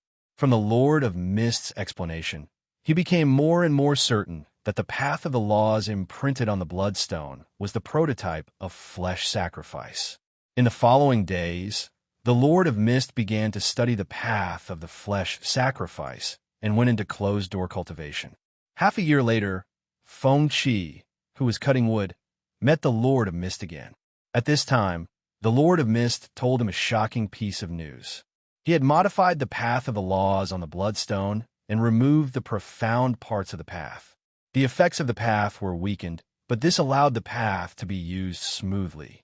The first version of flesh sacrifice was officially released. In this half a year of closed-door cultivation, the Lord of Mist also made a shocking discovery. He used the squirrels in the forest as an experiment and helped them cultivate the flesh sacrifice. He discovered that their offspring also inherited the bloodline enhancement brought by the flesh sacrifice and had a higher starting point for growth. This discovery made the Lord of Mist very excited. In the Lord of Mist's words, when he revived his clansmen in the future, he could let them cultivate this super technique. The clan's future growth potential would definitely be raised to a higher level. Looking at the Lord of Mist, who was fantasizing about the future development of his clan, Feng Qi fell silent. From a historical perspective, the flesh sacrifice was not used for the growth of the Lord of Mist's clansmen. In the end, it evolved into a sacrificial technique that harmed humans and the weak clans in the domain. During this period, there was clearly a growth process that he did not know about. He did not know if he would affect this process and cause a huge impact on the future. However, the Lord of Mist soon gave him an answer. Late at night, Feng Qi sat cross-legged on the top of a tree and looked up at the bright moon. The mind power in his spiritual sea was gradually purified by him. However, the process was very slow. When Lin Ran developed spirit immortality, he only considered the growth rate and did not consider the purity of the mind power. Therefore, he could only slowly and clumsily sift through it. At this moment, a gray mist appeared beside him. Feng Qi, who sensed the presence beside him, opened his eyes. I've decided to give up on infiltrating the Scarlet Institute. We'll choose to infiltrate the Tiger Soul Institute. Why? Hearing this, he was surprised. The Scarlet Institute had always been the Lord of Mist's first choice to infiltrate. All this time, he had been thinking about a problem: how to make the Lord of Mist give up on infiltrating the Scarlet Institute. After all, the Scarlet Institute was the core of every timeline. If Scarlet fell, the efforts of all the people in this sacrificial timeline would be in vain. However, he did not expect the Lord of Mist to suddenly say that he would give up on the Scarlet Institute. I have an idea in mind. If this idea can be realized, our future will be bright. As he spoke, a look of anticipation appeared in the Lord of Mist's eyes. Tell me in detail, he immediately asked curiously. Do you still remember that I've modified and removed a large part of the Bloodstone technique? I do. Didn't you say that the entire trajectory was too complicated and that many of the contents were not suitable for cultivation? The Lord of Mist nodded and said, yes, that's right. Some of the trajectories are too complicated. The cultivation speed is much slower than the modified version. But recently, I've tried to cultivate the complicated trajectories. Guess what happened? Looking at the excited Lord of Mist, Feng Qi said decisively, hurry up and tell me. I found that after cultivating the complicated parts, I could attract the blood of an experimental squirrel that cultivated the simplified bloodstone technique to approach me. At that time, I accidentally killed an experimental squirrel during the experiment and found that the blood flowing out of its body would automatically flow to me. The Lord of Mist became more and more excited as he spoke. In the end, he took a deep breath and his eyes flashed with excitement. If I'm not wrong, the complicated bloodstone path is the main path. It's the core of this path. It's like this spiritual energy circulating in the body during normal cultivation. It will eventually converge in the dantian like rivers flowing to the sea. I have an idea now. I'll turn this blood and flesh sacrifice into two different cultivation techniques. The complicated part will be the source. I'll call it the blood and flesh cauldron. The other will be the simplified version. I'll call it the blood and flesh sacrifice. All life forms that cultivate the blood and flesh sacrifice technique will eventually become nutrients for the source. With just a thought, my flesh and blood will collapse. The blood imprinted on the trajectory will automatically converge toward me and become nutrients for my growth. After listening to the Lord of Mist's explanation, Feng Qi finally understood the reason. After many modifications, this technique that the Lord of Mist originally wanted to use for the development of his race had evolved into the historical blood and flesh sacrifice technique. The reason why the Lord of Mist suddenly wanted to choose the Tiger Soul Institute was very simple. He needed a platform to publish the blood and flesh sacrifice technique. Compared to the mysterious and low-key Scarlet Institute, the Tiger Soul Institute was obviously a better choice. Moreover, the Tiger Soul Institute was one of the largest cultivation technique research institutes. A new cultivation technique that had been certified by the Tiger Soul Institute would definitely attract a large number of cultivators to try it out. If he could successfully infiltrate the Tiger Soul Institute, he could also use the many cultivation media controlled by the Tiger Soul Institute to promote the blood and flesh sacrifice technique and continuously increase its influence. After figuring out the reason, Feng Qi understood. Obviously, the Lord of Mist in history had also gone through this process. The Scarlet Institute was too low-key and mysterious. Any internal changes would not easily attract the attention of the outside world. The risk of infiltration was small. However, the Tiger Soul Institute was different. Not only did it publish periodicals every week, but it also often held cultivation competitions. It was a star research institute. Any internal staff changes could be reported on the news and information platform. From a safety point of view, the Scarlet Institute was obviously a better choice. However, from the perspective of the blood and flesh sacrifice, the Tiger Soul Institute was the best choice. It was the blood and flesh sacrifice that changed the Lord of Mist's mind. What he did not expect was that the blood and flesh sacrifice was divided into two parts. The Lord of Mist obviously controlled the source of all rivers to the sea, the cauldron of flesh and blood. What all humans cultivated was obviously the blood and flesh sacrifice. Next, the Lord of Mist talked about the future structure of the blood and flesh sacrifice. He seemed very excited. When he talked about it, he couldn't help but laugh. He said that he wanted to continue improving the blood and flesh sacrifice to improve the effect of all rivers to the sea. Apart from that, there was also a very important point that needed to be changed. Different species led to different meridian pathways in their bodies. If the blood and flesh sacrifice only had one fixed meridian pathway, it could only be used on one species. However, this problem was not unsolvable. The blood and flesh sacrifice was a technique to temper the strength of one's bloodline. It had little to do with meridian pathways.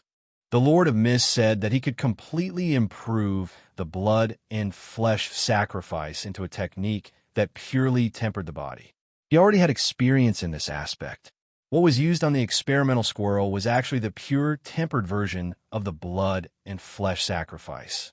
However, this version had reduced several processes and was very imperfect. What he needed to do now was to perfect this part of the content and make the blood and flesh sacrifice a technique that could be used by all species. Only in this way could he truly kill all species. At this point, the Lord of Mist stood up on the treetop. He looked up at the bright moon and slowly opened his hands. His figure was shrouded in the hazy moonlight. Agi, our target shouldn't just be humans. All domain creatures will be the targets of our great plan. Once they taste the benefits of cultivating the blood and flesh sacrifice, they will definitely promote it vigorously within their species. The bloodline of their descendants will also be branded with the trajectory of the blood and flesh sacrifice. The blood and flesh sacrifice will spread like a virus. In the end, all the living creatures in the world will become nutrients for our growth. At that time, we will become the pillar gods of a new world. Isn't it too cruel to exchange most of the living creatures in the world for the peak? Upon hearing this, the Lord of Fog turned to look at Feng Qi with a smile on his face. You've studied human history, so you'll definitely realize that decline is just the other side of prosperity. It can also be said that decline is to accumulate strength for prosperity again. This is the complete chain of life's development. It's the same for every world. As long as we can stand at the peak, so what if there are millions of corpses under our feet?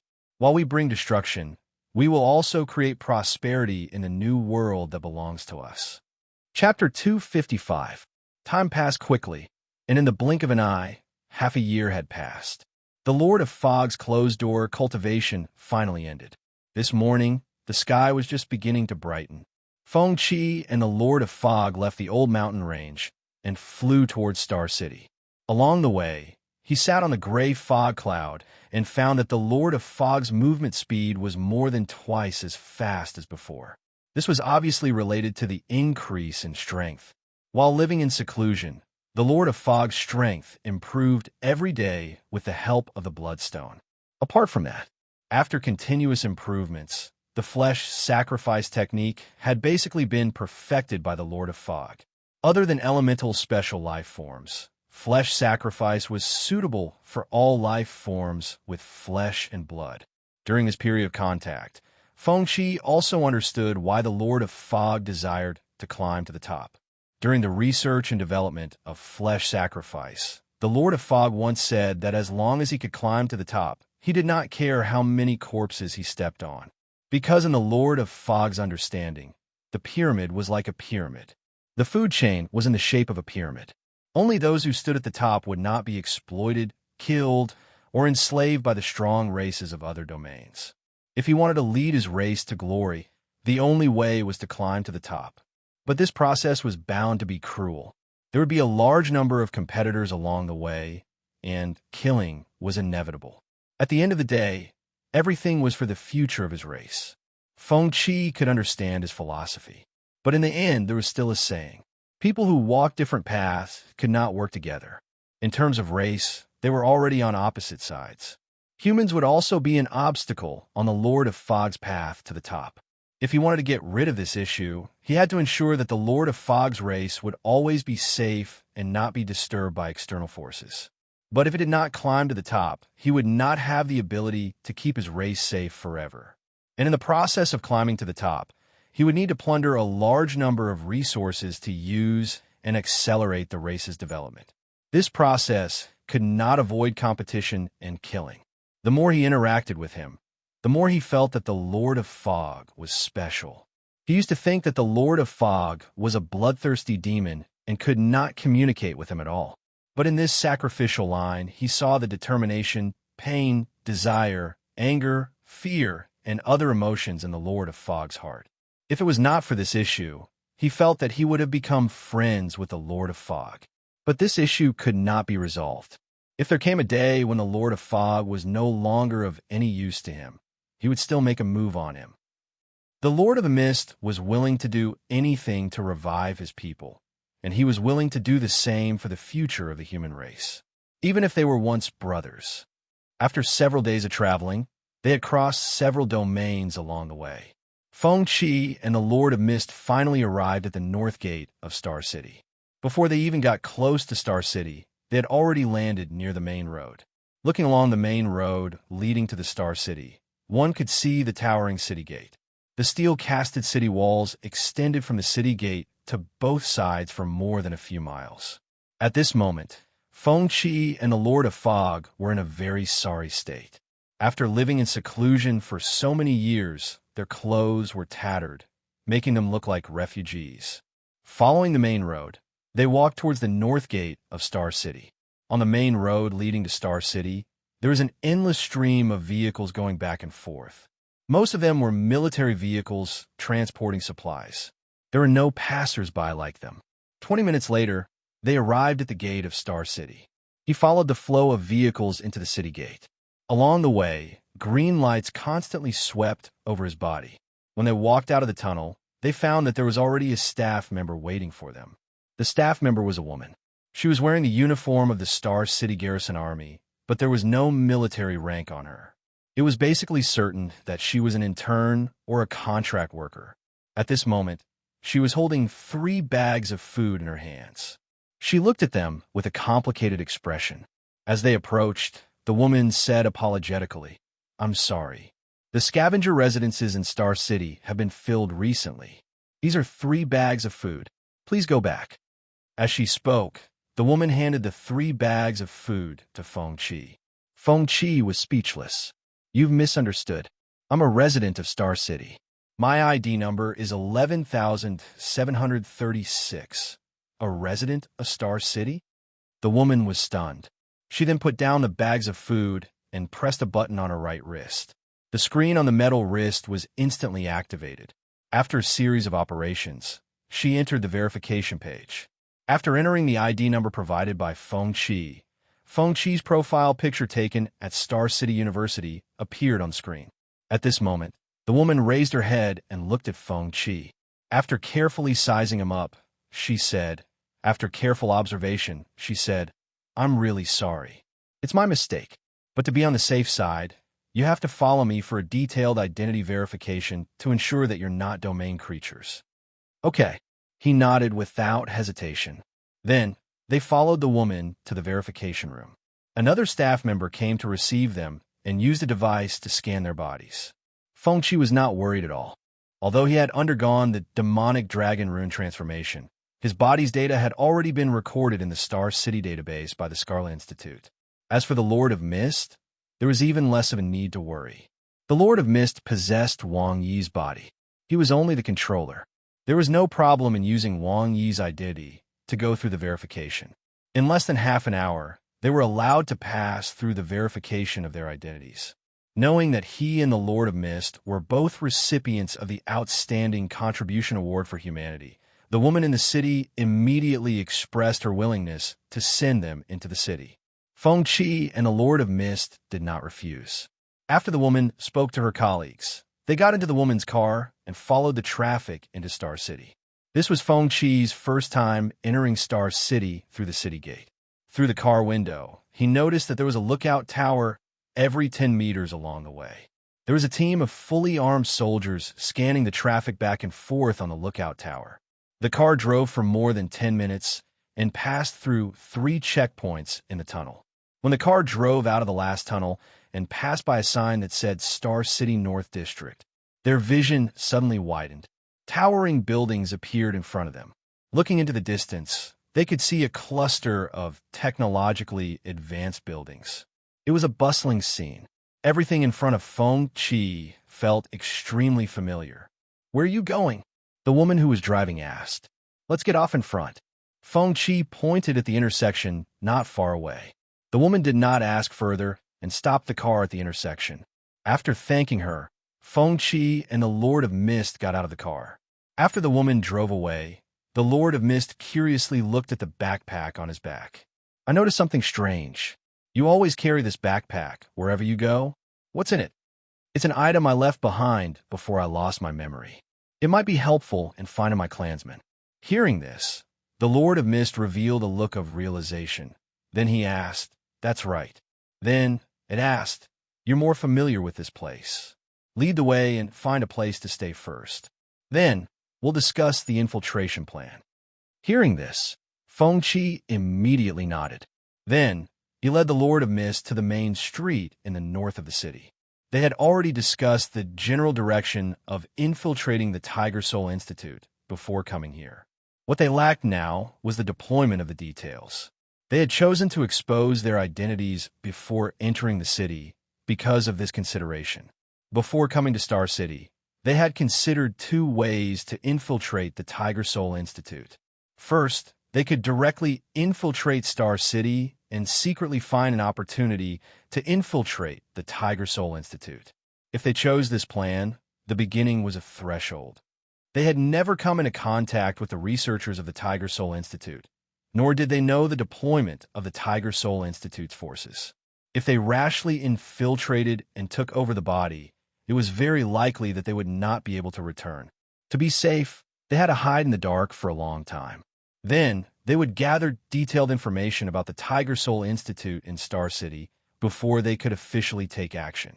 Second, they could enter Star City with their current identities and find an opportunity to come into contact with the Tiger Soul Institute. There was no risk in this step. Although their identities had been exposed, they had not been exposed to humans. Instead, they had been exposed to some of the domain forces. Their current identities were still useful. Furthermore, they could abandon their current identities at any time. Once the Lord of Mist changed into a new body, they would not have to worry about their identities being exposed. In the Lord of Mist's words, the domain creature in their eyes is Wang Yi. What does that have to do with me? Changing bodies is equivalent to starting over. This was also one of the reasons why they chose the second plan. The only problem now was that he could not change bodies at will like the Lord of Mist. However, this problem was not unsolvable. With the Lord of Mist's control over flesh and blood, it was not difficult for him to reconstruct a person's facial features. Once the infiltration plan succeeded, the Lord of Mist would help him complete the transformation of his appearance. When the time came, the Lord of Mist would have a new parasitic body. He would also be able to change his appearance and start over. After that, Feng Qi and Wang Yi would disappear. They would interact with the world with new identities at the Tiger Soul Institute. As they chatted, they arrived at the commercial street in the north of the city. After entering a clothing store, they changed their outfits and threw away the tattered clothes on their bodies. Finally, the Lord of Mist took out his phone and used the virtual bank card he had made when he was working at the steel mill to settle the bill. After doing all this, they checked into a nearby hotel. For their next move, they needed to wait for an opportunity to come into contact with the Tiger Soul Institute. As for how long they would have to wait, Feng Qi was not worried. Based on the frequency of the Tiger Soul Institute's activities, this opportunity would not appear for long. The second month in Star City. This afternoon, after lunch, Feng Qi lay on his bed, turned on his tablet, and began to browse through the latest news. After browsing for a while, he opened the Tiger Soul Institute's official website, as usual. At this time, a pinned announcement caught his attention. Tiger Soul Institute recruiting, professional ability experimenter, job requirements. Try to cultivate a newly developed ability. Cooperate with the staff to record your physical condition. Note, the ability experimenter's ability has passed the data simulation experiment, animal cultivation experiment, and 3 safety tests. The safety rate has reached 99%. The recruitment requirements are as follows. 1. Have at least 5 years of experience cultivating ability. Have cultivated at least 5 abilities. There is no requirement for the ability's star rating. 2. Have a high physical fitness. Bloodline strength must not be lower than 1580 points. 3. Have a certain level of understanding of cultivation. Examination required. Note, have the basic knowledge of cultivation. Can immediately remedy any errors in the ability's operation. Otherwise, it may cause irreparable damage to the experimenter. 4. Be between 20 to 50 years of age and have no history of serious injuries. Diseases in the body will affect the operation of the ability to cultivate. It may affect the progress of the experiment. 5. Graduates of the ability classes of well-known institutions will be given priority. 6. Retired frontline soldiers or frontline soldiers who are willing to become ability experimenters will be given priority. Also requires basic knowledge of cultivation theory. Recruitment note. Those who meet the above requirements can apply before December 3rd. After the application is approved, the examination time will be arranged separately. Seeing this recruitment announcement, Feng Qi realized that his opportunity had come. Originally, he and the Lord of Fog wanted to make initial contact through the Tiger Soul Institute's activities. For example, the cultivation concept competition, etc. But this time, the Tiger Soul Institute was recruiting ability experimenters. It was obviously easier to get in touch with the internal personnel of the Tiger Soul Institute. In the afternoon, he filled out the application form. After doing all this, he began to wait for the Tiger Soul Institute's notice. Judging from his resume, Feng Qi felt that it would not be difficult for him to become an ability experimenter. After all, his Mankind Outstanding Merit Medal was obtained by developing an ability. He could also fulfill all the other requirements. The only problem was that the Lord of Fog obviously could not come into contact with the Tiger Soul Institute by applying to become an ability experimenter. After all, his current identity to the outside world was Wang Yi of the Death Star's 3rd Battle Group. If he suddenly applied to join the Tiger Soul Institute as an ability researcher, it would definitely arouse the suspicions of the Tiger Soul Institute. More importantly, Wang Yi's age did not meet the Tiger Soul Institute's recruitment requirements. After discussing with the Lord of Fog, he decided that he would be the first to enter the Tiger Soul Institute to investigate the situation. The next morning, Feng Qi received a call from the Tiger Soul Institute.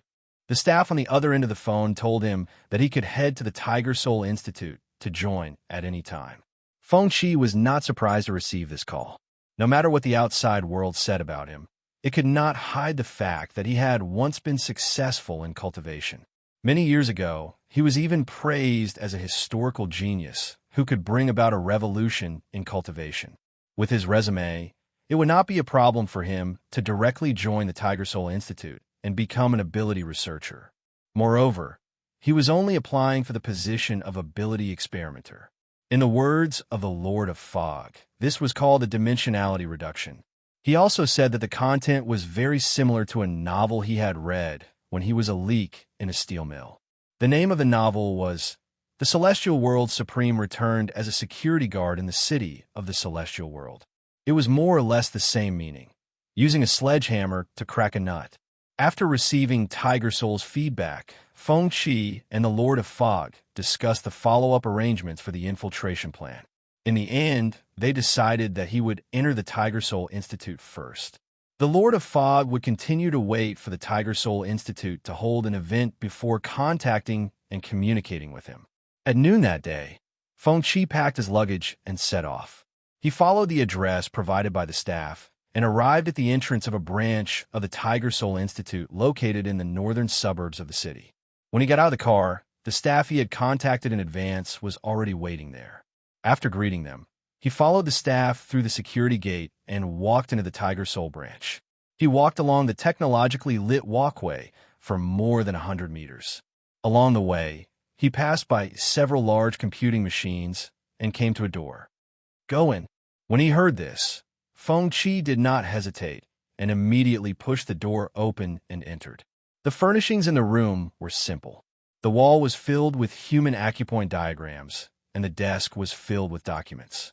Looking at the figure sitting at the desk with his head lowered and writing, Feng Qi suddenly felt that it was somewhat familiar. At this moment, the figure looked up. Their eyes met, and a familiar smile appeared in his eyes. Brother Qi, long time no see.